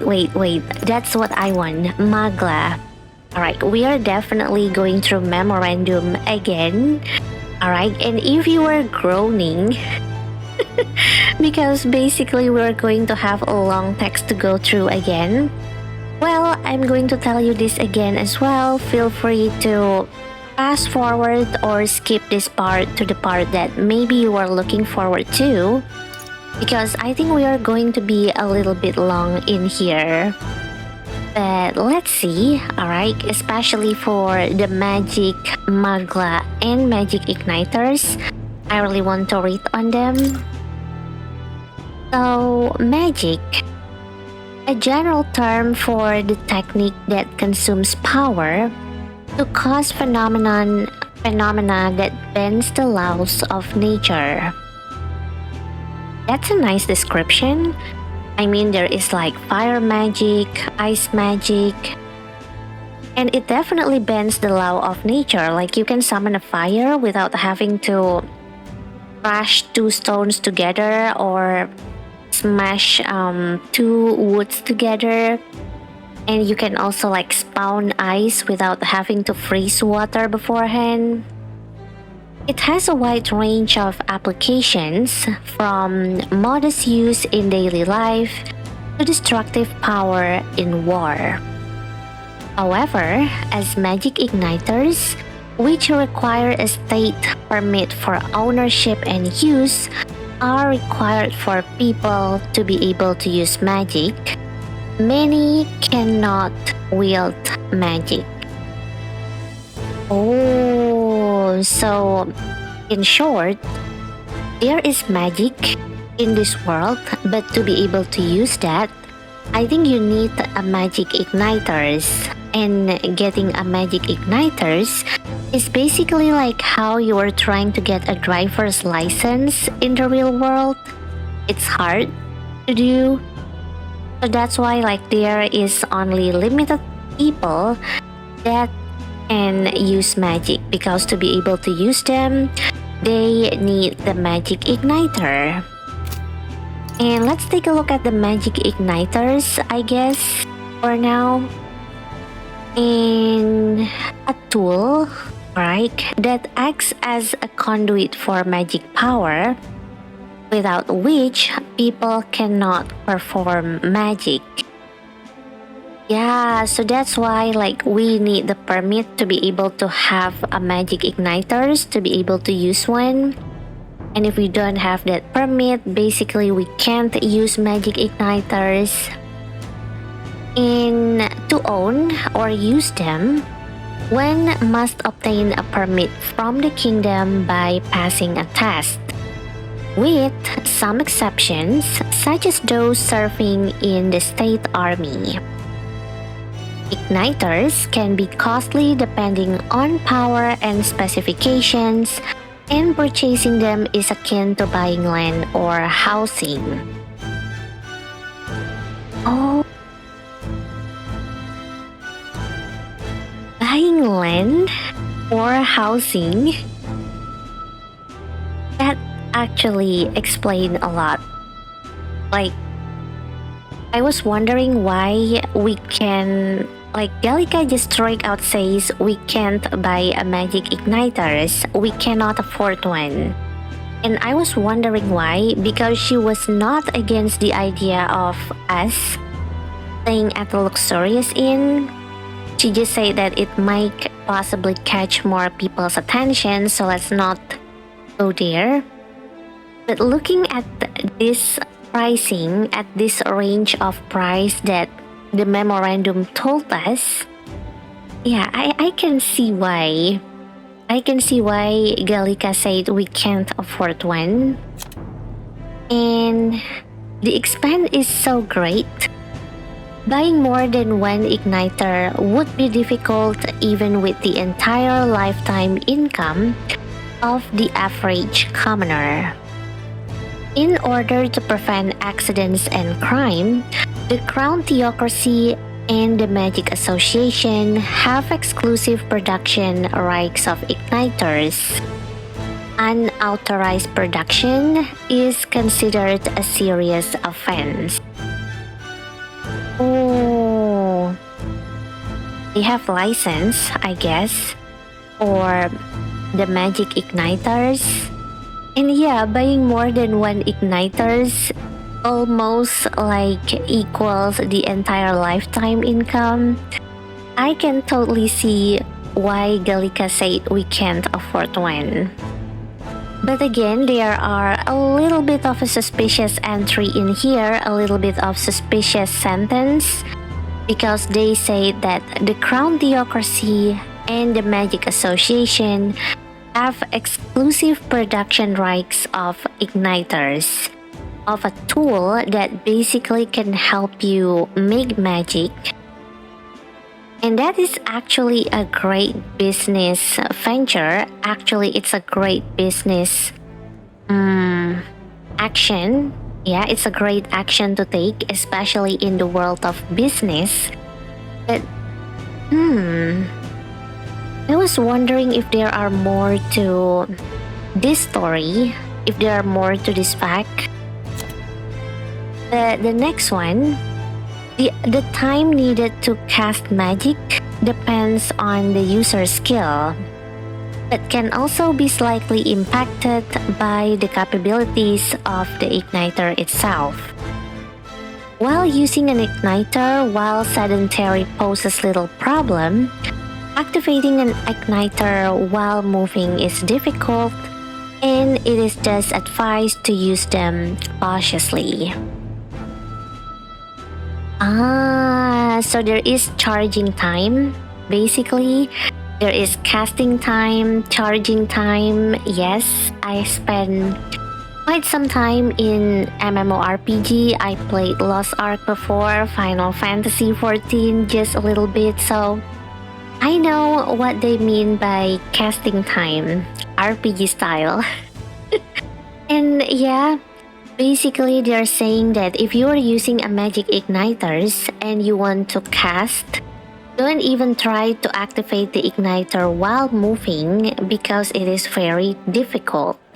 It is advised for you, if you want to use a magic igniters, to stay still and cast them, for the magic igniters to be able to work properly. And it's actually a fun description, because the description is definitely one that you can relate to immediately if you are playing MMORPG. And I play MMORPG. Usually I play as mage. I love playing as a mage. So this kind of description, I definitely can catch up on this quick. And alright, I am going to hold out on Royal Scepter, Royal Magic, and Music and Magic for now. But I'm going to read the Magla because this is one of the entry that I'm looking forward to. Alright, let's see what they have. Wait, it's just one entry? I'm disappointed. I was hoping for a longer, more description of Magla. But yeah, a technical term for magic power that serve as the basis for magic.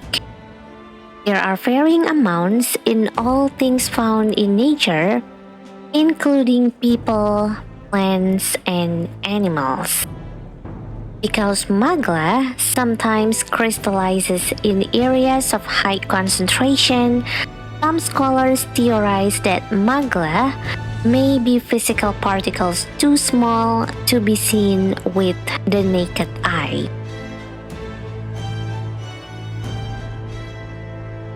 Wait. So, you were telling me that Magla is too small to be seen with naked eye? But we can see them just fine. I can see the Magla just fine. Yeah, it's there. Like, it's subtle right now because we are in an area with a slightly lighter color, but if I move it here, okay, calm down, sir. I'm in the midst of a very important musing right now. I can see the magla just fine. And maybe it's because of the Gallica. Because Gallica mentions she can see magla. And I'm thinking maybe it's because we are partying up with Gallica, or maybe we just have the ability to see it. There are magla around us right now, and the entry in here says that we can't see them with naked eyes. So why can't we see them? Why can't we see all of this magla like floating around us? Is it because of Gallica, or did we actually... I mean, I'm not going to exaggerate things, but the protagonist's eyes, they are heterochromia, and sometimes being heterochromia means you have a hidden potential, a hidden power lies in those eyes. Or I might have been watching a little bit too much anime, but it feels like maybe he just able to see it himself. I'm not sure though. And of course it's a Clemar, of course it's Lewis. I don't know who says that, but let me talk to this soldier. Wait, lethargic? Oh. I joined the army because I looked up to Lord Lewis, but now I get my R's handed to me if I so much as mention it.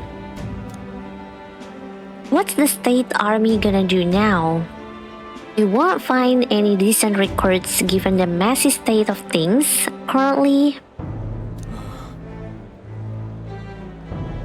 Okay. Thank you for the conversation. And do you have another conversation for me? Oh, the recruitment place?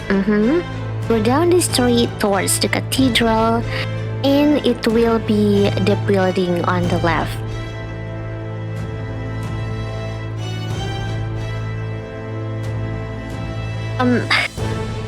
For a second, I thought we were starting off in a nice, cozy, good ground, where basically he is telling us about where to go, but then he just have to say like, you looking to enlist as a soldier? Not like there's other work for elders, I guess. And you know, I'm going to stand up for the main protagonist. Yes, I'm going to say don't make assumption. And oh, you think you are better than the grime of Sunshade Row you crawled out of? You are in for a rude awakening, boy. He is so rude. I found another person that I don't like. If only I can take out my sword in here. I know the protagonist has a sword with him. I would definitely go just like how the blonde man that we saw in the cutscene basically showed us, like stab first, talk later. I think I would very much like to be able to do that right now with that guy and that lady that was like screaming hysterically at us before. But I think this one... Oh, we can? Wait, close array. Let us pray for his late majesty the king. Okay? It's a beautiful church, but now is not a great time to pray. I was wondering though, like we are an elder, and we basically get pointed, like we get finger pointed by the church that we are a cursed tribe. So does that mean we still have sanctism as our religion, or the elder might have another religion that they look up to maybe? Let me talk to this dapper noble. Nobody expected His Majesty's passing. There is no hair either. The Sanctus Church had him wrapped around their finger. He was good as that to begin with. My concern is how the annexed countries will react when they discover the royal bloodline is no more. I hope we can avoid a civil war. Oh, you were right. You were right. I did not see that problem coming. Oh, I'm so bad at political situation, I guess, but what they were talking just now is actually true. There is a problem happening here because, back to the memorandum for a little bit, if you remember, in here, alright, it was the King Hytlodius who basically put this alliance to happen.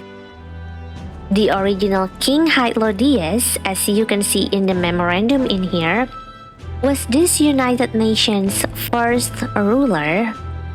And I think that's why, like the other two kingdoms that the kingdom of Ukraine allied themselves with, the Principality of Oceania and the Principality of Montario, like they are going along with this alliance because it's always the bloodline of King Hytlodius that is being the king.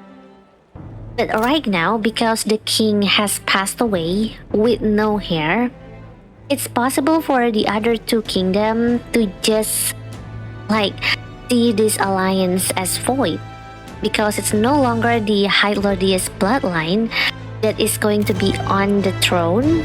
It's going to be someone else possibly that is not from the Hytlodius bloodline. So I can see why they're worried, and I'm actually just realized that it could become a problem in that kind of way as well, like having the alliance being broken up and then having like the United Kingdom of Ukraine as just the Kingdom of Ukraine without the United word in. And wait, let's see, there is another man in here. And he doesn't seem to have any black magla around him, which is good. And this Paripus as well. Yep, no black magla. Alright. And I think I figured out, wait, huh? The newest igniters and architectural designs. Who says that? Please say that again. I want to hear what you say. Hello? Excuse me? No? I keep looking for the conversation, but I can't find any. Alright, but I think yeah, the icon... Okay, back to the map. I think I can see what all of this icon stands for now. Let me drink.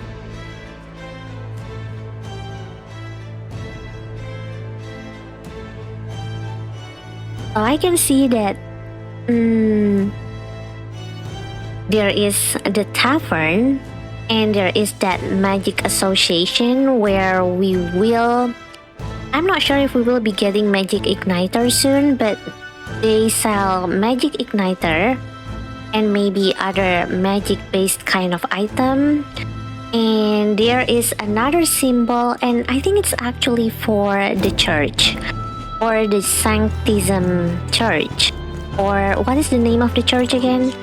The Saint Firmus Church, yeah. And right now, oh, that's the dialogue. This truly is the most advanced city in all the kingdom. Okay. And I think I have talked to everyone. Yep. So the royal funeral is to take place at the Grand Cathedral. I assume the Sanctifex Warden is going to be there. Oh, I think, yep. That's the end of this area. And I'm guessing that we have already explored everything right now. The camera just suddenly panned on me, Choto. And yeah, I don't think we can explore anything else. I have talked to them. I have, well, fought with this guy as well. So let's go to the next area. And actually, there is a reason why I fall in love with Atlus game, because they put so much attention to detail, and what you are going to see next is one of those details. Pay attention, alright? So let's go. Right, let's go. Please pay attention to this. I screenshotted that. It's such a cool transition. And oh yeah, we are here in a brand new area. I was hoping that we would blend in with the crowd and no one would notice that you are an elder, but the people here have sharper eyes than I thought. We don't want to draw attention, but hiding your tribe is only going to make it worse. People may insult you, but do your best to stand tall. Thank you, Galika. Easier said than done, I'm sure. But it's for the sake of the mission. And on that note, the recruitment center we are looking for should be just ahead. Okay, we get a new entry to the memorandum. And Forden's old and Louis is stronger. I saw that. And oh my god, I love this area. What is this area called? Regolith Grand Cathedral? Wait, this area is called Regolith Grand Cathedral? Where's the Grand Cathedral, by the way? I can't see them. Excuse me, I'm sorry if I'm making you dizzy, but... Oh... It's there! Wait, is it inside in here? Yeah, I think it's behind here, right? I wonder where this gate leads. Not that we should worry about that right now. I'm not worrying about that one because I very much know I think it's definitely going to lead to that Grand Cathedral. But, oh my gosh. Aww. And yeah, with the death of His Majesty, the royal bloodlines completely, I know, but wait, let me just rotate the camera back. Alright. And let's take a look at the memorandum. What else that we have in here? Oh, we have Forden. Wait, let me read up Forden. Oh, that was him. I think he was in the cutscene, right? He was in that first cutscene that we just saw. Let me read up on this real quick. Aestifum Orden. I think that's his complete name. The 78 Sanctifex of the Sanctus Church, the state religion of the United Kingdom. He holds the highest authority within Sanctism, and as such, is the leader of the Crown Theocracy. Despite hailing from the Roak tribe, oh yeah, so the marking, you know, the one that I mentioned, that I'm pretty sure the marking is their tribe sign, their tribe characteristic. I think it's called the Roak, yes. Rather than the more common Clemar or Rusante tribes, he enjoys a broad base of support. In the turmoil following the sudden death of the previous king, many view him as something of an interim king, given his position as the leader of the moderate faction. Oh yeah, Roak tribe. Roak? I'm not sure what to say, but yeah. So he comes from that tribe. Right, although I was hoping that maybe there is more information for this tribe. Maybe I was wrong. Maybe it's not the marking, but it's the white hair, maybe. I was hoping we get more information though. Like we can get all 9 tribe information immediately in the memorandum. Because right now it feels like I'm just playing game of guessing, like just playing guessing game with the game. If you can understand what I said. But alright, that is one down. We found out about Forden, Sanctifax Forden. So Sanctifax is actually the highest title given to the person in the highest position in the religion. I see. And the culture, we have a recruitment center. Ooh, a center located in every city for people to apply to join the army. For those without family or means, volunteering is one of the quickest ways to earn money and social credibility. Recruitment is not always open, but concerns about public safety due to the sudden death of the king, as well as monster outbreaks in the area, has led to an unusually long recruitment period in the royal capital. Oh, so actually it's not like a common thing that you can do. You just walk up to your nearest recruitment center and say that you want to enlist as a soldier. It's not like that, but because there are so many events happening right now, yes, like the sudden death of the king, the monster outbreaks, that's why the recruitment period got longer. They're trying to get more soldier right now. Alright. And I know that the white pretty lady, that white elegant lady has told us about this time there is like a lot of trouble brewing, but I feel like those brewing trouble is also an opportunity for us to be able to come here and basically join the army and everything. Because I think when it comes to like normal day-to-day affairs, it's going to be very hard for Elda even to be walking in the city freely. And let's talk to this... oh no. His name already said unpleasant guard. The last time we talked to a guard with an not so nice adjective like menacing guard, we ended up, well, being mocked at. But this one, alright, let's see if he is as unpleasant as his name is.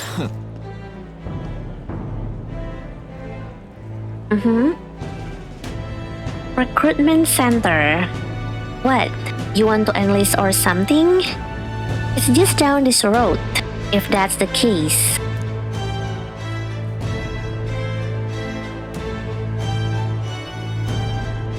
You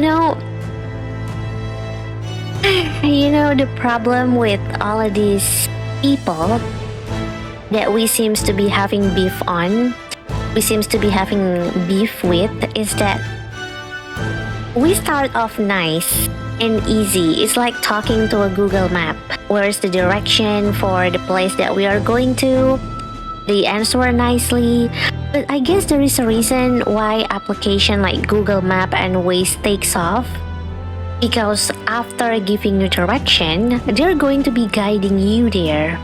And they're not going to be start like roasting you, looking down at you, unlike what all of these people are doing. Like, we don't need his comment. But an Elder enlisting? Bloody hell, what will it be next? Wouldn't be in such a sorry state if Luis was in power. Alright, he is definitely unpleasant. So let's just go and... Yep, let's just go, Galika. Let's just go. He is as unpleasant as his name. Yep, the mouth on this guy If we weren't focused on saving the prince, I would give him a piece of my mind. Me too, Galika. But let's just grin and bear it. Okay, let's just leave him be. Alright. And let's go around this place. Because before, when playing this during my demo playthrough, I immediately walked up to the recruitment center and I haven't had the time to go around this area just yet. So now it's like I'm having revenge. I want to explore everything now before finally going into the building. If you see the white and red icon, the blinking icon over there, that's basically the recruitment center, and I'm not walking in there without having my own fair share of exploring this area first. Alright? And let's talk to this mask shopkeeper. Honestly, I think rather than Atlus game, he's like one of those NPC from software kind of game. You know, Elden Ring, Dark Souls. I think there are a lot of mask NPC over there. But let's talk with him. Young man, might I interest you in our shop's wares? This is no ordinary Mustari shop. Oh, we are actually in the middle of something. We have got something to do at the recruitment center. The recruitment center? If you are lost, it's the large building down the street and to the left. Stop by when you have time. I do business here all the time, so if you are in the area, do stop by. He's even nicer than the guard. Alright, he's so nice. And the royal funerals got the city full to bursting. Think we will turn a fatter profit? I think yeah, with so many people visiting right now, but honestly, this guy is so much nicer than the guard over there. And I definitely will return to him later if we can. It doesn't have any icon though, but I do hope that maybe we can buy things from him later on. And things felt better when Lord Louis was still central in the army. Okay, and let me listen to this about the hunter. I heard that Katarina got another huge bounty. Yeah, even the army could not pin down its location, so we were at a loss about what to do. The Parpus have a nose for these things, eh? He's putting the rest of us to shame. Oh, wait, is that a reference to the other Atlus game? There is another game called Catherine, and I think it's a bit of horror, so I never have the chance to play it. I think I'm going to be too scared to play it. But Catherine, and I'm pretty sure there is like some feature that she has that definitely reminds me of Catherine as well, but Katarina, right? Oh yeah, I'm sorry, Galika. Where are you going? That's not the way to the recruitment center. I'm sorry. We can't go there. So sad. But yeah, we learned her name now, Katarina. And there are so many people in here. I want to listen to them. Elderly Sanctor. Yep. When I heard that His Majesty had been killed, I could hardly believe my ears. But he was a man indifferent to festivities. His death will not cause any disruptions. As long as we have His Eminence Sanctifex Warden, this country will be safe. They're going to hold the royal funeral at the Grand Cathedral over. Oh, so cool! Wait, I'm so sorry. I just have to see this. It's so big. The Grand Cathedral, it never ceases to amaze me. It is. It looks so good. Oh my gosh, let me screenshot. It was so big.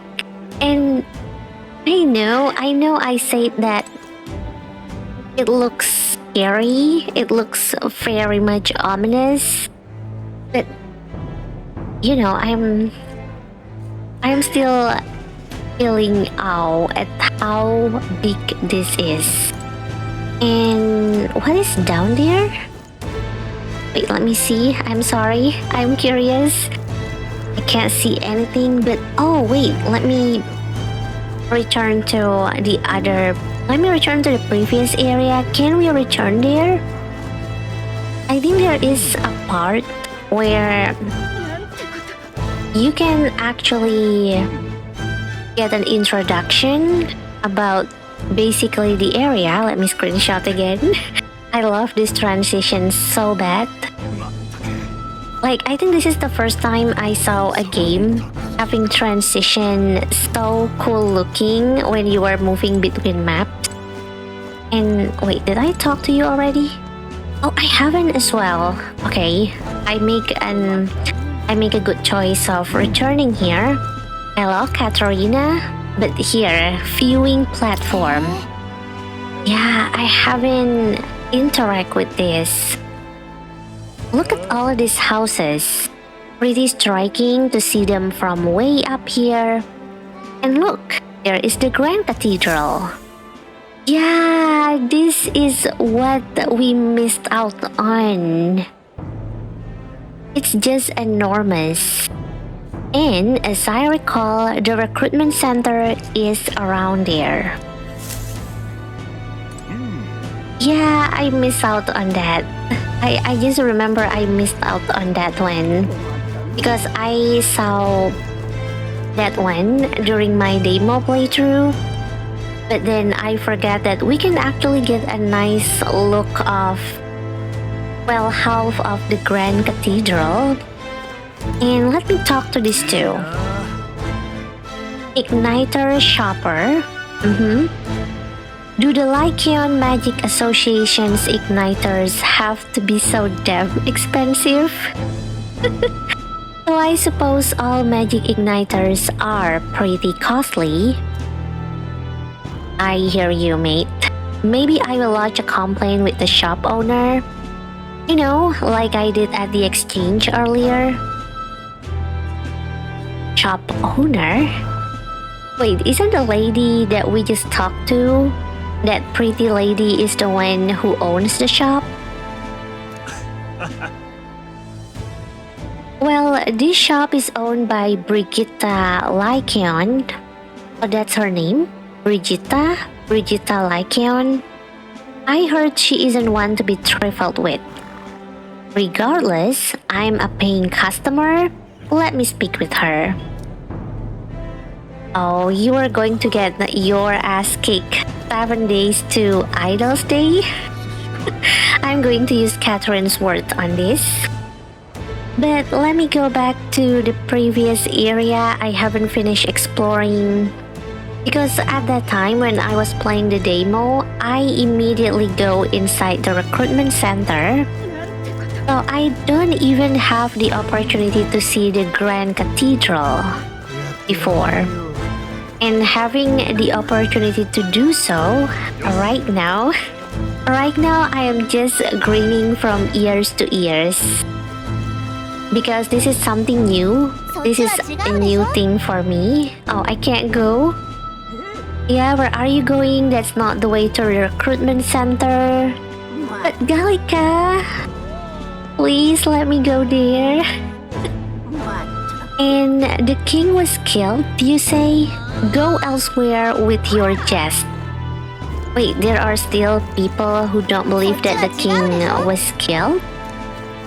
Okay, but Gallica, there are so many things in here. There are merchants. I want to take a look at the merchants. And there are people, so many people.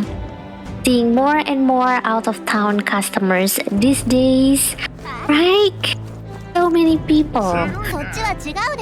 No, Gallica, I want to walk around Gallica, please. Please. Oh, I can listen to them. Okay, Grumpy Noble.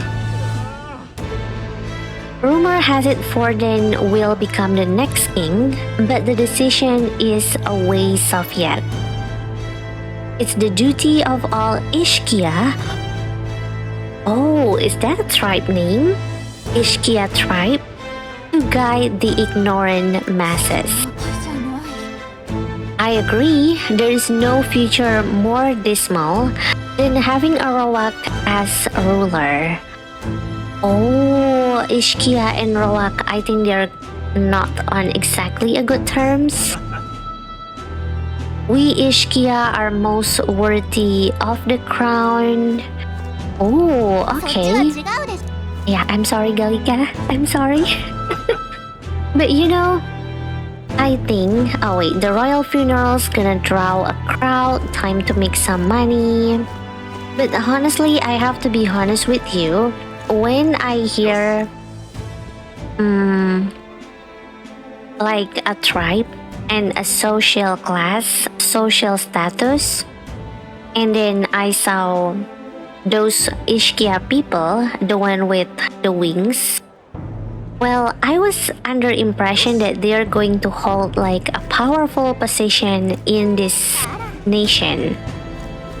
And apparently it's not, it's the Clamor instead. So for a moment, I was actually taken aback. Because I believe that these wing-like people, the Ishkia people, they're kinda like maybe angel because of their wings. And I automatically thought that they are going to be in a high position. Like maybe the king or something. But it doesn't seem that they are. It doesn't even seem that they have a strong position in the society right now. But alright, enough talk with the politics, with all of the tribe learning. And close array, there is nothing to fear, alright. And I think it's time for us to go inside the recruitment center. So yes, I think I haven't missed out on anything, so let's go inside the recruitment center. Here we go.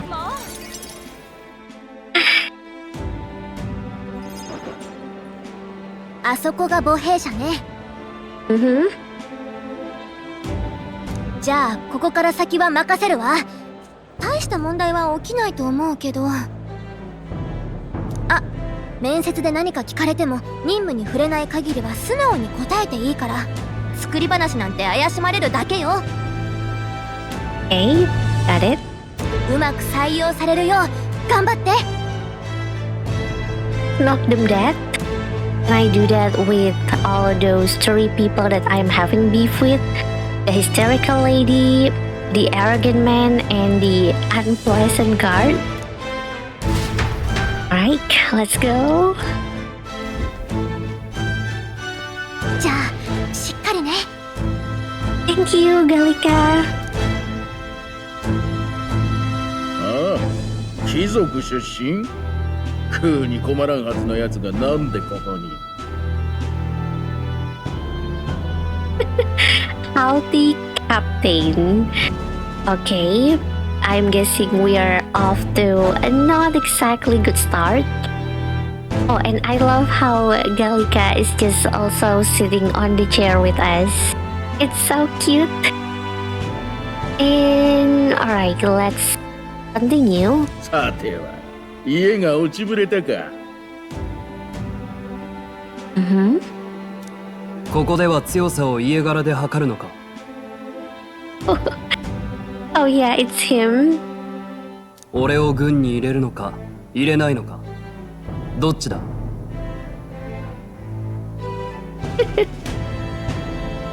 て若造な。いいだろう。入隊は認めてやる。だが軍務では長官命令は絶対だ。死ぬことだって任務に含まれる。Welcome to the Guard, where it will be your privilege to die screaming and bloody in service of your country.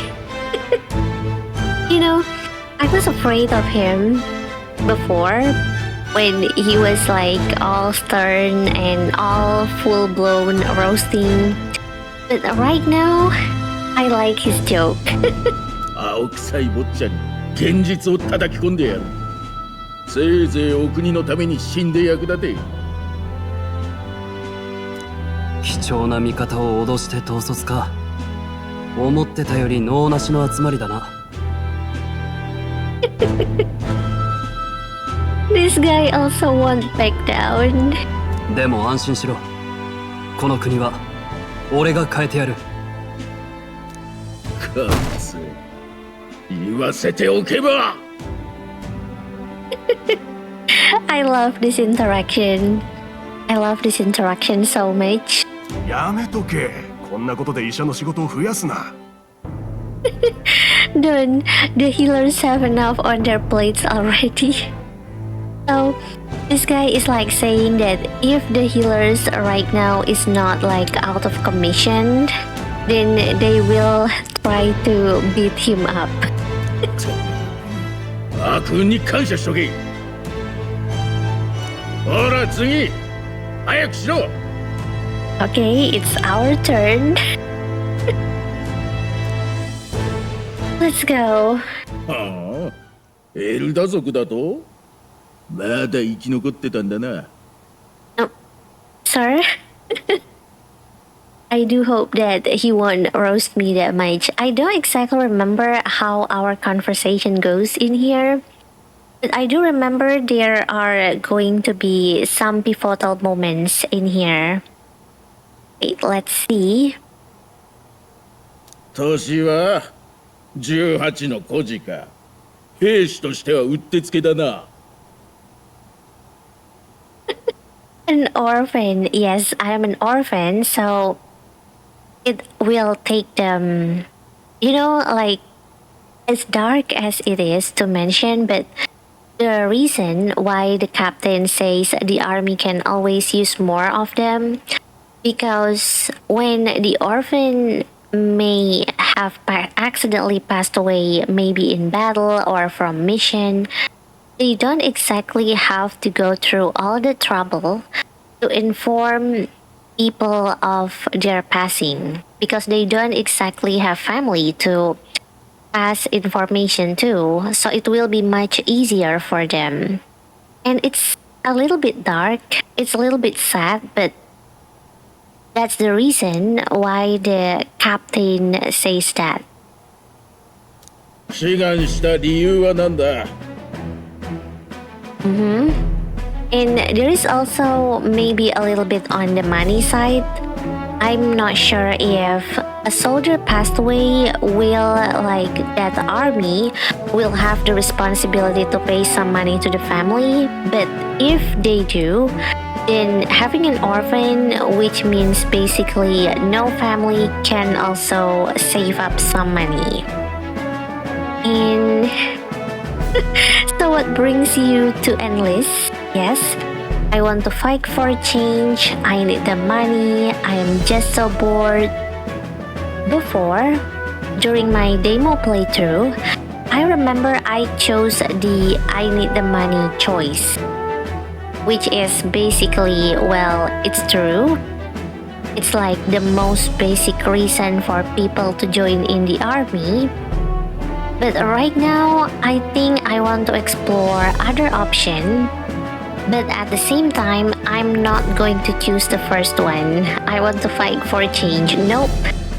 I want to see what is his answer going to be if I chose the last option. I'm just so bored. I have this feeling he's going to roast me, it. Alright, it's fine. I want to see what is his answer is going to be. Let's go. 暇だったので Himadetta. I just want to kill sometime.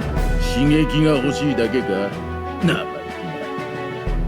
ま、根なし草じゃ他に稼ぎ口もないしな。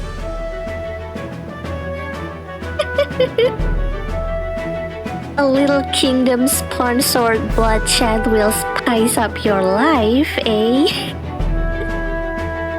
I love this guy's dictionary. This guy's dictionary, this guy's vocabulary is just so funny. I love it.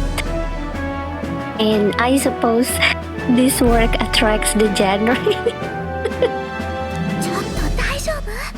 Are you crazy? I am not, Galika. I'm not. It's the truth. He actually believed it, alright? で、軍でどういう活躍ができる？得意なことはあるのか？ Oh yeah, so in here, I immediately noticed this. Well, not exactly immediately. It took me some time to take these choices in before during my demo playthrough, but actually in here, what you choose is going to give you a slightly stat boost in that respective field. Because this is a turn-based RPG, you know those stats, SDR, ENT, Vitality, Feat, SPD.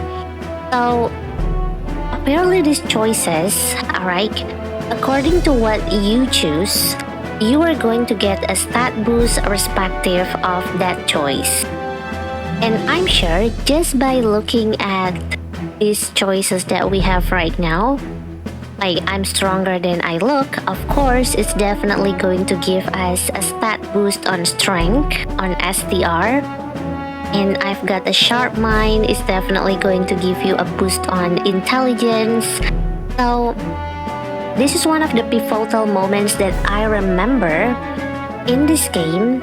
And right now, well, if you already watch my SMTV Shin Megami Tensei V playthrough, you will know that I am so fond of a certain stat.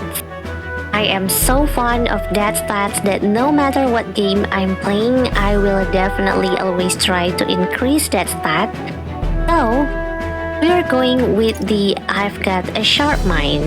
I want to get some stat boost for my intelligence. And of course, a little bit of disclaimer, I don't have any build in mind. I don't have any meta build in mind or any kind of tips and trick. This is just me choosing the stats that I want to go with, and let's see how we can work that out later. But I will give you a little bit of explanation about the other stats, just in case you might not sure what the other stats mean. So for I can take a lot of punishment, it smells like tank, and there is a stat that definitely can make you very much tankier. It's fatality, and there is I'm small but quick. It's always come down to the quick word, it's always come down to speed. SPD, and I have always been lucky means that it's luck. LUC, I think that's the shorter version of the word LUC, and I'm actually going to go with intelligence. Yes, I've got a sharp mind, but later on, if possible, maybe I want to explore the possibility of having two stats up, the magic and the luckiness. Although I'm not sure at which game that I'm playing, since right now I'm going to be playing two Atlus games here in the channel.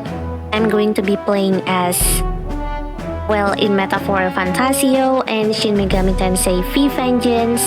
Both of them I am right now playing in hard difficulty.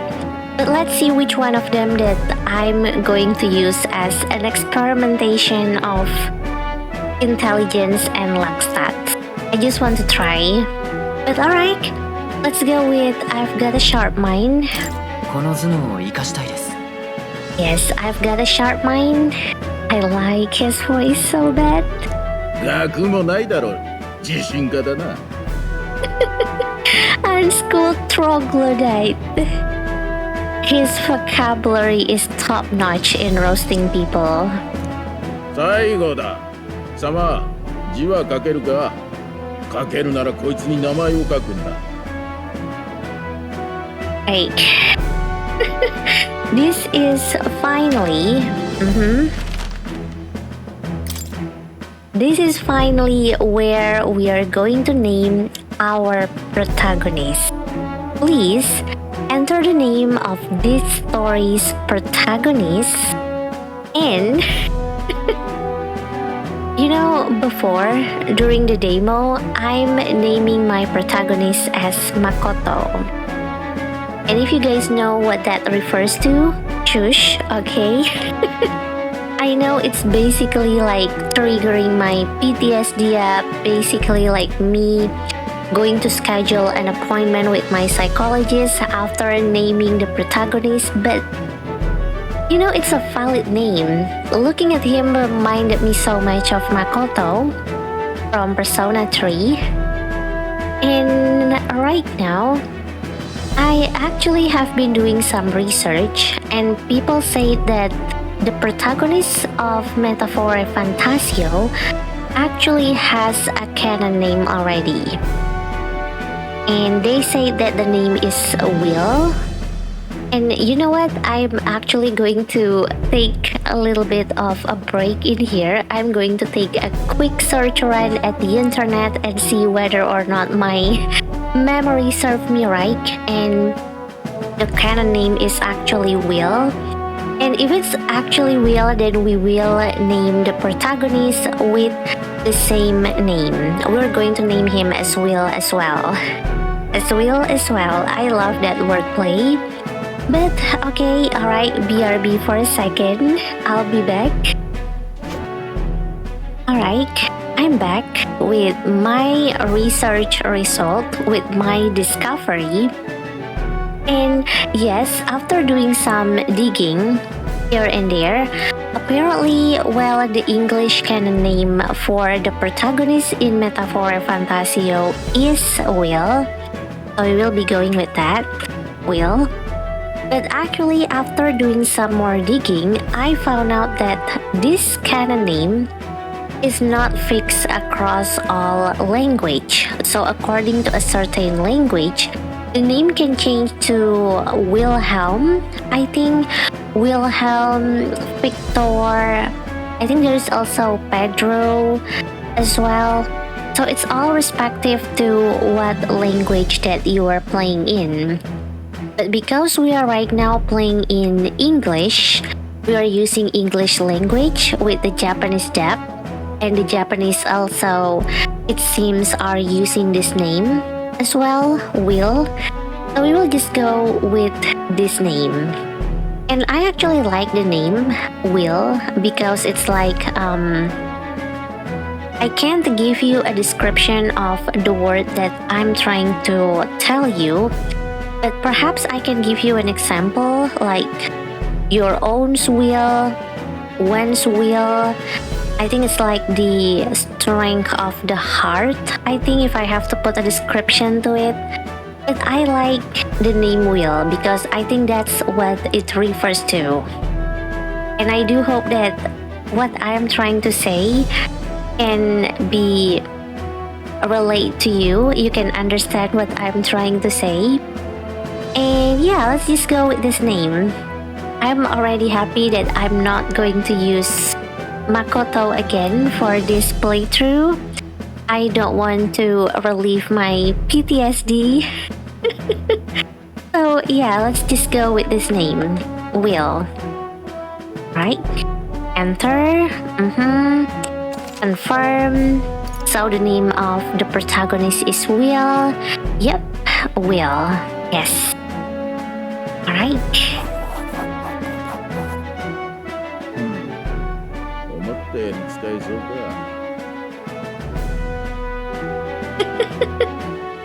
いいだろう。貴様の入隊を認める。 Thank you for not so warm welcome. Yes, it's not warm, it's more like roast welcome. Oh, she is so cute. She's excited. Yes. 知っての通り、怪物騒ぎやらで人手が足らん。生半可な覚悟じゃ最初の認知で死ぬことになるぞ。We're short-handed as it is, so be a good lad and try not to get killed on your first deployment. Alright. Thank you, I will listen to that advice, sir. では、受付の中で装備一式と新兵用の魔導機を貸し与える。受け取っておけ。珍しがって壊すなよ。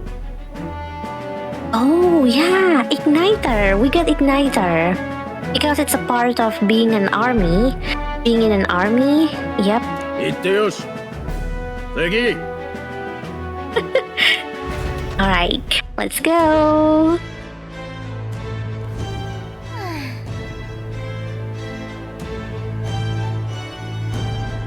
Ooh, what a long line. Guess we've got no choice but to wait our turn. Alright, we are here in the recruitment center. Yep, we are inside the recruitment center, although it seems we don't have a map for us to go with. Alright. And why I got to be in the same line as Arpus? Who says that? That's not a nice thing to say, alright? And what is this? Oh, okay.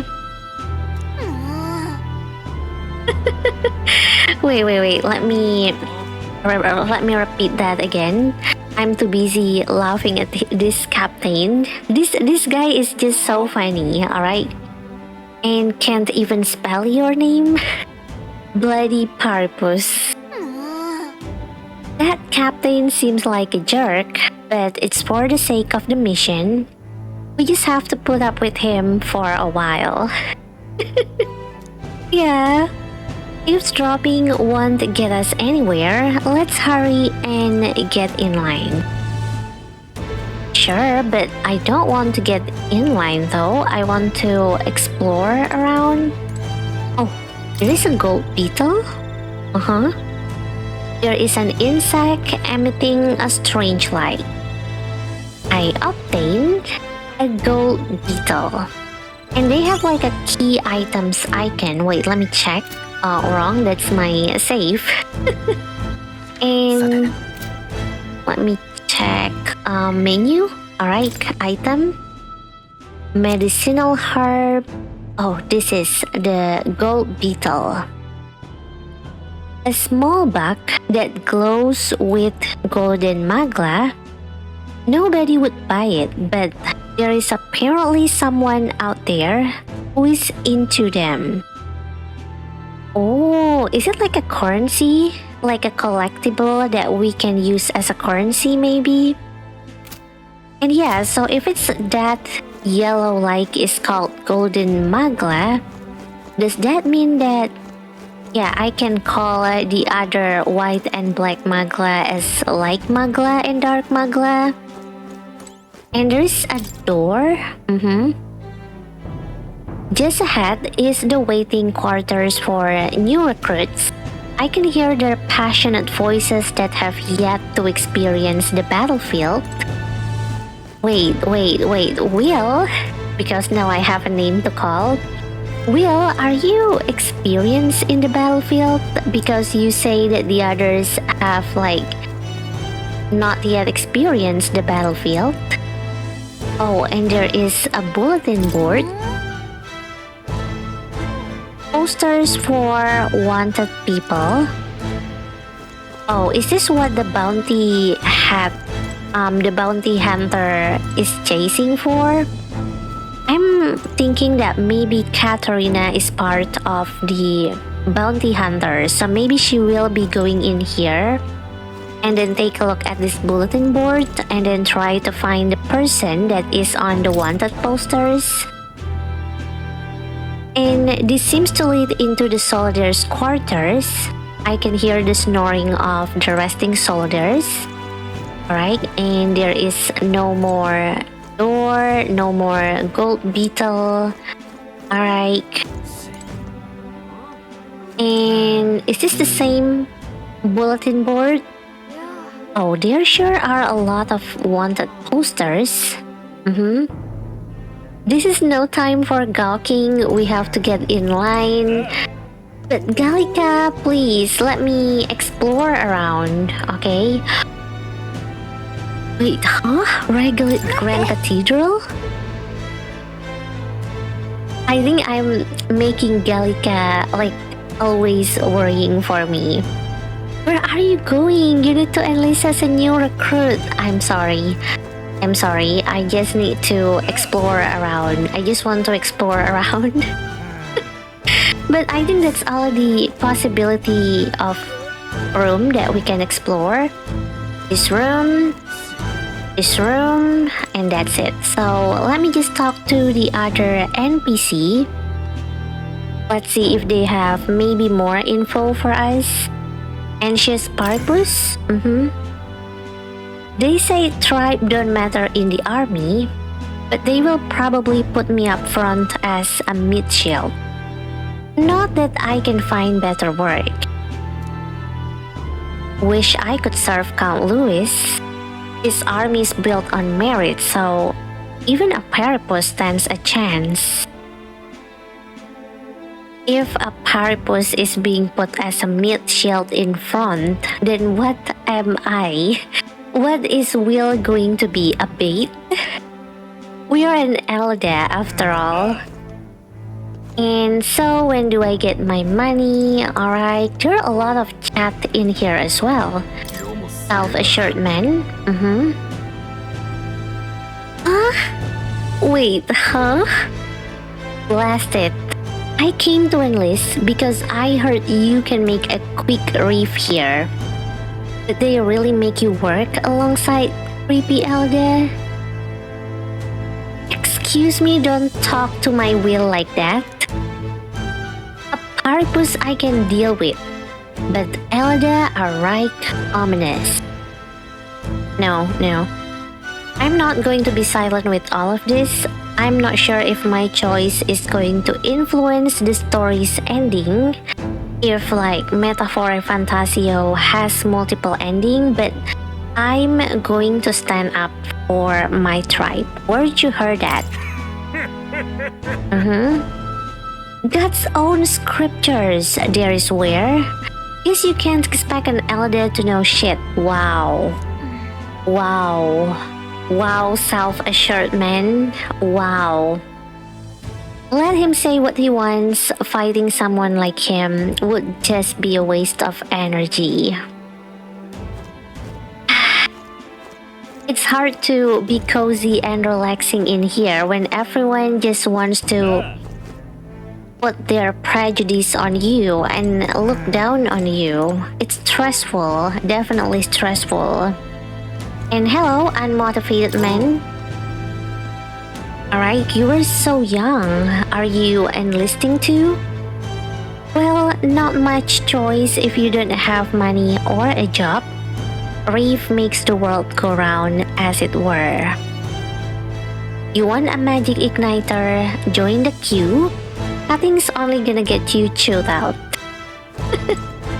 Alright, and this is the young nobleman. You enlisting as well? The line starts behind me, if so. Or was there something you needed? Yeah, let's ask. Are you really a noble? I take it you overheard my interview. Yes, guilty as charged. I am a noble, but just a countryside son of a lord.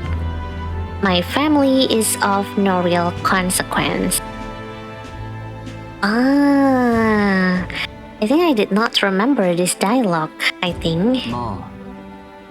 Well, let's just say I have my own circumstances. I'm volunteering to fight in order to protect the kingdom, foolish or not. Yeah, he has like a huge sense of patriotism, I would say. Yep, I have my reasons, alright. And... wait, should I... wait, let me check. Recruiter dispatcher, What you're cutting in line to? Everyone will get their igniters in order. No one ever follows directions. Why do only thugs come in here? Alright, I think that's all the dialogue that we have for now. I think I already talked with everyone. Let me check one more time just to make sure. Yep, this is the bulletin board, the soldiers' resting quarters. And this is where the new recruit is waiting for us all. Yep, this is the hall, right? Yep, so yeah, I think we are good to go. Let's just line up in this queue.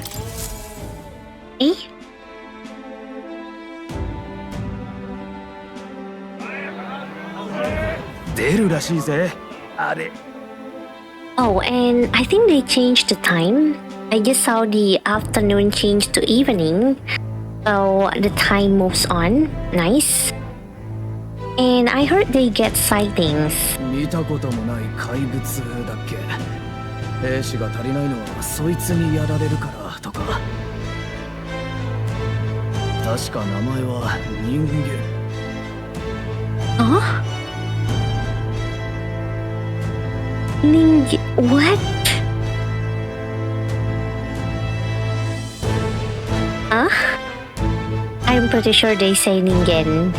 And ningen in English means human. What does it mean? Huh? Sightings? Human? Wait, not the memorandum, the lock. Yeah, I want to get the lock.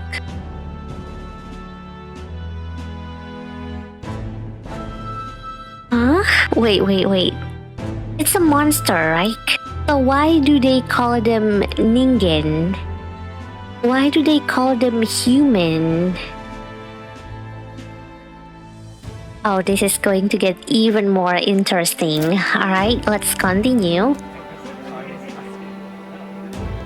よし、次。Okay, my turn.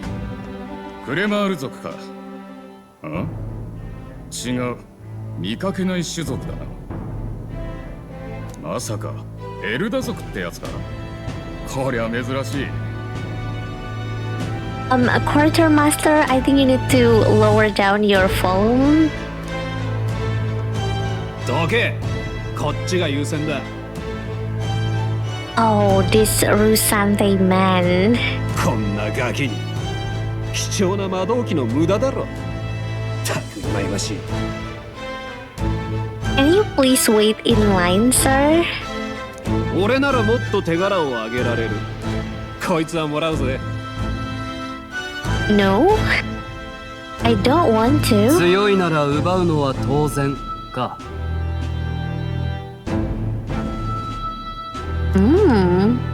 なんだてめえ。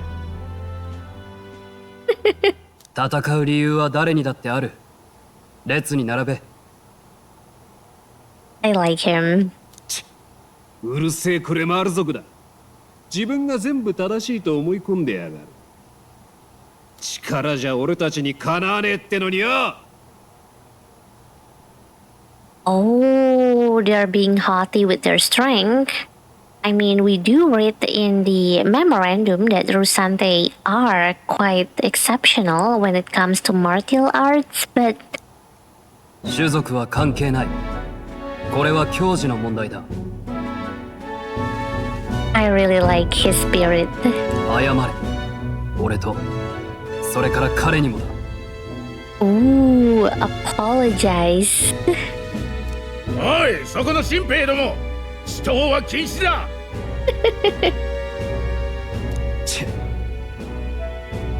Alright. 騒いで悪かったな。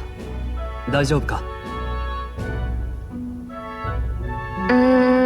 Yeah, let me say thank you. Thank you. Thank you. I really appreciate it. I really appreciate him standing up for Will. Thank you so much. 正直、助かった。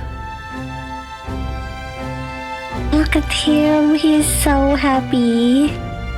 Look at Will. Will looks so happy that someone finally like stand up for him. やりたくてやったことだ。気にするな。じゃあな。親父にするなよ。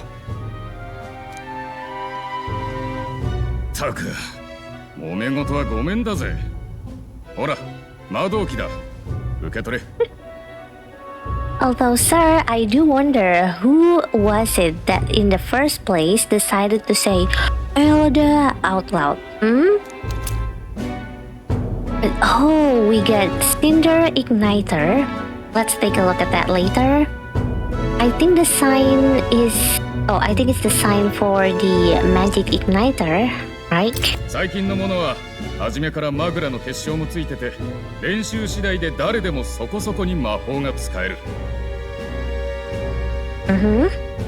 ま、一日で使いこなせとは言われねえよ。新入りはまず命の心配してな。Oh yeah, I just noticed that he is also wearing one, and it's on the neck. Okay, it's like a necklace, I guess, or like a collar, maybe. Yeah, the thing around his neck is apparently a magic igniter. The captain I spoke with earlier had one too. They must take on many different forms, like I saw on the main street. それとだ。こいつも渡しておく。これも貴重品だぞ。Oh, nice! We get a Royal Capital Vicinity map. Thank you! すっごい。これ地図よ。That's a real map, Galika, yes. 外は危険なのによく調べてある。確かに軍にしかない貴重品ね。聞け、新兵ども。Story Blinks. 今日から貴様らひよっこどもを預かる兵士長のクリンゲルである。Oh, Captain Klinger. Alright. 知っての通り、陛下が崩御され、多くの兵が国葬を警備する。だが、貴様ら新兵風情には荷が重いというものだ。よって貴様らにはまず訓練を兼ねて北の国境近くの砦の警備に向かってもらう。あそこは歴戦の兵士も多い。可愛がってもらえ。He's laughing evilly. よしよし、狙い通り。同志はその北部国境の砦に潜入中よ。Oh, that's where our contacts hold up? Okay. Seems like quite a straightforward mission and a very easy one at that. 今夜はせいぜい最後の安眠を味わっておけ。では解散。Okay. Oh yeah, see, it changes into nighttime. かなりの数が集められてる。よっぽど兵が不足してたのね。そういえば潜入してる同士とは初対面だろうけど、あんたの剣を見せれば大丈夫よ。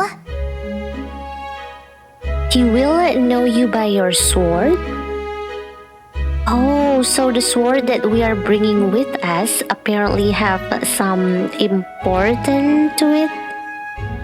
それが死者の証になってるから、向こうの顔は知ってるし、安心して。それじゃ明日のために早めに休みましょう。Alright. You know, for a second, I thought that because of our tribe, we're not going to get a bed. Like, we are definitely going to sleep on the floor. But apparently the other half take it upon themselves to sleep on the floor, and we managed to get ourselves a bed. Which is nice in a way, I guess. And...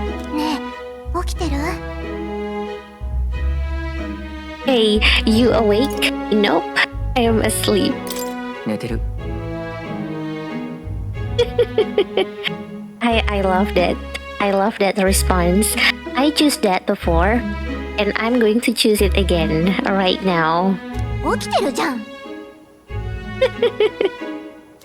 なんかいろいろあったから眠れなくて。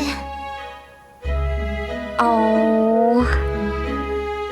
話には聞いてたけど、未だにこうも差別されるとはね。大丈夫だった？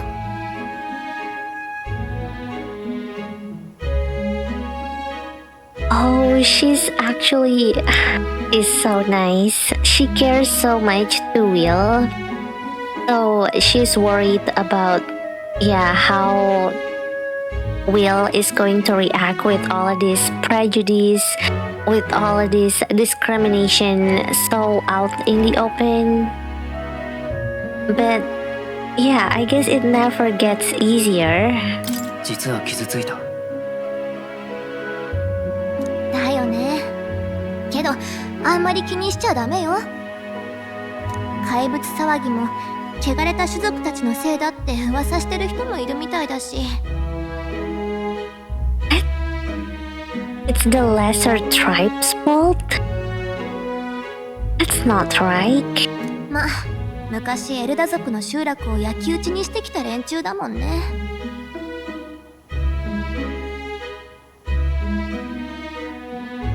Wait, huh?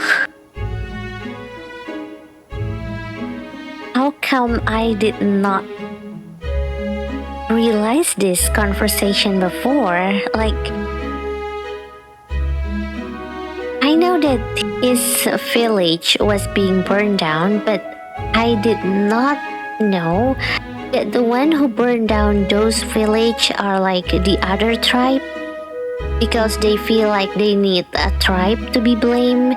And of course, the Sanctus Church just has to pour more oil to the fire by saying that the elder tribe is like the cursed tribe, and basically like don't want to admit them as part of the tribe in Ukraine. But I didn't know that. Oh, the prejudice can... Oh, that's so bad. That is so sad. Like, it happened because of the prejudice? All of that? So cruel. That was a long time ago. 昔の話だ。Yeah. それはそうかもしれないけどさ。けど王子だけは誰でも分け隔てなく優しくしてくれた。その恩をしっかり返さなきゃ。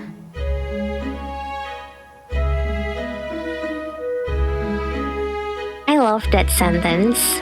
He cared more about who you were than what you were. I love that. He cared more about who is Will as a person rather than seeing Will as a tribe. Yes. そうだ。あんたがいつも読んでる本、王子にもらったものでしょ？見せてくれない？ You know, I actually choose the last option. What book? Yes, in the demo. But right now, I'm going to be feeling nice because Galika has been so nice to us and I don't want to tease her any longer. So yes, sure, you can take a look at my book. 別にいいけど。気になってはいたんだよね。ありがとう。Can you hold the book though, Galika? I'm not trying to bully her, alright? I'm just worried that she might topple over and get squished by the book.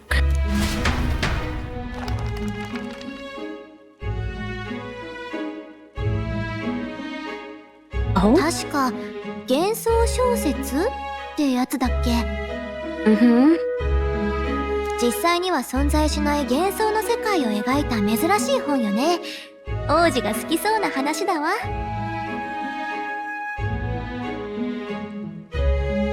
That's our world, isn't it? This is where we exactly meet up with the man. Yeah, with the man that greet us before we even entered the game.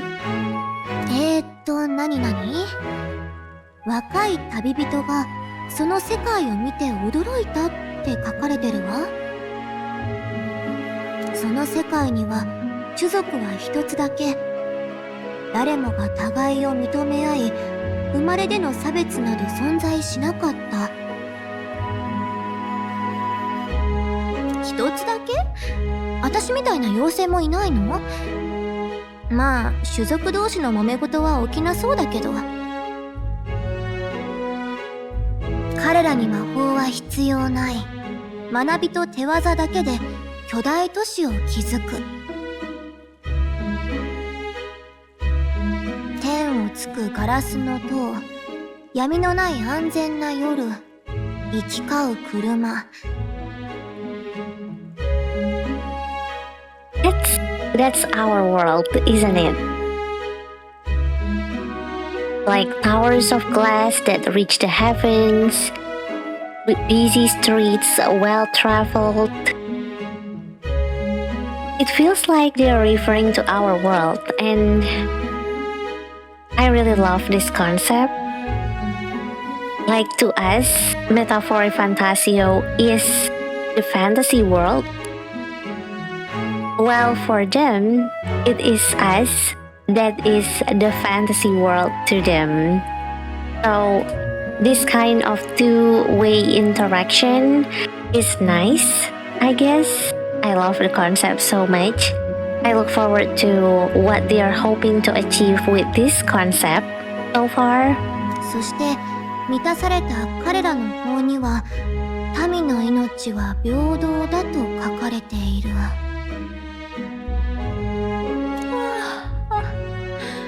なるほどね。Galika sleepy already. 魔法がなくて、種族の争いもなくて、命も平等？夢物語って感じだけど、ちょっと羨ましいかも。I love the concept. And you know, that text just now, text that comes from this book, when Galika was reading it, the thought that crosses my mind is just, is that how beautiful our world is? Because from the way she's reading it and from the way the text put it, our world sounds really beautiful. And thinking on it, I think it made me appreciate my world, this world that we are living in, a little bit, yeah. And even though it's just a little bit, it's still a change. So what my thought is of fantasy and change the world, fantasy is not a powerless creation. I think it's true. And let's go. あんた、もう寝てるの？私一人じゃめくるの大変なのに。I am so sorry, Galika. それじゃ、今日はここまでね。Galika cannot even turn page without our help. I feel so bad for her now. おやすみ。But yeah, おやすみなさい. Good night.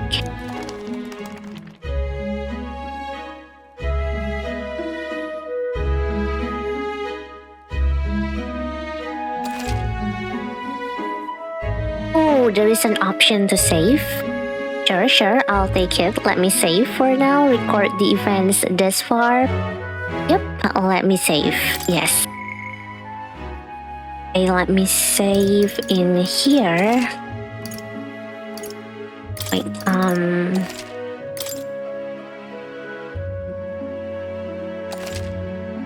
Alright, save complete.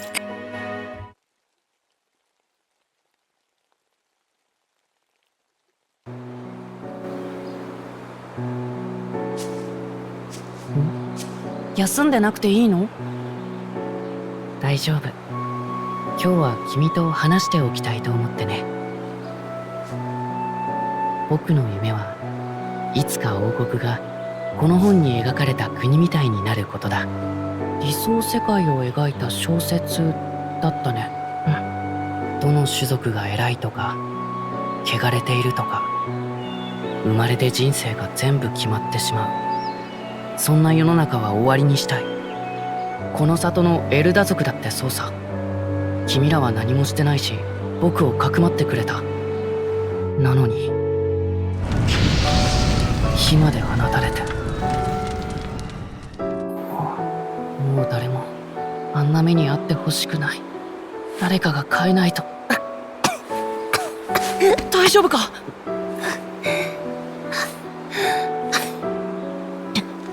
無理できる体じゃ。現実が残酷なのは分かってる。でも最後まで諦めたくないんだ。僕は王子。王様になる者は英雄でなきゃいけない。英雄？辛い時こそ先頭に立って困難を打ち倒す人のことさ。父上から教わったんだ。この国にはかつてそんな英雄がたくさんいたって。だから諦めない。どんな生まれの人でも自分の未来は信じていられる。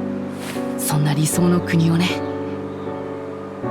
笑われるかもしれないけど、きっとできるさ。いつもそうだった。苦しい時に君がいたから、どんなことも乗り越えられた。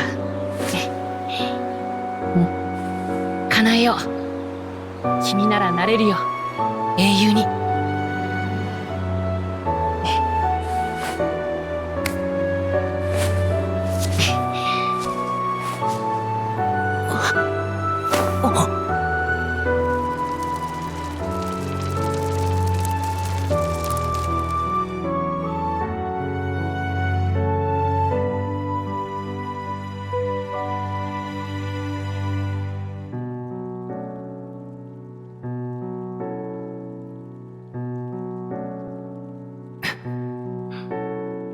僕だって諦めないよ。どんなことがあっても。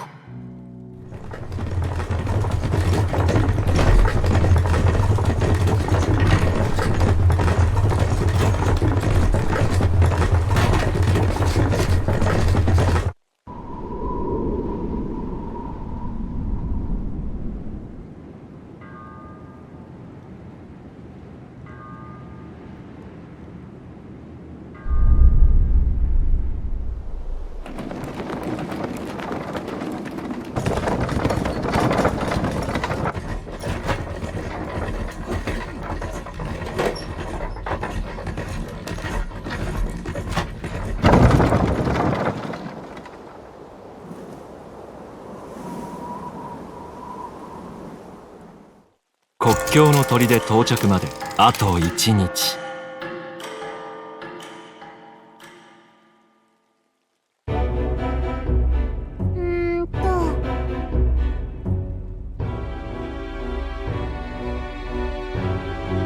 Such a nice cutscene. And I don't know what to say. I'm so in love with the game. I have said this before during my demo playthrough, but it feels like there are so many animated cutscenes. There are so many cutscenes that are like anime-like, to the point that it makes me feel like I'm in an anime movie. And I don't know, it's just so beautiful. And what you just saw when you saw the prince lying down on that altar, well, it's actually the transition for the day. So when the day changes, for example, from day 1 to day 2, I'm pretty sure if you're playing Persona, you will know there is an animation for that. But now, I'm afraid I have to say Metaphor Fantasio come in here and just make all of those transition scene in that Persona game, in all of those other Persona games, put to shame. That transition between day 1 and day 2, day 2 and day 3, and so on in Metaphor Fantasio is just top notch. I love that. And right now, alright, I wonder how far we have come. Let's find our destination, the northern border fort. And this is another tutorial, world map. You can view information about your surroundings in the world map. Use the movement keys to highlight the location you want to learn about, then press A. Alright, and right now, I think we are in here, no? Royal Capital Grand Threat? Grand Threat, capital of the Kingdom of Ukraine.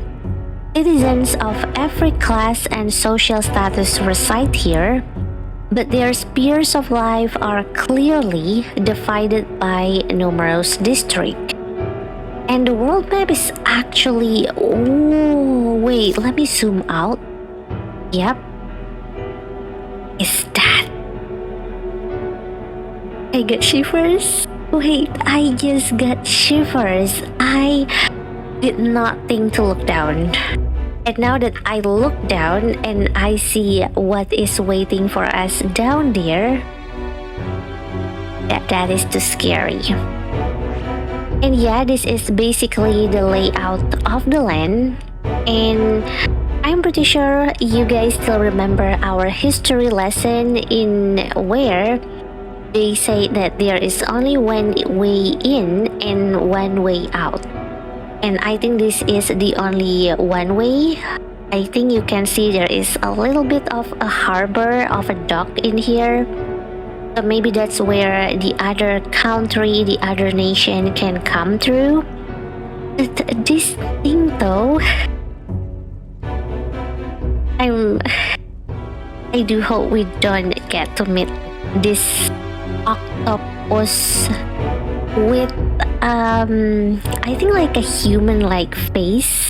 I'm guessing, yeah, I do hope we don't get to meet that.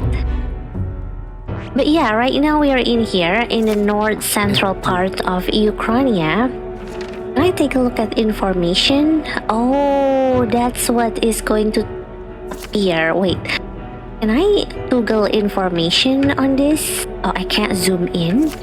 Oh, I can, right? I want to zoom in on this, but I'm afraid.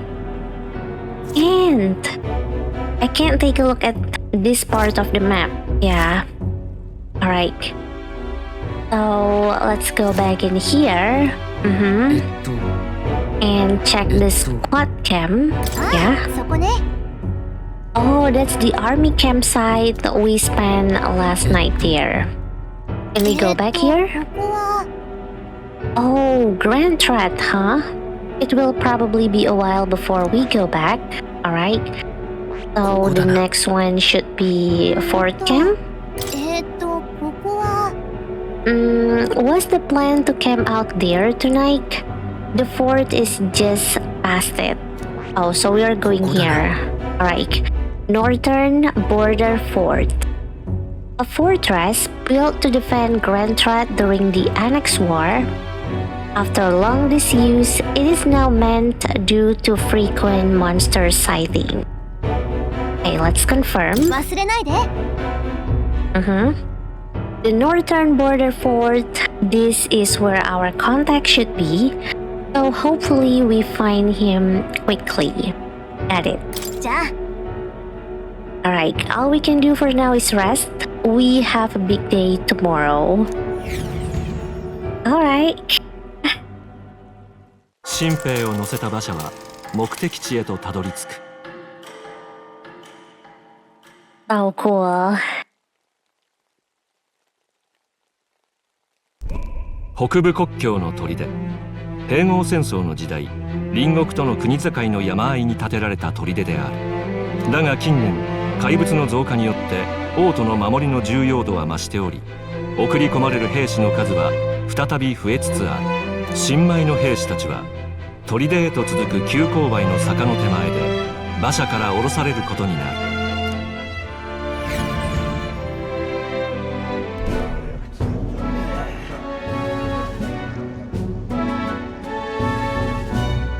やっと着いたか。全身が石みたいだ。おい、そこの若造、戦場で隙を見せるな。国境は平地でも揉め事が起こる常在戦場だ。背筋を伸ばせ。幾多の視線をくぐったこのクリンゲル様が兵の心構えを説いてやる。あれはそう、偵察任務の時だった。付き合いきれん。それよりお前が読んでた本だが、どんなとこが面白いんだ？ Oh. I actually forget what choices that I go during my demo, but I'll go just with my own feeling. I'll choose what I feel I want to go with. A world with only one tribe. Yes. その世界では種族が一つだけなんだ。種族による差別がないってわけか。この現実じゃ考えられないな。Oh, he gets it, yeah. 要は理想郷を書いてるわけか。本はそれなりに読んできたが、そんなのは初めて見るな。死んだ国王もあれで即位したての頃は融和を掲げる理想論者だったらしいぞ。Oh, really? The late king said that? Unifying the people? But why do he have to put the sanctism as like the majority religion? Because that religion is proven to be having like still like a prejudice against elder tribe, like it's not going to be unifying the people if there is still one tribe that is still being bullied on, looked down on. だが途中で投げ出して不可能だと証明しただけに終わった。どうだい？あの凡人王には荷が重すぎたんだ。Oh, that makes sense. Alright. 貴様、新兵の分際で陛下の悪口か？聞き流せねえな。士気が下がる。めんどくさい。言いたいことがあんならはっきり言えよ。あ？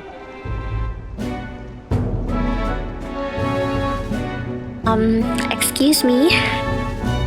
You know, he did stand by our side before back in the recruitment center. And right now, I can feel there is a strong friendship that is going to be made between us. And this guy, well, this guy is named Stroll. I know because I have his coaster right here.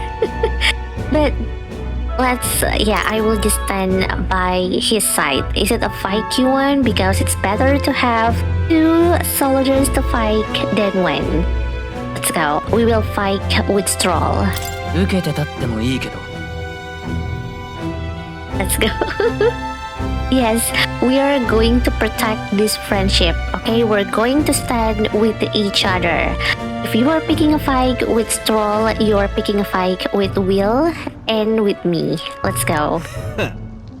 正面切って俺たちに喧嘩売るとはな。劣等士のくせに度胸のあるガキだ。まあいい。今回はそいつに免じて許してやるが、あんま調子乗んなよ。文句つけたがりのクレマールさんよ。Wait, what? You like my answer? You like how I actually want to fight with you, how I actually want to gang up on you, Sir Soldier, with my new friend right here? I think he's quite a bit of a masochist, alright? やれやれ。確かに個人を悪く言った俺も良くない。思ったことがすぐ口に出るたちでな。だがお前とは馬が合いそうだ。Aw, that's cute. まだ名乗ってなかったな。俺はストロールだ。アリア伯レオン・ストロール。お前の名は？ Stroll, Leon Stroll, alright. Son of the Count of Halia. Wait, I wonder, so Stroll is his family name, right? And Leon is his name? I'm guessing, or is it Leon that is his family name and Stroll is his name? But yeah, I'm Will, nice to meet you. という名だ。いい響きだ。嫌いじゃない。Yeah, there's a certain weight to it. I love that his kind of name is Will. The will to fight, the will to live, the will to survive. Love the name. 身分の違いは忘れていい。新兵同士、気兼ねなく行こう。Oh, I really like his principle in life. という話があったわけだ。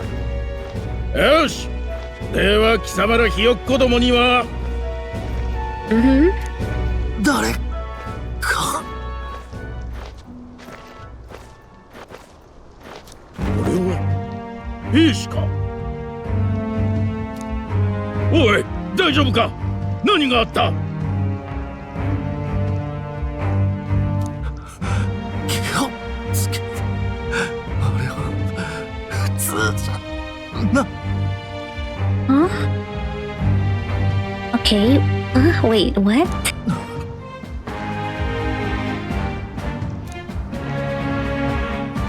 He's unconscious. 我が隊の者じゃない。砦の兵士だ。まさか陛下なき今を狙って隣国が反乱を。とにかく全員急ぎ砦に向かえ。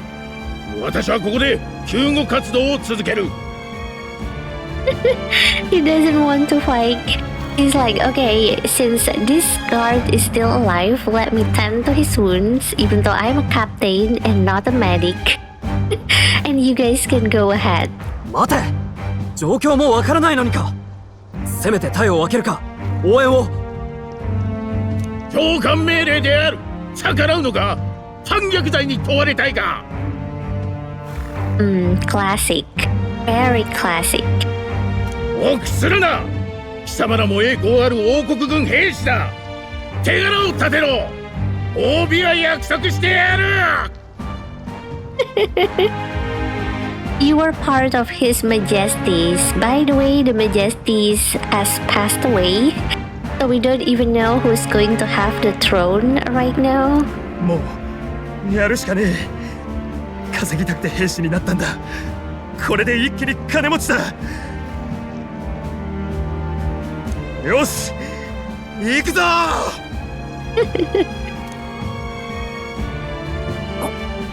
くそ、無視もできないか。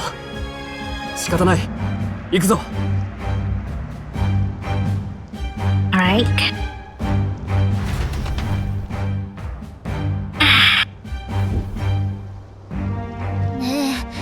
嫌な予感がする。Wait, Galika, you are so cute though. He's wearing the same soldier helmet like us. なんていうか、匂いがするの。どんどん強くなってる。おい、どうかしたのか。お前、それまさか妖精か。捕まえたのか。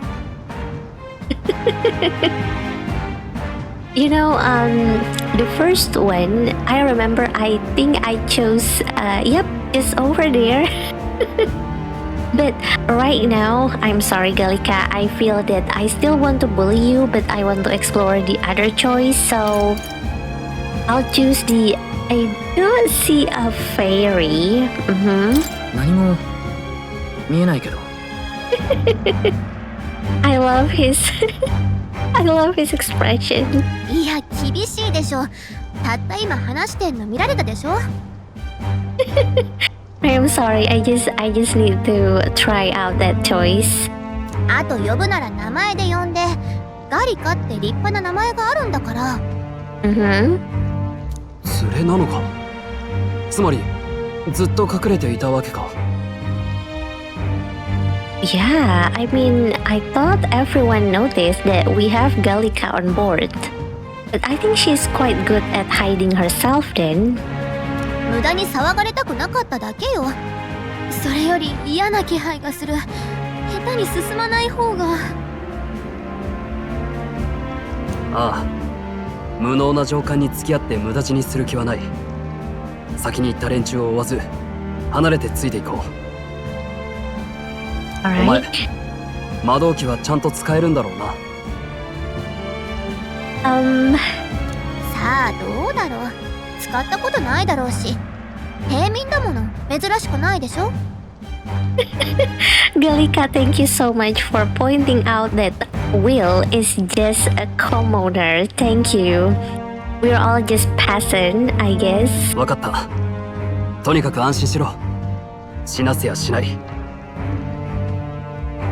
Oh, he's very heroic. 付き合うぜ。Oh, and we get a comrade. Yeah, new ally, Stroll. Stroll, a brave fighter trying to conceal his nobility, has become your ally. 参ったわね。あんたは戦わないで済む予定だったのに。I love how Gallica, look, Gallica even has a small sword. I think that's the dagger that we just inspected back in a few hours ago, because I think it's been quite a few hours since we are playing this. 慎重に進んでいきましょう。砦にいる同士の方も無事だといいけど。Oh yeah, I do hope that's as well, like our contact in the fort is okay. Alright. Oh, I love the music.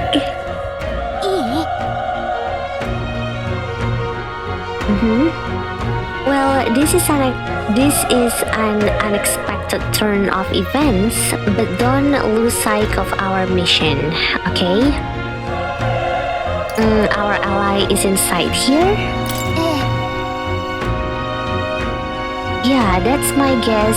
Somehow we have got to find him. Right? Well, you're running with such a purpose.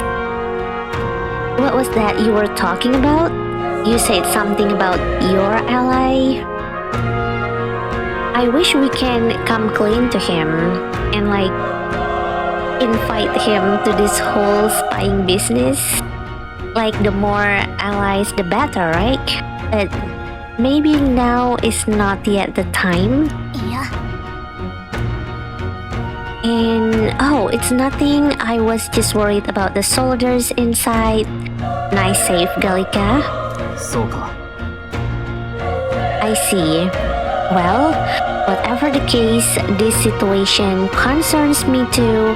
Let's go inside. Northern Border Fort. Right? And oh, we actually got a new entry in Memorandum. We got Stroll, we got Northern Border Fort. Oh, Magla Crystal. Filter. Alright, we got a lot of new things with us right now. Okay. And actually, this is where I last left off on my demo playthrough. I remember I stopped it here. So a little bit of information is that after this, actually from this point on, not exactly after this, but from this point on, I will not have any kind of knowledge about what is going to happen to us. And can I go back here? Let me just explore around, see what I can do. And I would love to look toward my memorandum and going through all of them. But yeah, I think we will just save that for after. Yes, what's happening in there? Oh, I love the sound effect.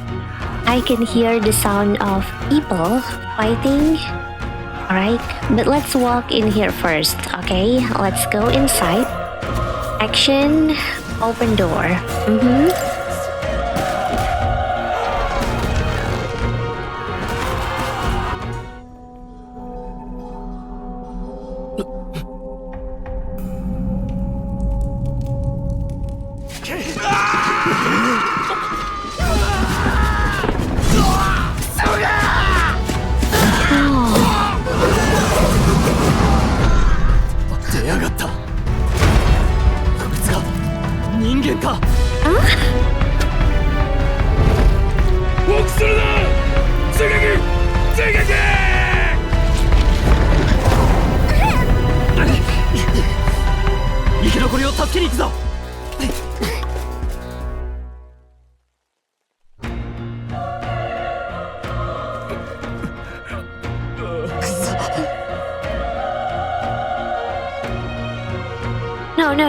No, wait. Ning. I was right. My guess was right. Oh my god, they...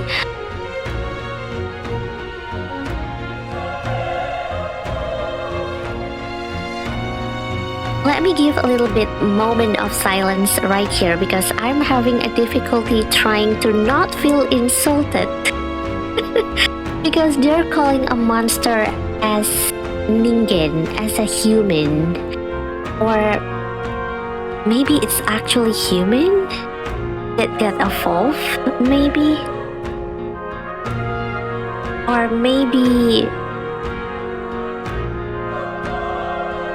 I got a theory, but wait, alright, let's follow up with this first. And yeah, this is horrific, so many dead. Ryus, I hope you are safe. Oh, is that the name of our contact that are in this building? There's no time to waste. If we look, we may find some that still draw breath.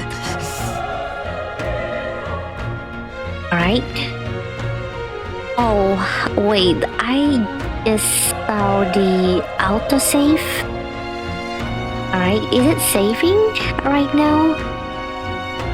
Because honestly, in my opinion, I know that everything has just become so interesting. And oh my god, I didn't know what I just missed out on. I didn't know I just missed out a very important and intriguing information that the monster in this game is called Ningen or human, yes. But you know, alright, wait, I think for now, because I do saw the autosave icon moving just now, I think I will call it a day in here. I will call it a day in here, and hopefully, alright, this game does save, but if it's not, I'm fine as well. Basically, it's just replaying a little bit of dialogue before we can come to this point. But honestly though,